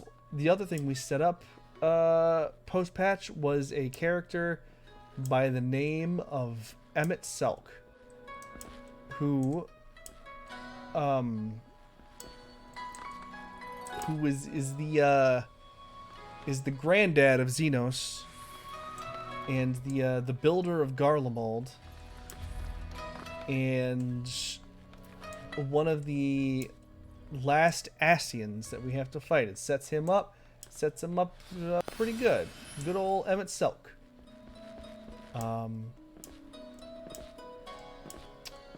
We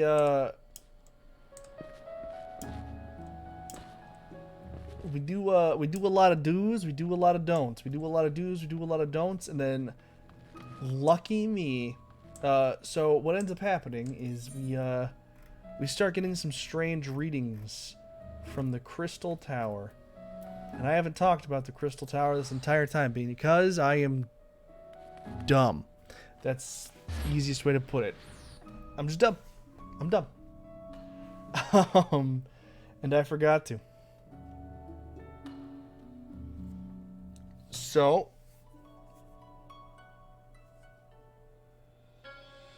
I will now explain the Crystal Tower in the most vivid of detail.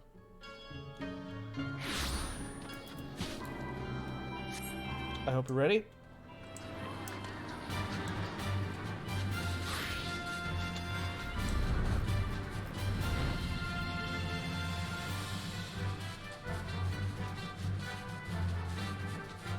That big blurry phallus that you see?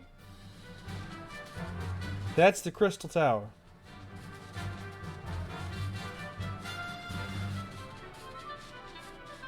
I don't know why it's blurry.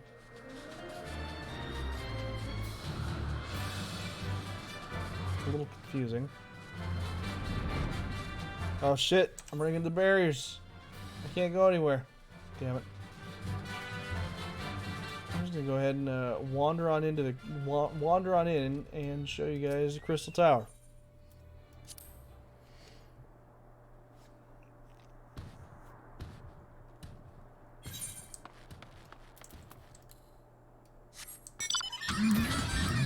Oh, that's right, you can't fucking fly here.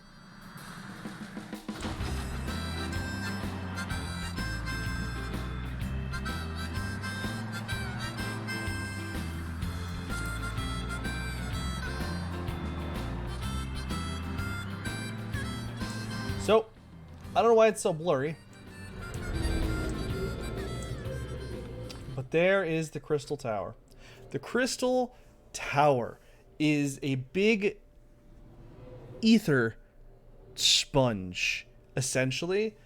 And there were several raids that we did going into the tower because it was full of big, bad evil. It was full of big, it was full of bad, it was full of evil. And we threw out the evil. Threw out the evil. Made the evil go away. And then the Crystal Tower has just been sealed up and dormant ever since, because that's shit we did way back in A Realm Reborn. We haven't thought about the Crystal Tower in like 2 years. It's been 2 years since we thought about the Crystal Tower.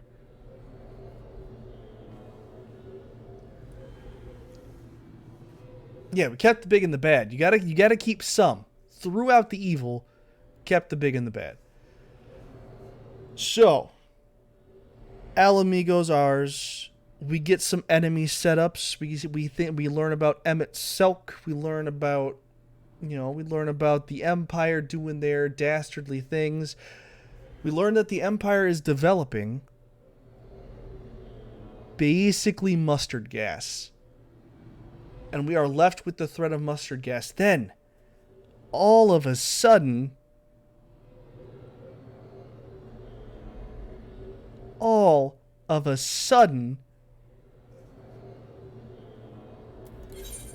we pass out.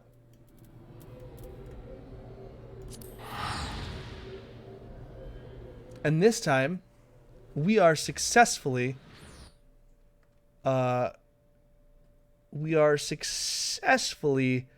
pulled into a coma.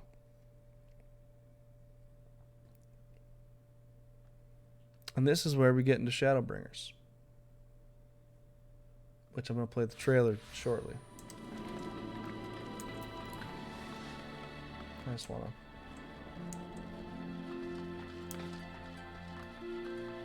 There's so much in this fucking...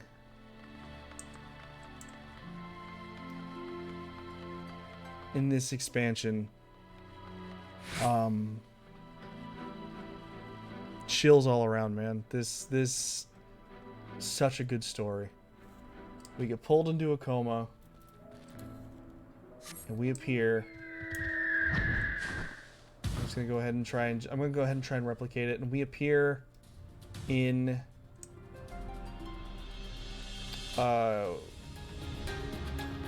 this new world. Out here in the middle of this fucking forest.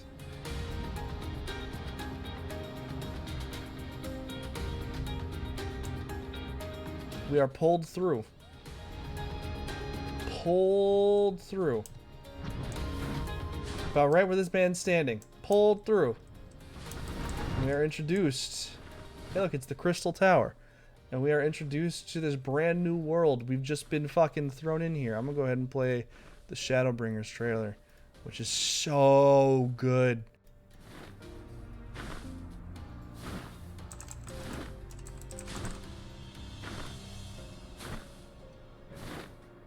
Such a good trailer. Well, there it is.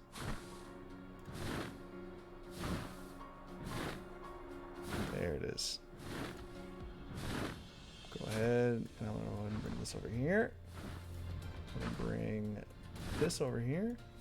I'm going to go ahead and do this and this.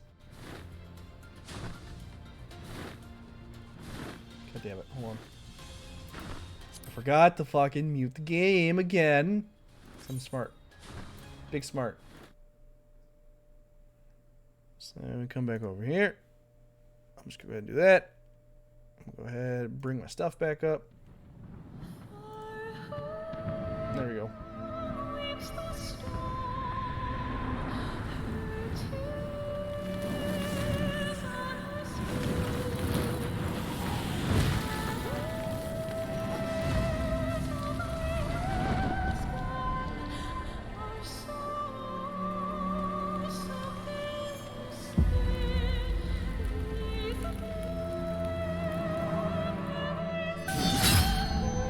How many years have come and gone since that day?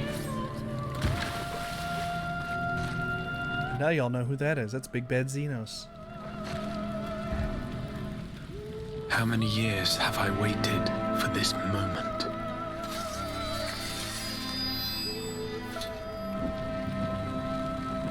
For the one that stood alone against the storm.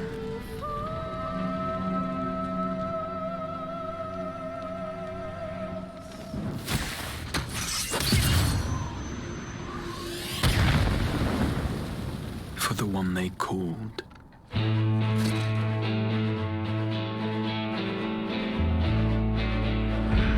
The warrior of light.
Sayest thou, Master Matoya? We may accept this fate, or defy it, but we cannot deny it. Deny? I am not wont to run from my troubles.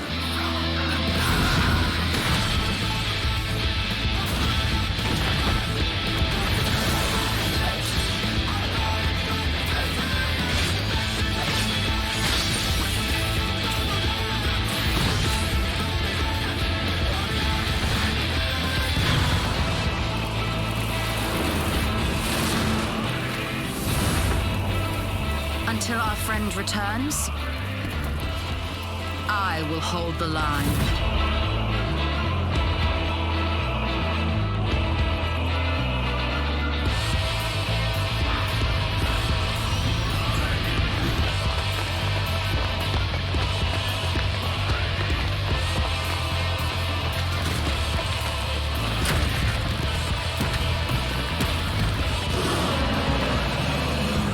This town certainly has changed, and not at all for the better.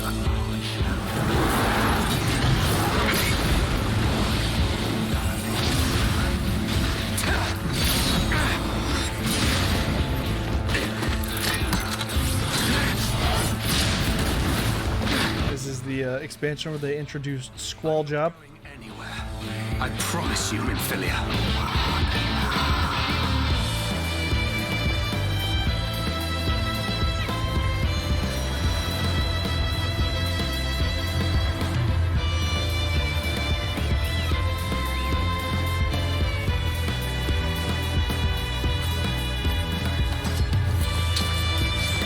And also playable Franz.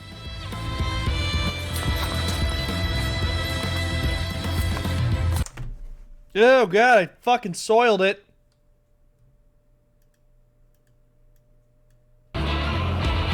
Jesus fucking Christ. Oh my god. Nope, it's fine. Everything's fine. Saved it. Saved it.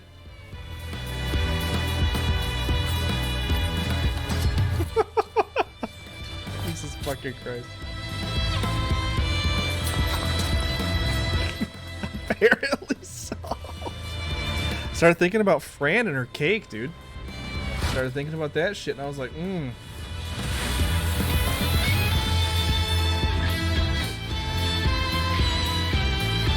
This tragedy, greater even than the seventh umbral calamity, must be undone.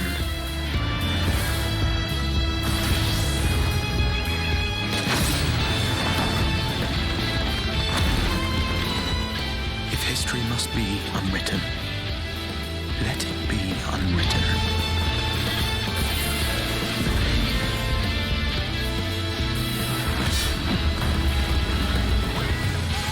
Become what you must.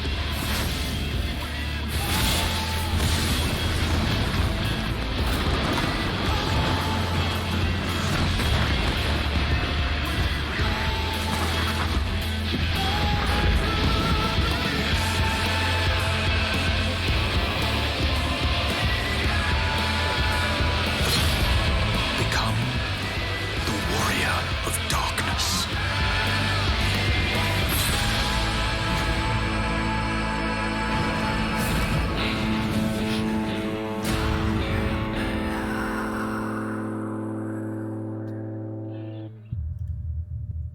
yeah.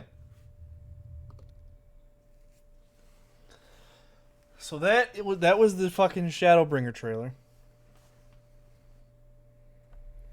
And what that did was set up, Shadowbringers.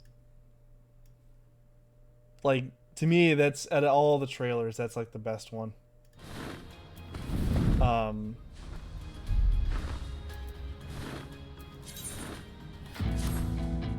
No, hey. We're not there yet.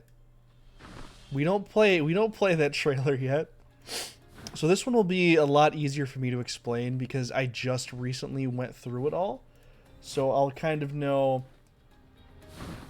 I'll have a way better kind of understanding and explaining it all. So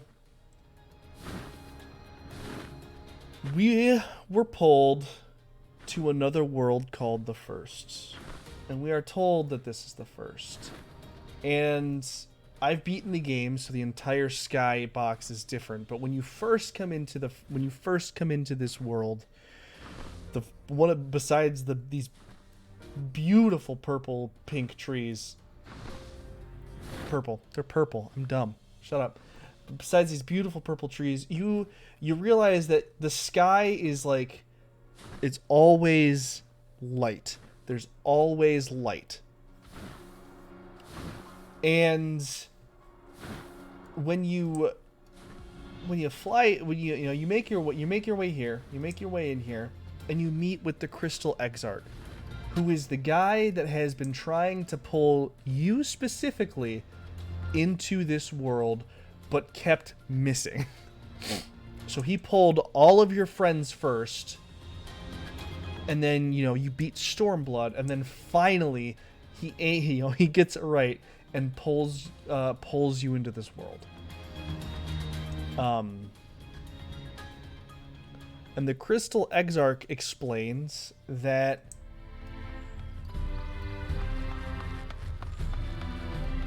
there was an incident called the Flood. And the Flood was a mass amount of light that overcame this world and was stopped just barely by a previous group of heroes. And so it becomes your task to reunite with your pals that have all been pulled before you, and set out on a quest to cleanse the land of the Flood, to essentially bring to bring the night back to this world. And you do so by killing Sin Eaters, which is what these monsters are called. That big lady that you saw in that trailer, she's a Sin Eater. And basically what they are is is huge amalgamations of light. And if they stab you, or, you know, they base sin eaters can make more sin eaters, essentially. And so your job is to travel to these different zones and defeat the light wardens. No, go on. And yet, you defeat the light wardens that are basically just this huge amount of ether keeping the flood in the area. You are basically destroying the flood.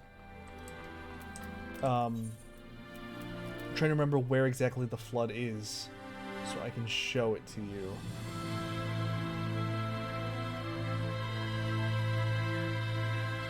It's not Kalusia. It might be Amarang.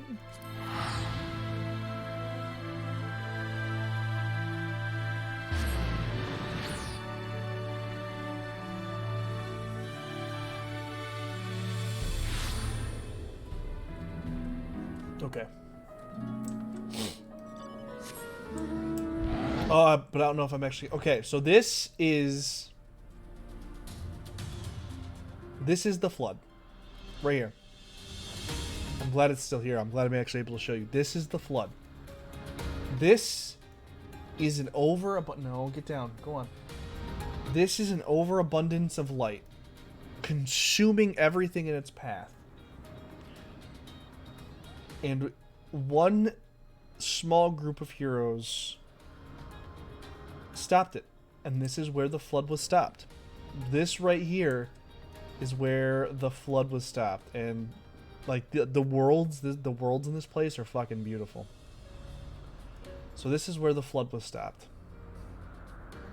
Oh, there's an aetherite in there? I had that one. Okay. So you go around defeating light wardens, and every time you defeat a light warden, your body absorbs that aether, because you're told that if you were to just kill a light warden without anything there to absorb the ether that it gives off, it would be disastrous. So you use your body as basically a conduit to absorb all of the excess ether from each light warden. And every time you kill a light warden and absorb all that excess ether, you bring the night sky. You know, you destroy the flood of light that has encompassed that part of the world. At one point in your journey, if you remember, I said Emmett Selk. I should have probably played something that had Emmett Selk in it. But Emmett Selk joins you. He's, like I said, he's an Ascian. He kind of wanders around with you. He joins your party. He makes snide comments. He makes some remarks, and at one point, he explains to you what the Ascians' true motives are. You're in a cave. You've been defeating light wardens. You've been journeying all over, and you get to this cave that has a bunch of hieroglyphs. And Emmett Selk finally kind of tells you. So this is what happened. This is why he clues you in. He said he lets you know that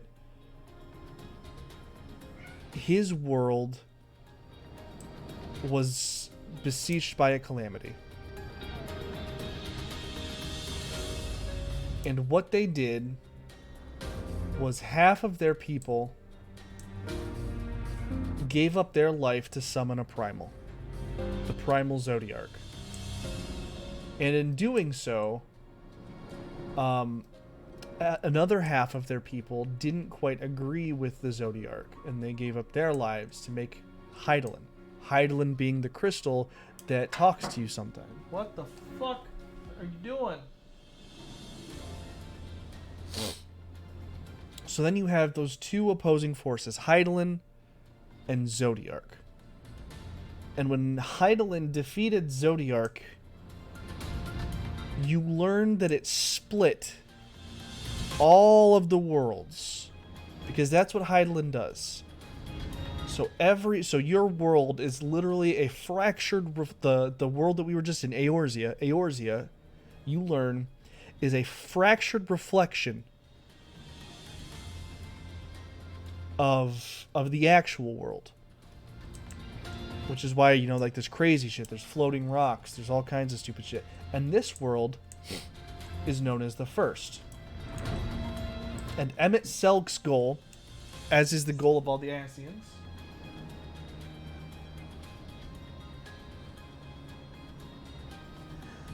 is to accomplish the rejoining, which is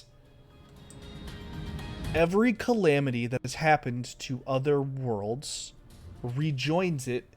Once that world is destroyed, it gets rejoined with the main, the main world. So what the Ascians are doing is they're trying to bring about calamities on each world to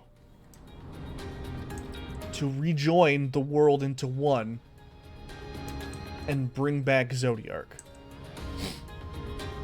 Which, being who I am, being the Warrior of Light, I'm like, that's not okay.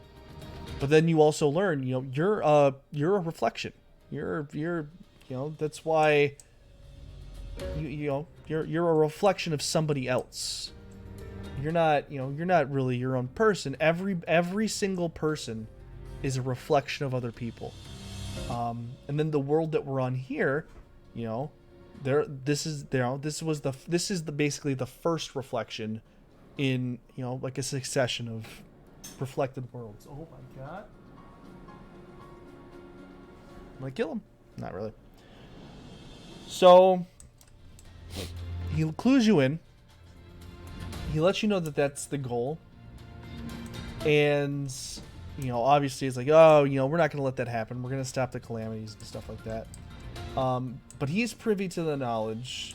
Basically, the reason why Emmett Selk is following you and your group around is to see if you, as the Warrior of Light, are able to sustain all of the ether that you're absorbing from these Light Wardens.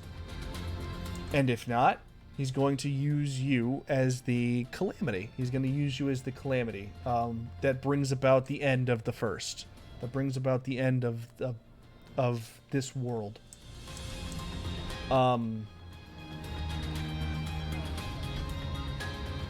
Another fun little ditty that you learn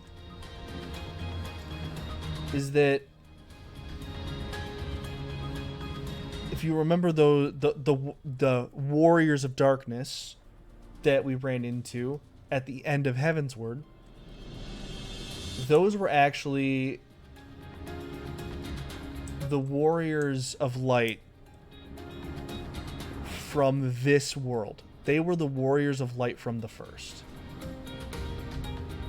And they were basically fooled by the Ascians to do what they were doing, and they were the cause of the flood. They're the reason why the flood almost completely engulfed their world. To stop the flood, everyone except one person gave up their souls, along with the Minfilia of this world, to stop the flood right here where you see it. And as you take in your first Light Warden, you basically have a ghost buddy. You have a Force ghost following you around. His name is Ardbert. And he, if you remember the dude that kind of looked like me, who had the big axe, that's Ardbert from the end of Heavensward. And he becomes your Force ghost for a while, following you around, and he's the one who basically explains to you that, yeah, we were the heroes, we were the Warriors of Light of this world, and all of my friends died and gave up their souls to stop the all of my friends died and gave up their souls to stop the flood. But for whatever reason, Minfilia didn't let me go with them. Minfilia didn't let me die with them. For whatever reason, I'm stuck with you. I'm stuck with you, basically, and I don't know my reason. I don't know my purpose. I don't know why I'm here. So it's a big internal struggle with him. You're struggling yourself as you try, as like it starts kind of coming out that you learn that Hydaelyn is a primal. Essentially, you learn that you could basically just be tempered, because that was the whole thing, is that these primals are tempering people to make themselves stronger. So you learn, Hydaelyn being a primal, what if you're just tempered? What if this whole, what's going on with me, on top of you're defeating these light wardens and you're basically slowly killing yourself. It's becoming, it becomes harder and harder and harder and harder for you to contain this light. I head back to the Crystarium. So I'm gonna go to an inn.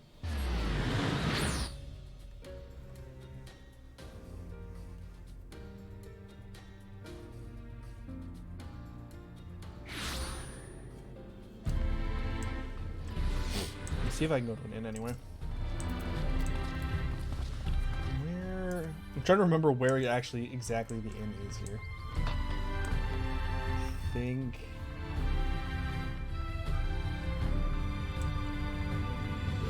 Oh, that is okay.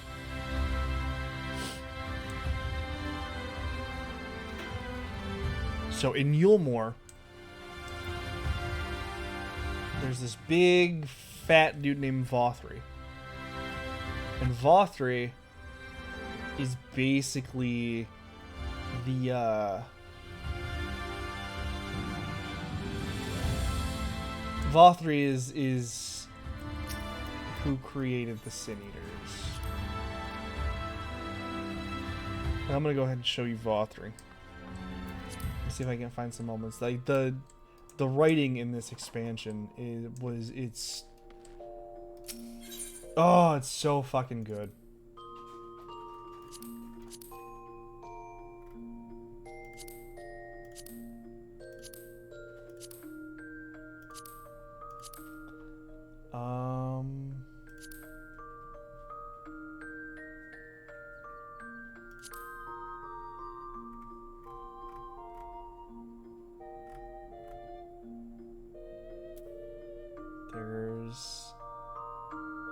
Where would it be?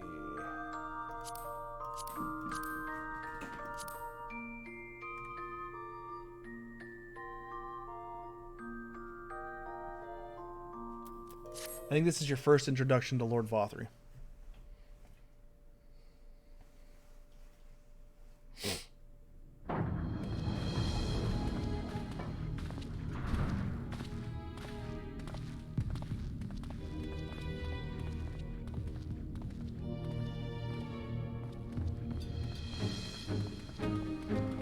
That's him. That's Vothri. What a beautiful fucking specimen he is.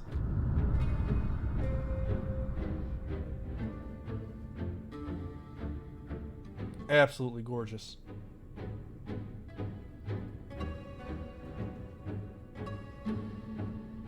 He's attended by Sin Eaters. But how does he... Oh, he thick, dude. Mercy! Mercy!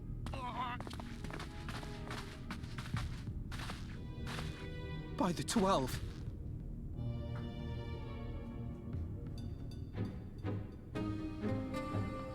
This is one of I think this was one of the first times they actually kind of showed blood. Kaishia, what happened to you? Who are these impudent louts? I do not recall requesting their presence.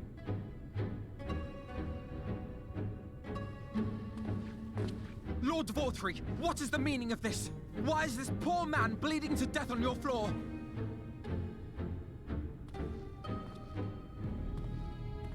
Why? You ask me why? Because criminals must be punished. And this man is guilty of fraud. He came to us, claiming to be a man of business. Yet his subsequent conduct has shown him to be anything but. Europe is a city built on love for one's fellow man. Those who have naught to give and live only to take are a blight upon our society!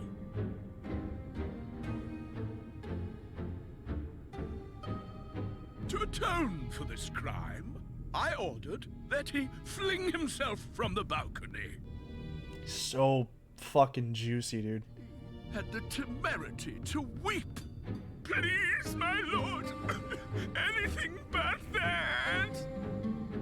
What then is a man of mercy to do? But offer the sinner another way to show his contrition. Another way? Meaning what exactly?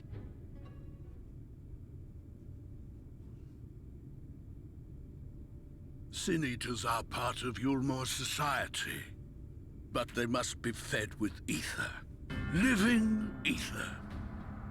So, I demanded an offering of flesh, carved by his own hand, from his own hide.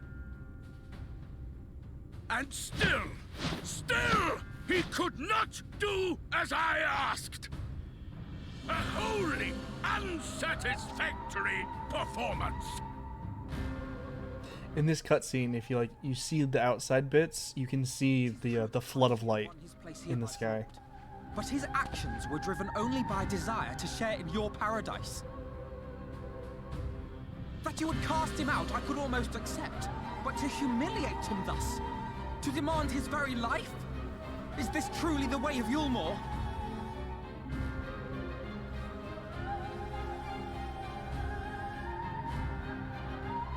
Look at his little stubs. You dim, deluded child. Have you ever paused to consider what it takes to maintain such a paradise in this barren, broken world of ours?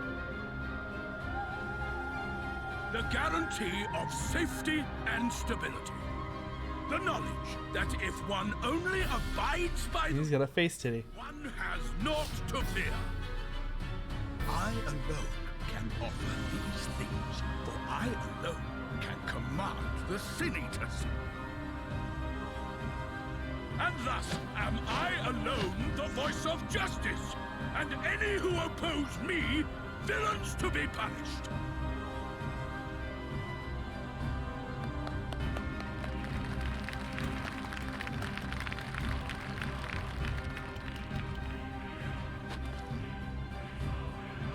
People call this paradise.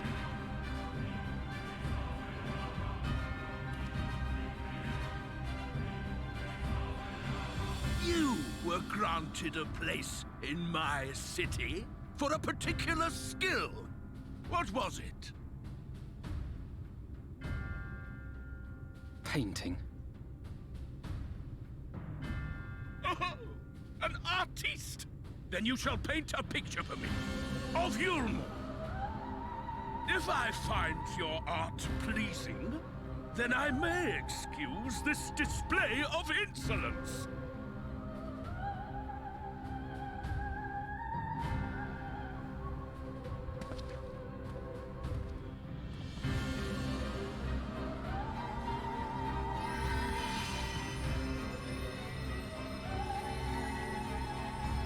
Who gave you permission to tend to that criminal's wound? I told you to paint me a picture!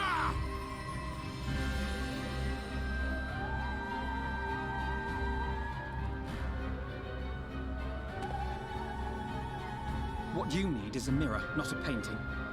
It will capture the horror I see before me far better than I ever could. Damn.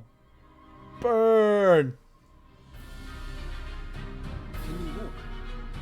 I think so.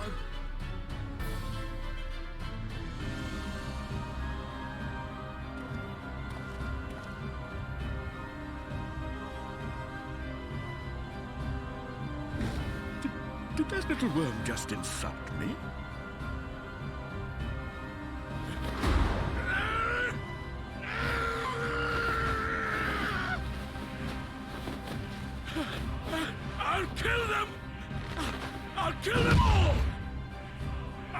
enslave their minds, torment them, torture them, and tear out their hearts.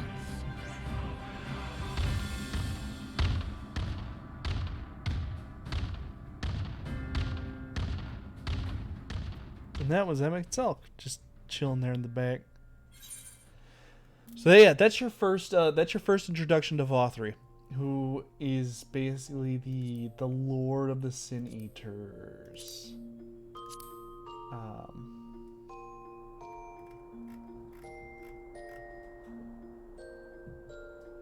And then you find Alice, and they're trying to figure out how to stop,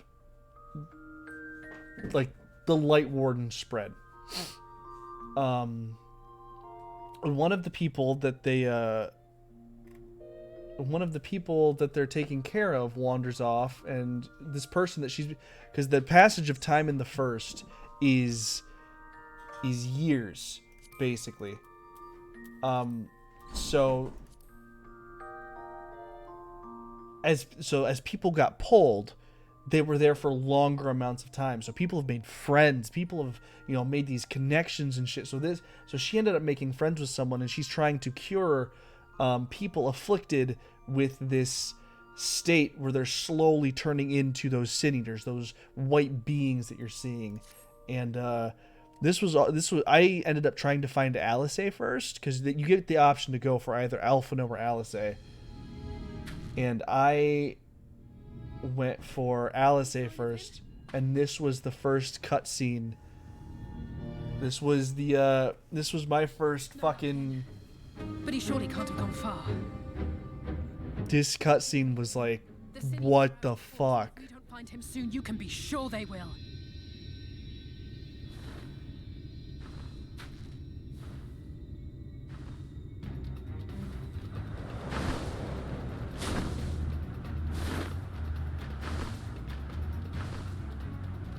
Did you see the size of that thing? It must be one of the nasty. And the bigger the sin eaters are, the more powerful they are. It means they've been alive a lot longer and absorbed a lot more ether.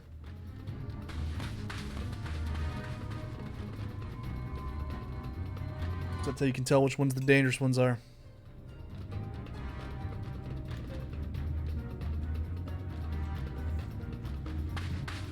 There it is! Is that... Oh no!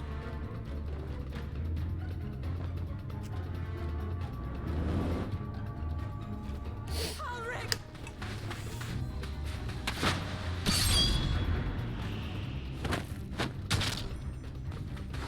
We have to run!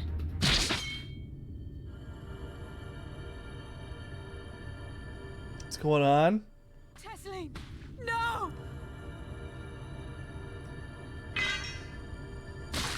Trying to finish up this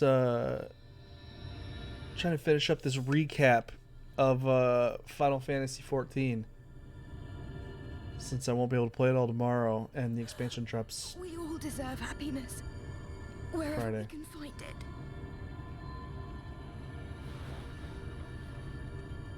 The time left to you is precious.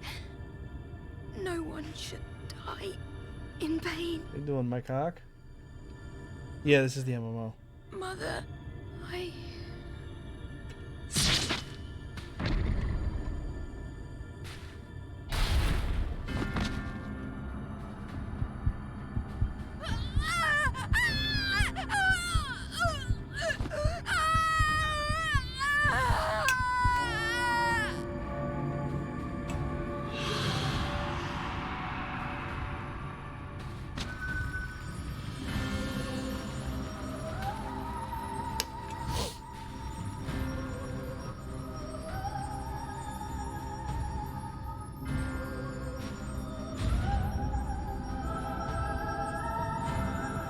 Yep.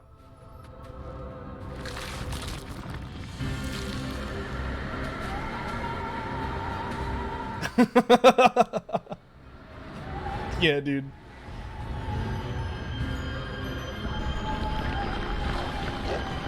So yeah, this was one of the This was one of the first cutscenes I was graced with first getting into this expansion.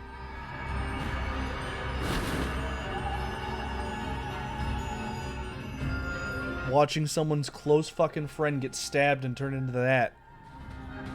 No, no, no, no, no! Move that out of the way.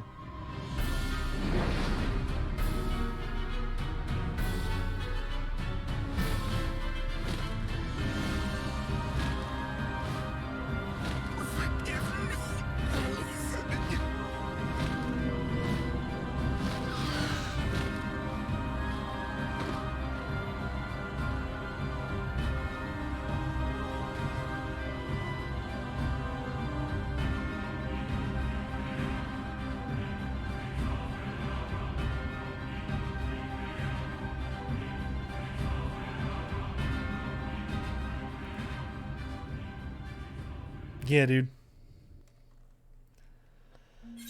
So that was that.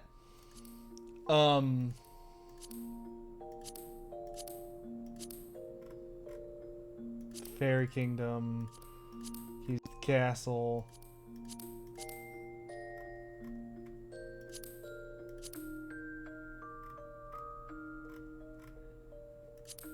So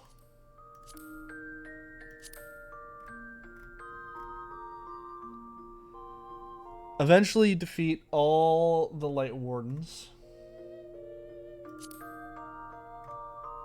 And you learn that Vothri was the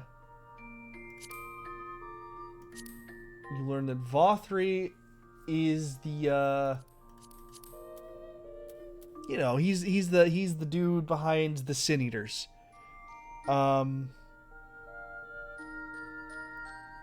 So you all start to converge on Vothri's little palace, which is in Yulmore. And you're going to confront him because, you know, it's his time to go. Vothri's got to die, man. Let me so when you finally get to good old Vothri, let me show you what happens. Let me show you what goes on. Let's see here. Maybe this is the one? This isn't the one. I'm gonna skip it.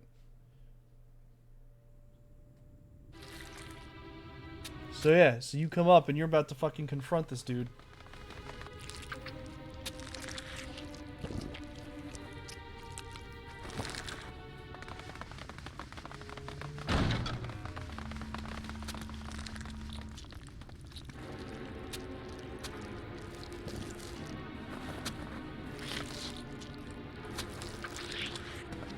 Lord Vothri, your reign of tyranny is at an end. For too long you have preyed upon the desperation of the poor. Now you will answer for the suffering you have caused.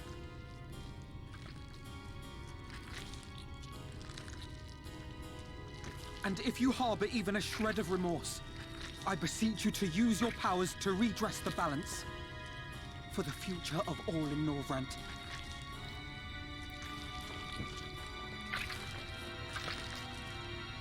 No, it can't be. This is wrong. It's wrong.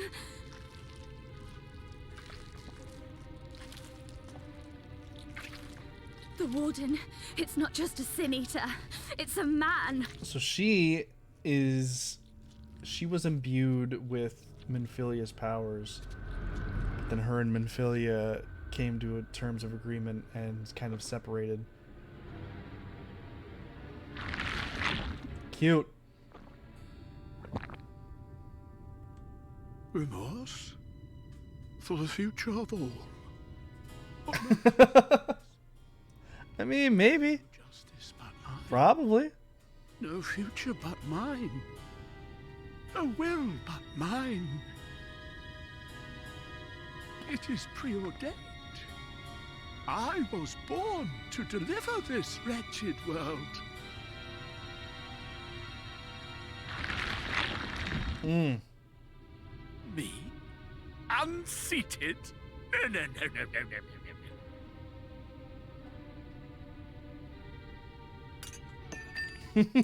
Jesus Christ. It's Sit down. Inconceivable! Absurd! I am a great and wise king. Greatest and wisest! I reign from on high! Yeah, he do. He be raining all up on high.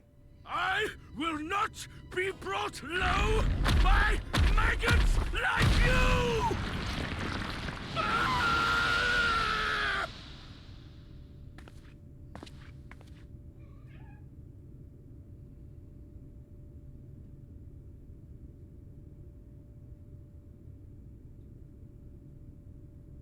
Oh, yes. Of course. I can begin again. Rebuild my paradise. Once I finish my dinner.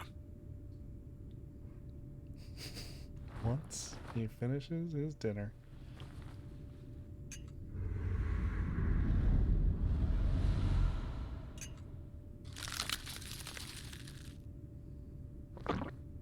Eats that shit fucking fork and all, dude. Stop him! Thancred, stop him!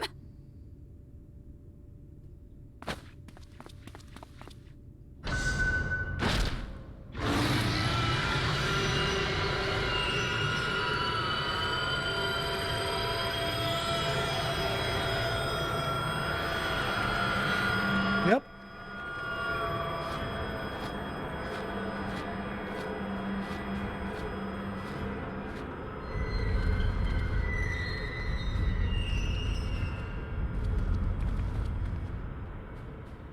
Actually, if I remember correctly, the cat girl is not single. I'm sorry. She's got a big lion hubby. Where did he go?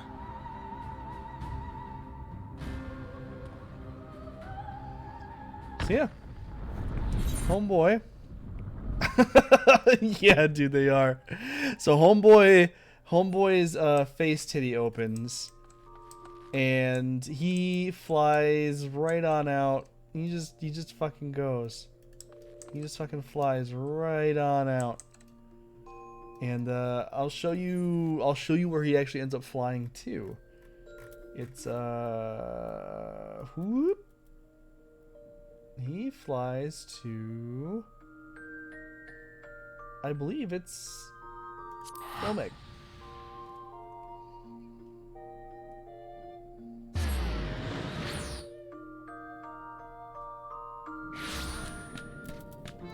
Is that wrong? Is that wrong? God damn it, it wasn't Ilmeg. I think it's Amarang.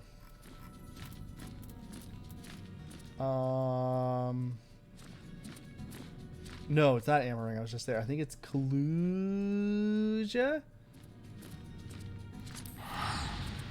That's the wrong place. Kaluja.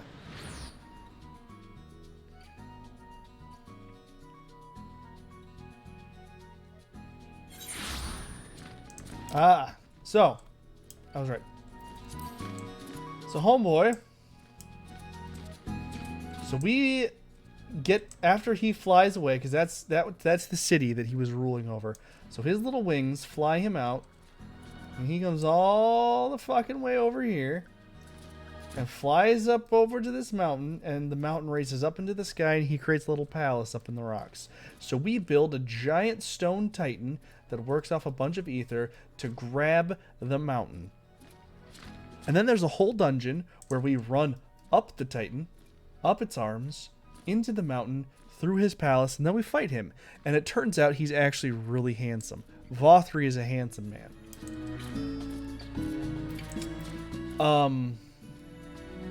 We learn that what ended up happening was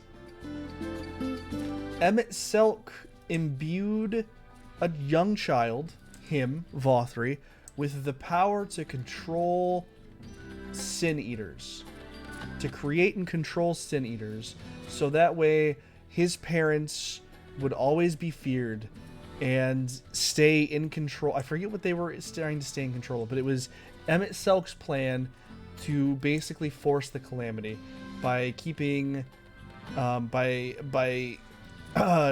making Vothri able to make and control Sin Eaters.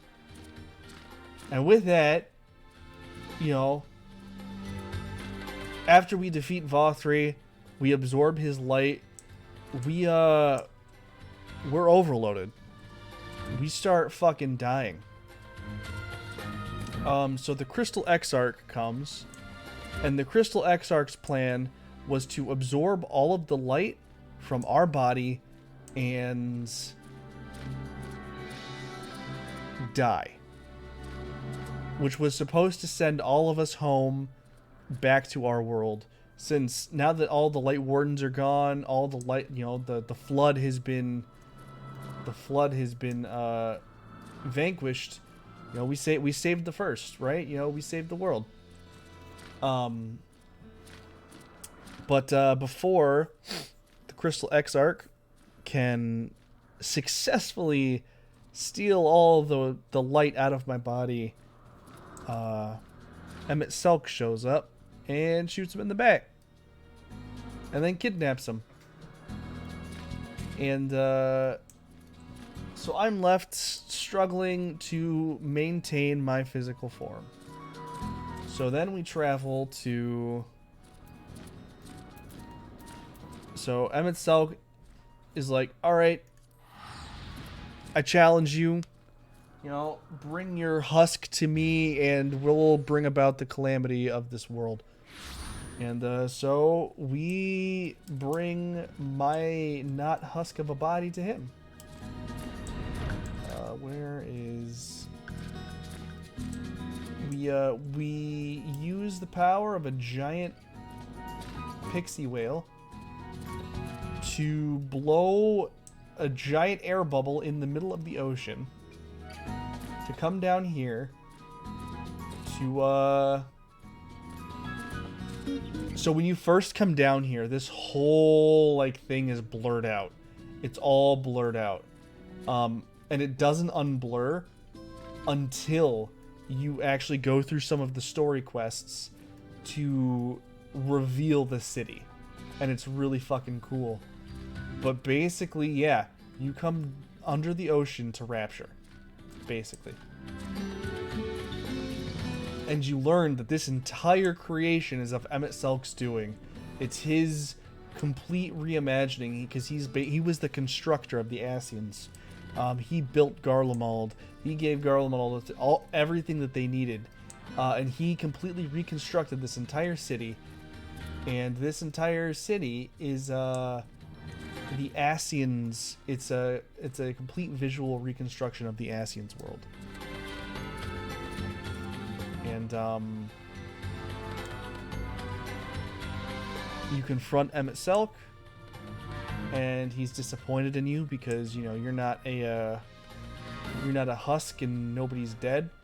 And so he challenges you and proceeds to invite you to witness the end of his world, which I am going to hopefully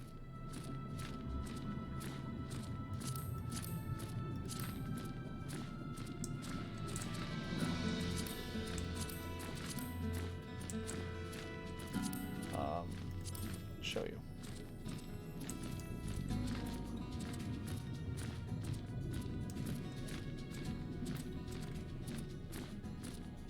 I just gotta remember which one it is.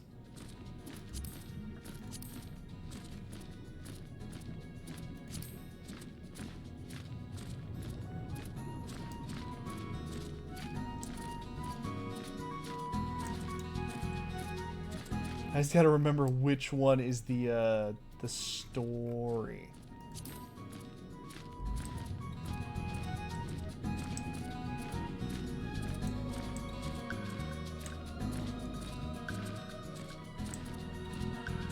It's not that one. Not Mount Gold. This one.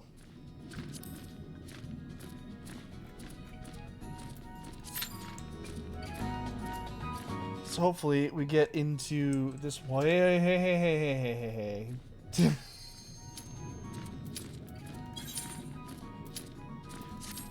God damn it. God damn it. I just meant to do the dungeon, but the one thing I was trying to show you like way back, fucking Royal Menagerie was son of a bitch. Anyways, hopefully I still get a less than, because this dungeon is fucking dope. I know I haven't shown you much with Emmett Selk to really get you invested in who he is as a character, but this whole like this, even just like the scale of this area. I don't know, man. Me just telling the story doesn't even do it justice in the slightest. It's honestly, it's just good.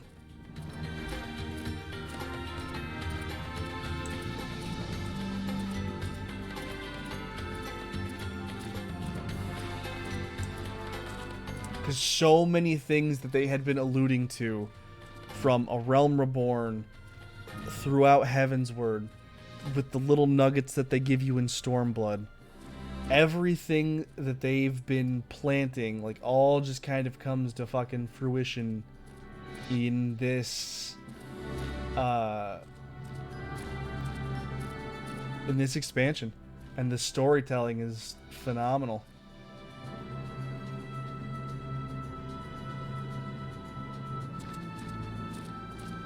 I just need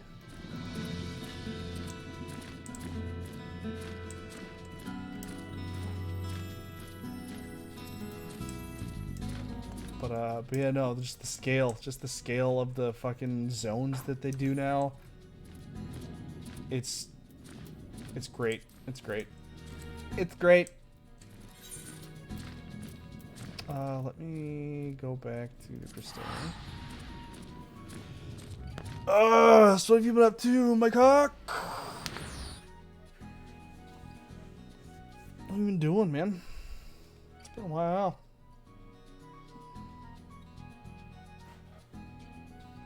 I need this dungeon to pop because I have an hour.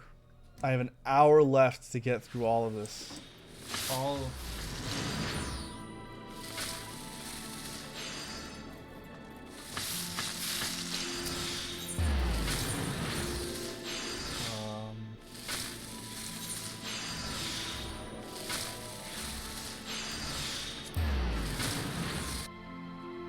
Dark Souls? Dope. Dope. Are you winning? What kind of Dark Souls run are you doing?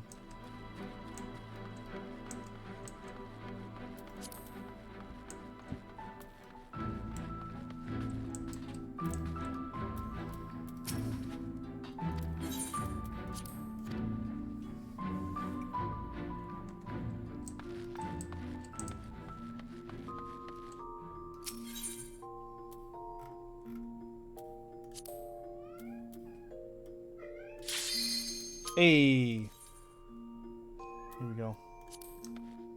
So yeah, so this dungeon is probably one of my favorite dungeons in this whole fucking game.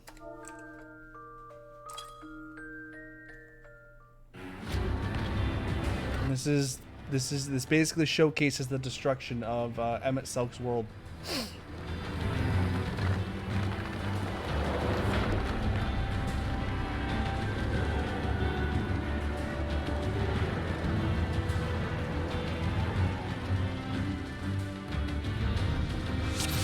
Welcome to the final days of Amaranth.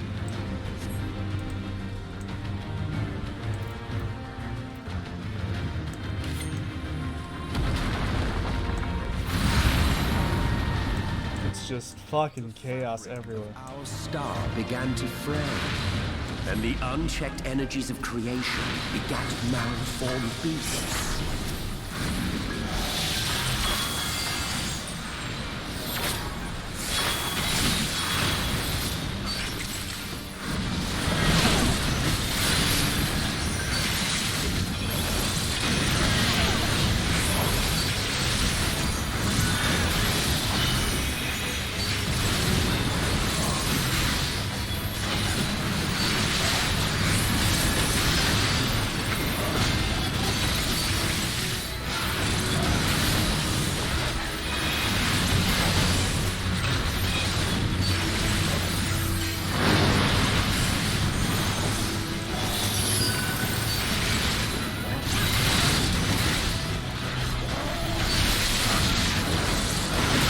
damage.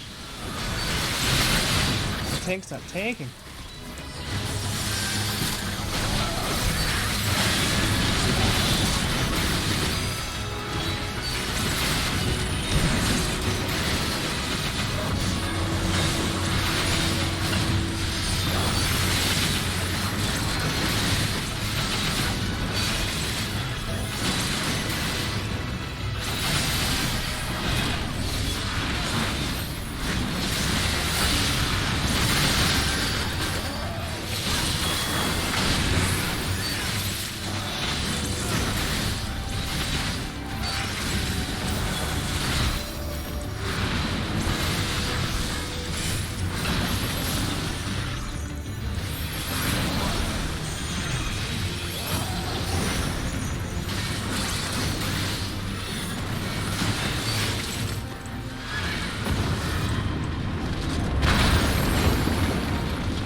God damn it. I should have known. Should have known she was gonna move. Some fucking wall-to-wall pulls.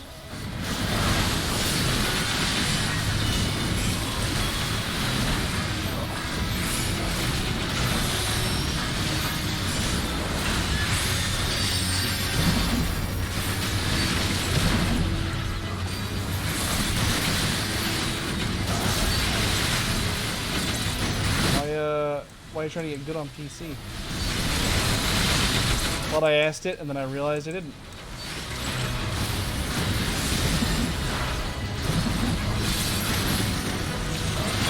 Why not just stay good on PlayStation?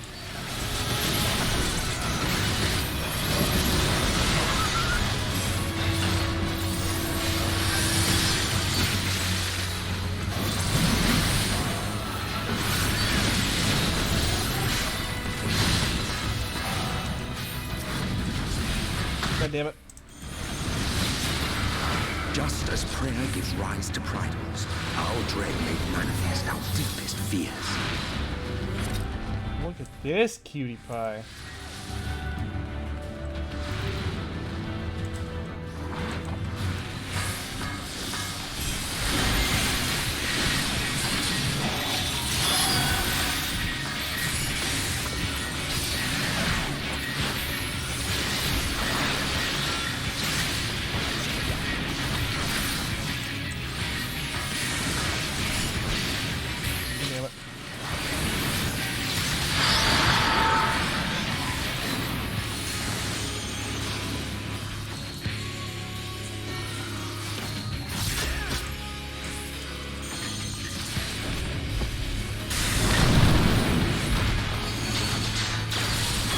Bitch.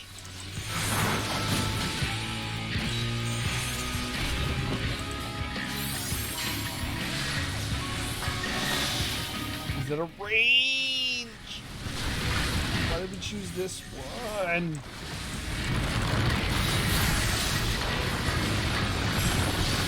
Oh God.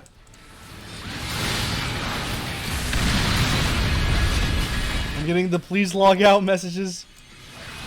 Why'd you stop playing on console?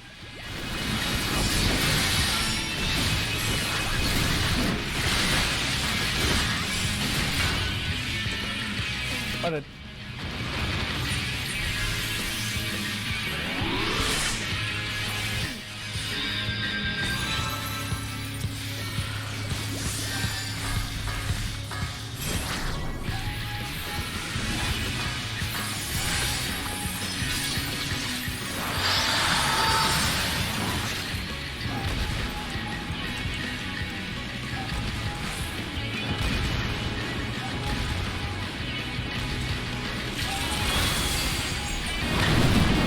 Oh my God.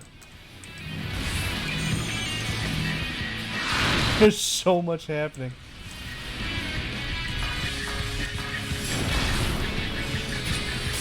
I don't want die. I would prefer not to die. Well.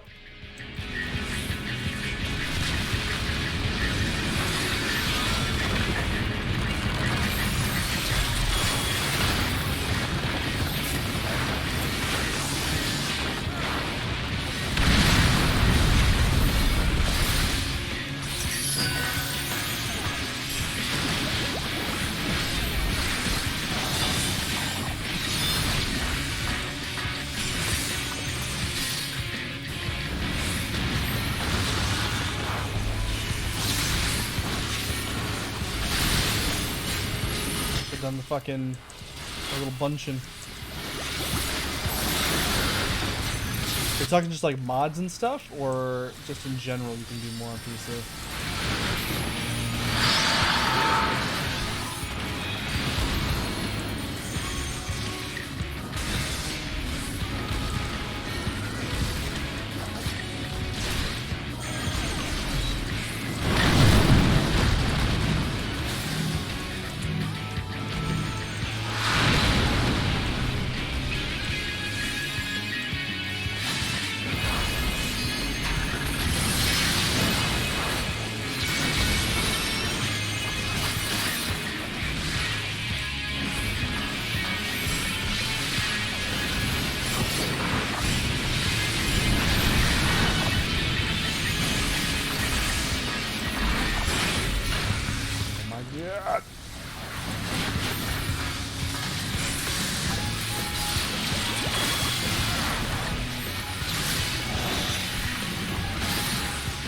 Oh, well, yeah, okay. That makes sense.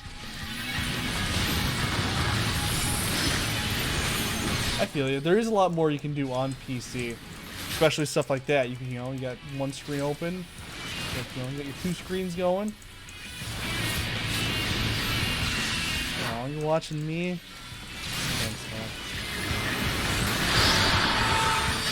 Thanks, son of a bitch, son of a bitch, son of a bitch, son of a bitch.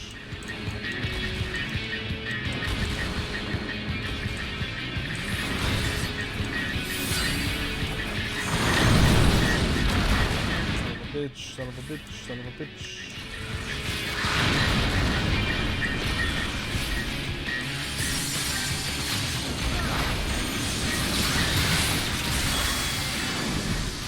Oh.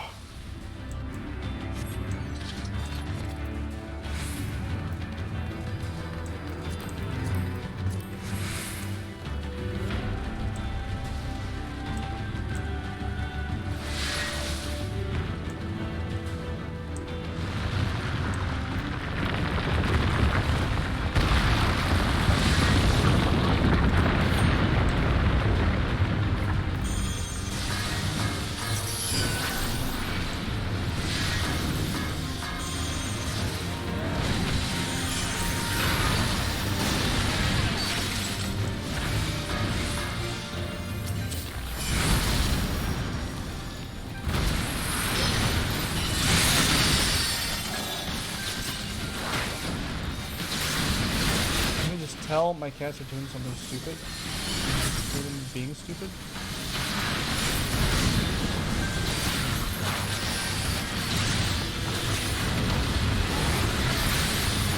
Goddamn cats.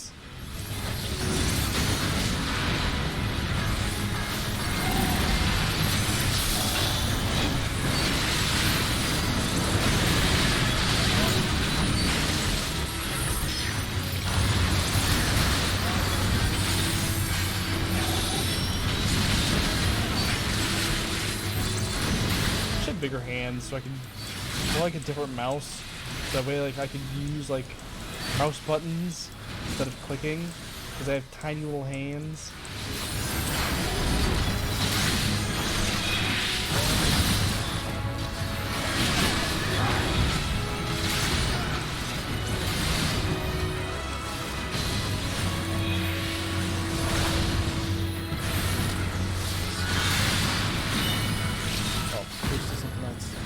Oops! I got distracted by my cat. Be dumb. The land buckled. The cities burned. The waters ran red with blood.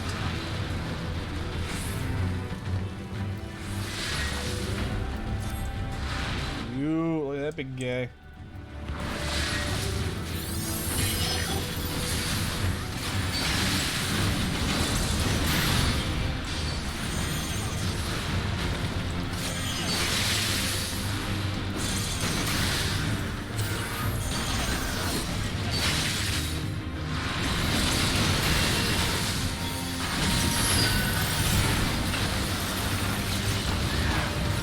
I have a bomb on me.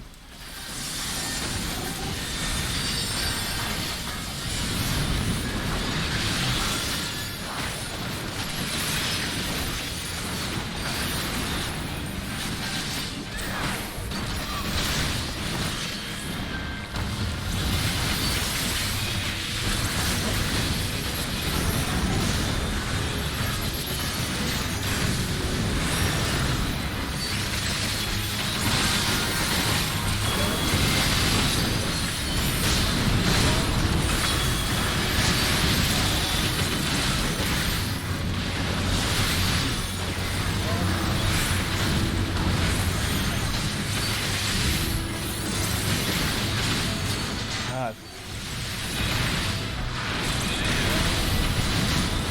This isn't gonna be enough time.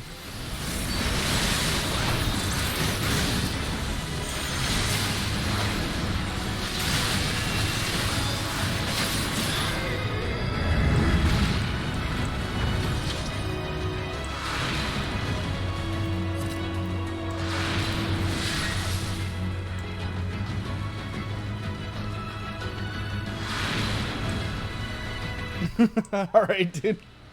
You're good.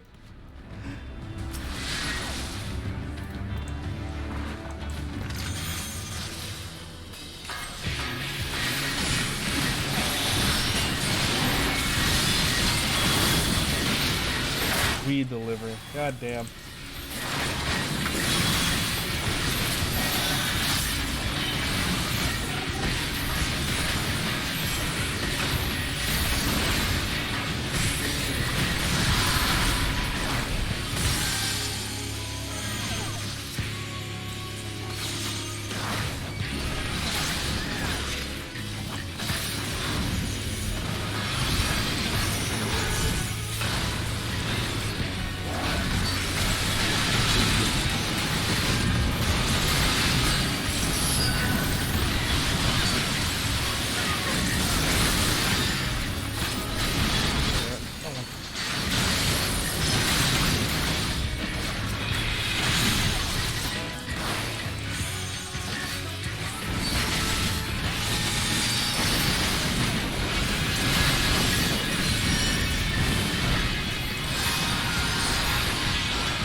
There's fucking so much going on.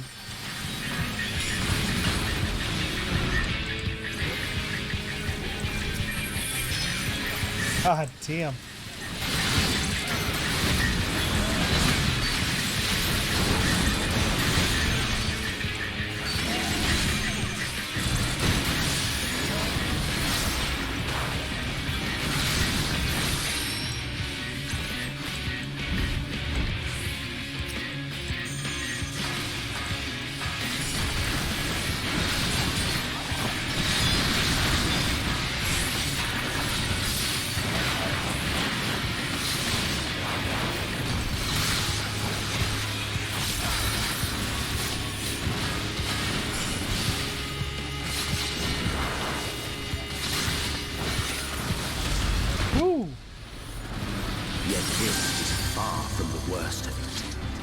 Come, and I will show you. Nice.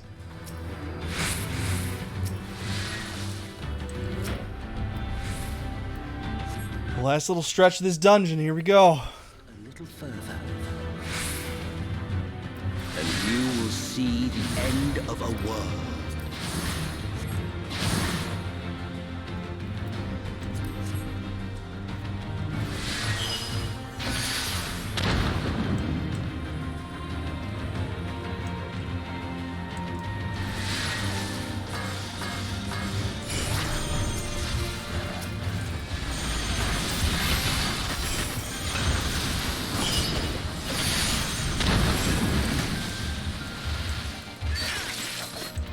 Jesus.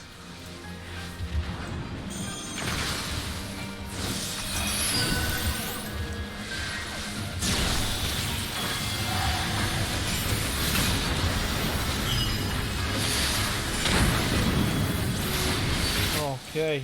Fucking pulled the world. God damn.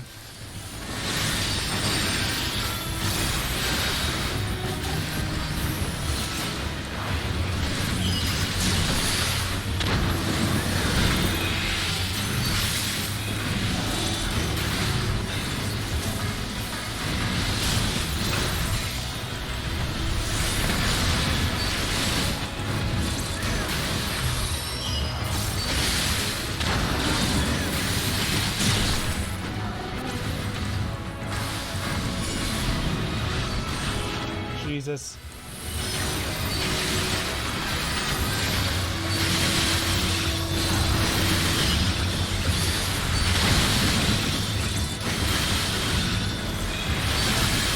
I'm even like trying to take damage, it's just so hard not to.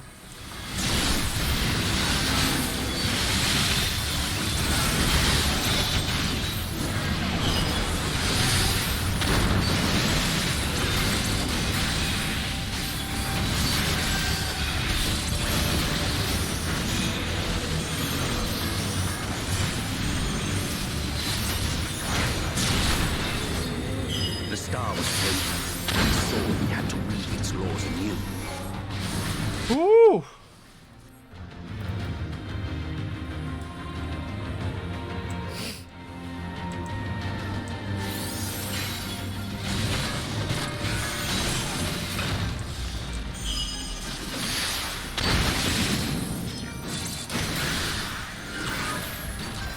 I don't know why I waste that fucking cooldown every time.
Alright, this just takes a lot of concentration. Okay. Easy peasy. Easy peasy, lemon squeezy. This is it. Last little fucking bit.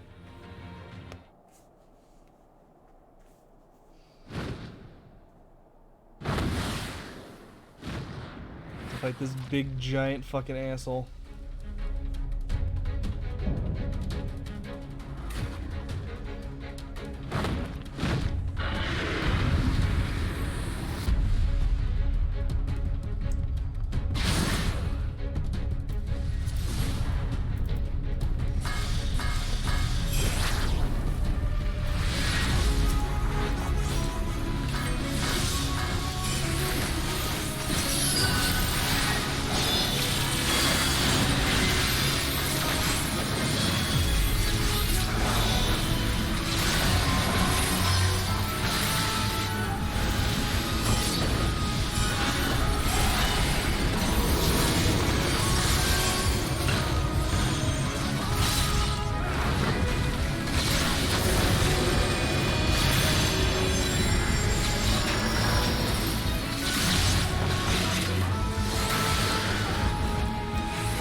I almost fucking ran right back into that.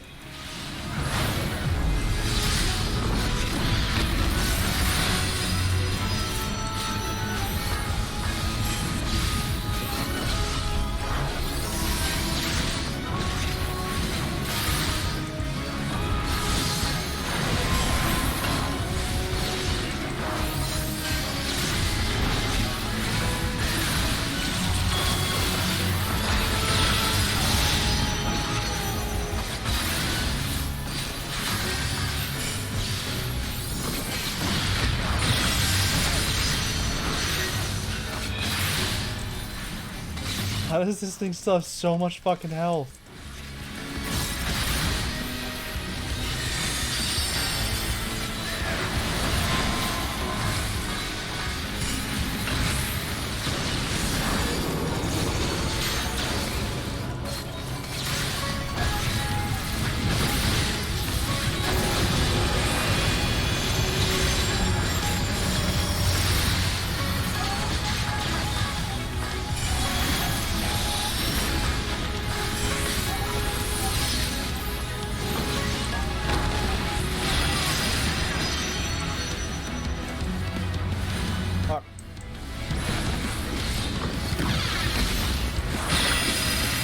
Fucking trick attack opening.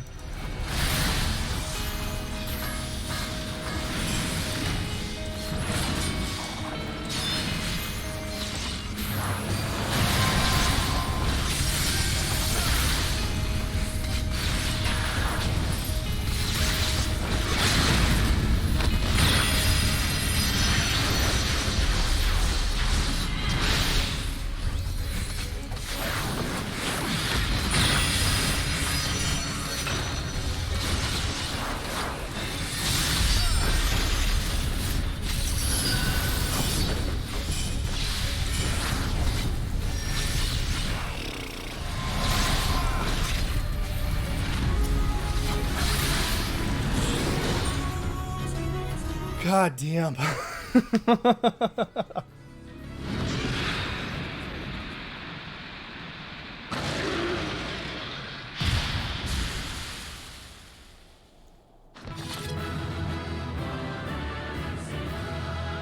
Okay, I think I have enough time. I think I have enough time to finish.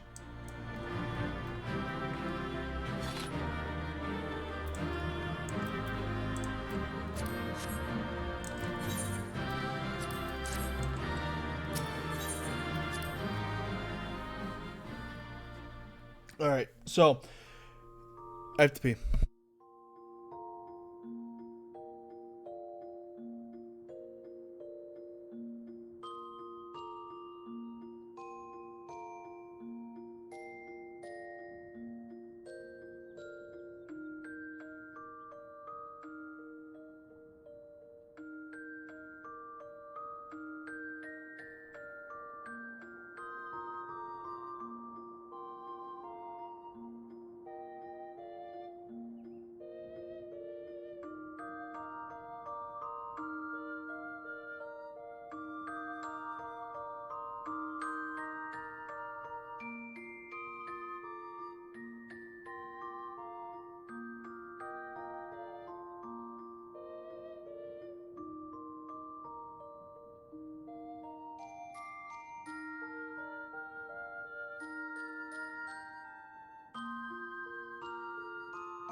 Okay, about 30 minutes left before the server shut down. Let's see if I can do this. Okay, so you go through the whole dungeon, you do the whole thing, and then comes one of the greatest cutscenes. I think it's this one.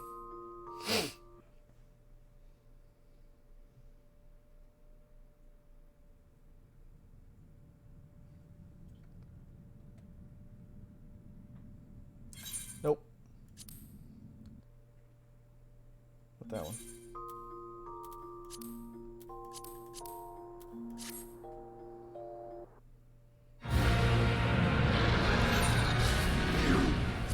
Nope.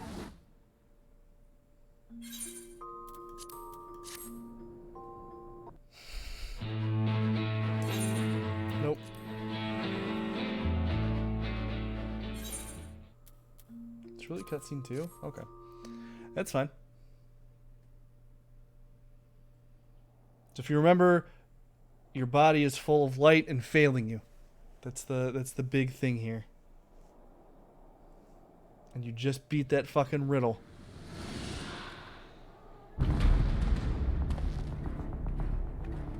Well, well, you prevailed.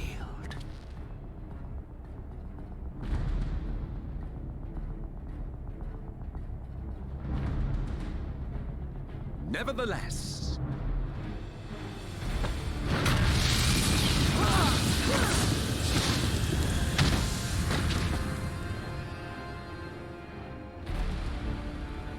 your performance was underwhelming, and I remain unconvinced of your worth. Oh, you tower of your misbegotten ilk, no doubt. But should I bring my full strength to bear, well, you would be as leaves in the wind.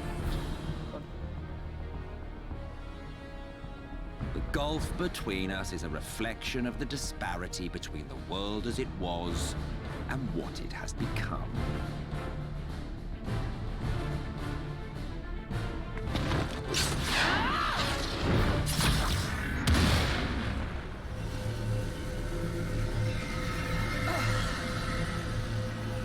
Our worlds may not live up to your lofty standards, but they are our worlds, our homes, full of life and love and hope. And we won't stand by and let you destroy them!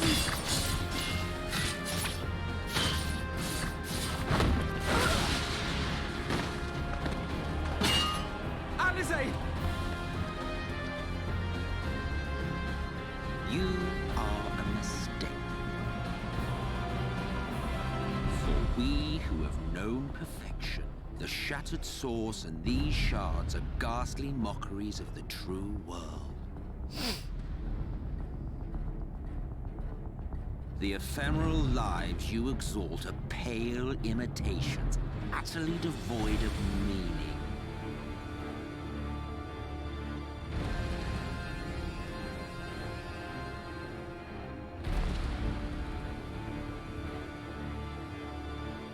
Belittle us all you like, but we will rise again and again, and give the lie to your insults through word and deed. We define our worth, not the circumstances of our creation. More prattle.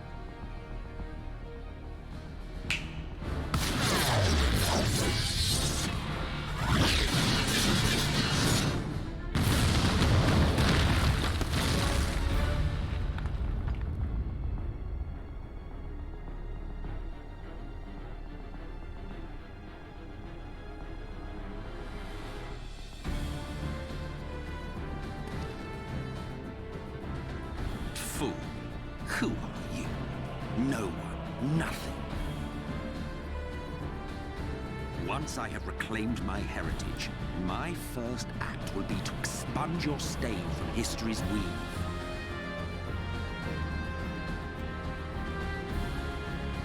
My world will have no need for heroes.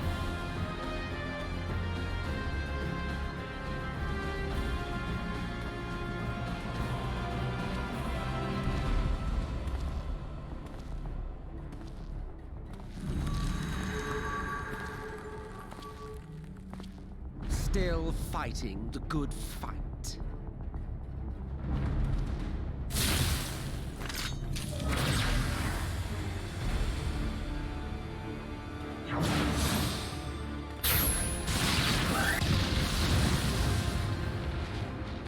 It is true that all we hold dear is fated to fade away. But that is no reason for us to forsake it. To take what steps we may, and thus mark the road for those who would follow. To strive for the best of all futures. Be this not also thy purpose?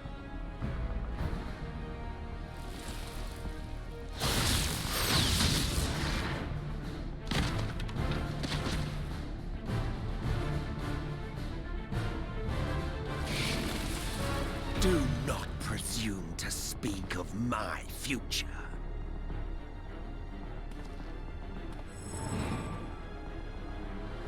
And you? Why waste your final moments in futile defiance? Weary wanderer, you've no fight left to fight, no life left to live.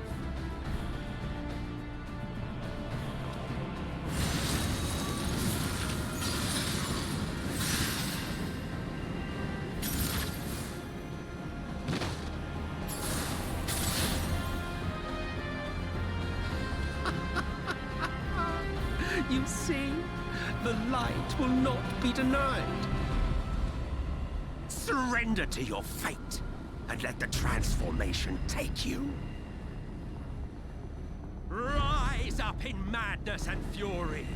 Devour the vermin infesting the land which is rightfully ours.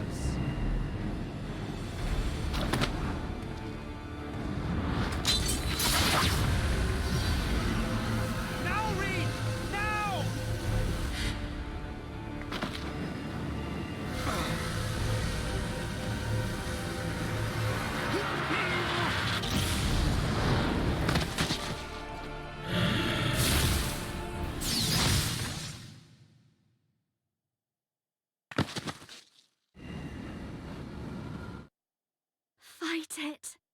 You have to hold on.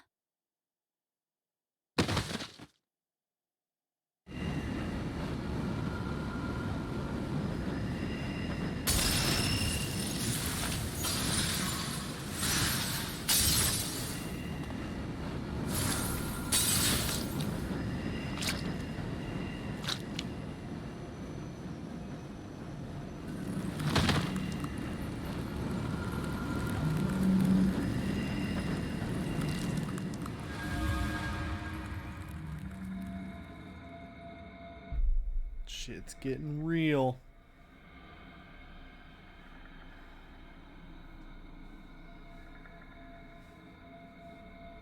If you had the strength to take another step, could you do it?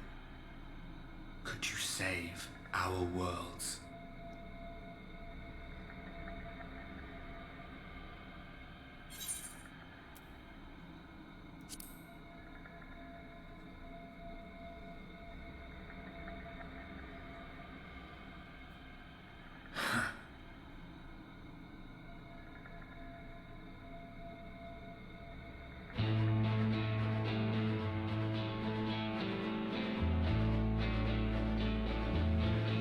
Take it.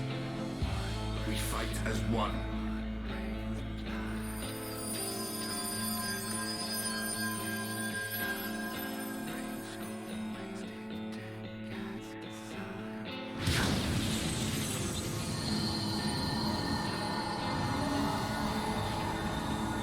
This world is not yours to end. This is our future. Our story.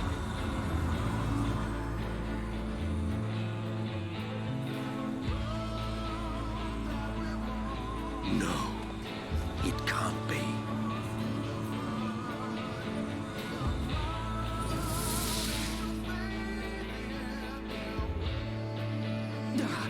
That trick of the light. You are a broken husk, nothing more. How can you hope to stand against me alone? We stand together!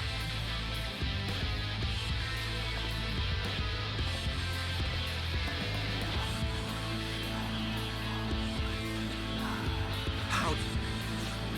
I'm surprised you can stand at all. I could not well leave matters half finished. Let expanse contrast, eon become instant.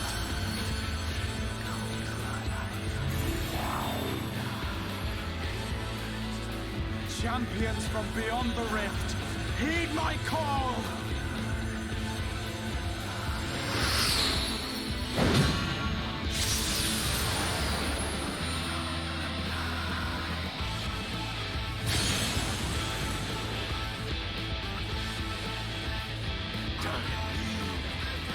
Damn you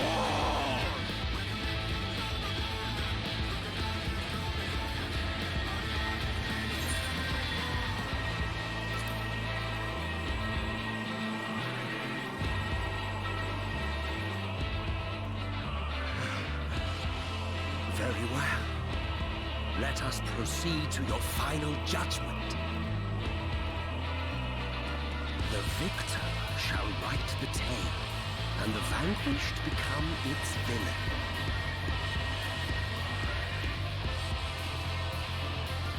But come, let us cast aside titles and pretense, and reveal our true faces to one another.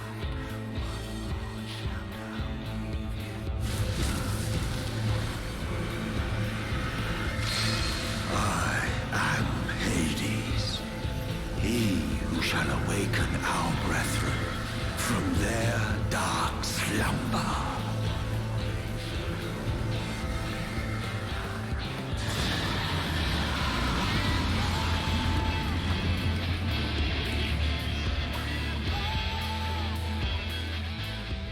So yeah, that's that. You fight him, you kick his ass, you throw a light axe through his fucking chest, and he says, "Remember us, remember that we once lived." And you say, will do. And then the other patches happen, and then you face Elidibus. I didn't talk about Elidibus at all, but Elidibus is the self-appointed balance between everything. And turns out Elidibus is actually just a little kid, and he sacrificed himself to try and bring peace to his friends and save the world, but it didn't quite work out. Turns out Elidibus, the little boy, actually became Zodiark. And how much time is actually left? Yeah, so a little kid, Elidibus sacrifices himself to become Zodiark. People were pissed off about it. People were mad about it. He ends up being tempered. He becomes the Final Fantasy I Warrior of Light. You kick his ass. You kill him.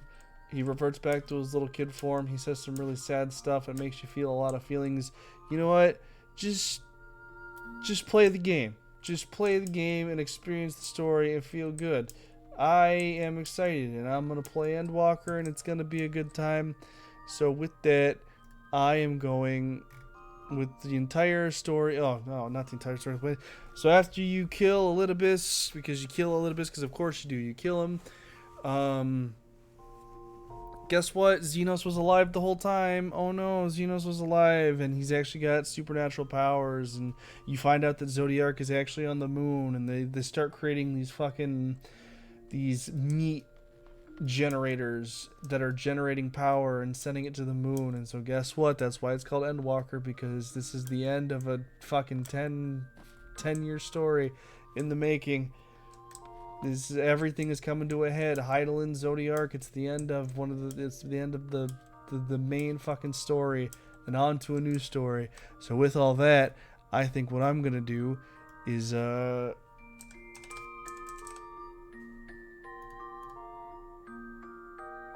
gonna go ahead and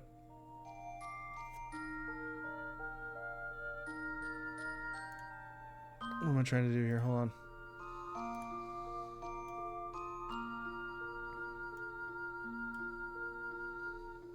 I'm gonna switch to this. I'm gonna switch to this. I'm gonna do this.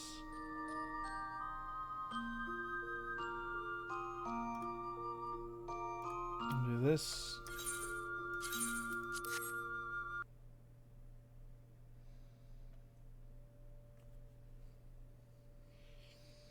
And I'm gonna end on the Endwalker trailer. So enjoy the trailer. Have a good night.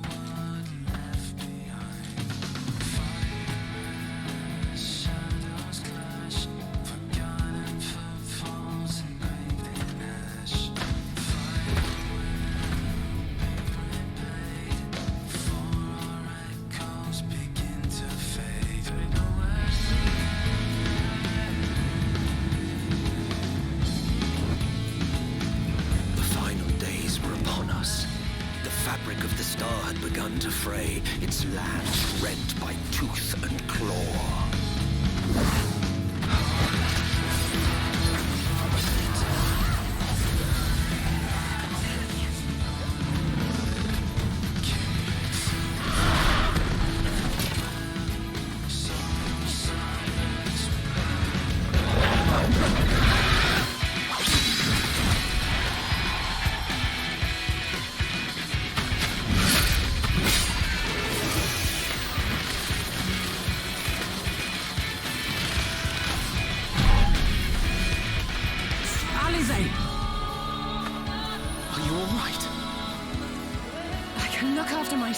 You know.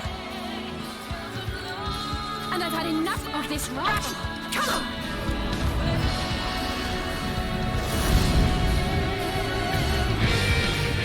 As the chaos spread, the star seemed doomed to unravel. And yet...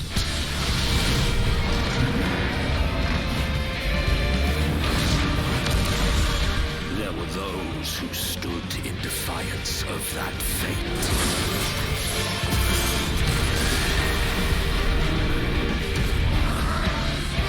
The hour is come, Vritra. It's all or nothing.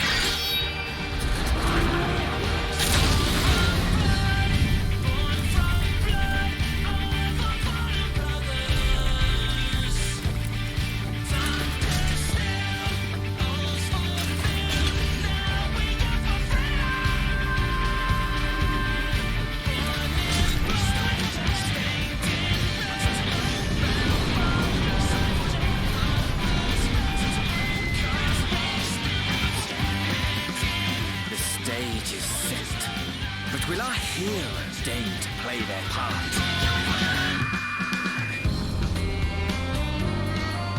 You took your time. 'Tis as we feared. The respite afforded this land was but fleeting. The end draweth nigh.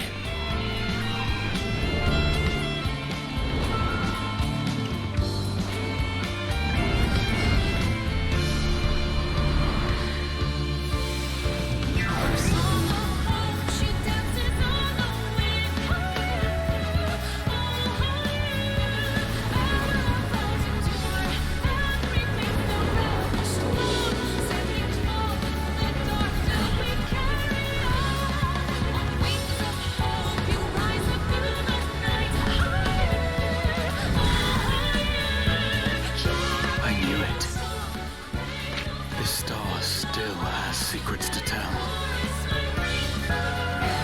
Take care, my friend.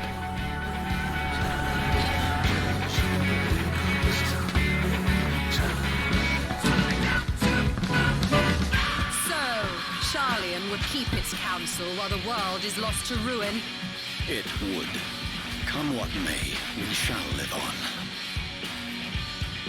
We must. Do as you must, then. But we Scions will fight. Until the heavens fall. Until our last breath.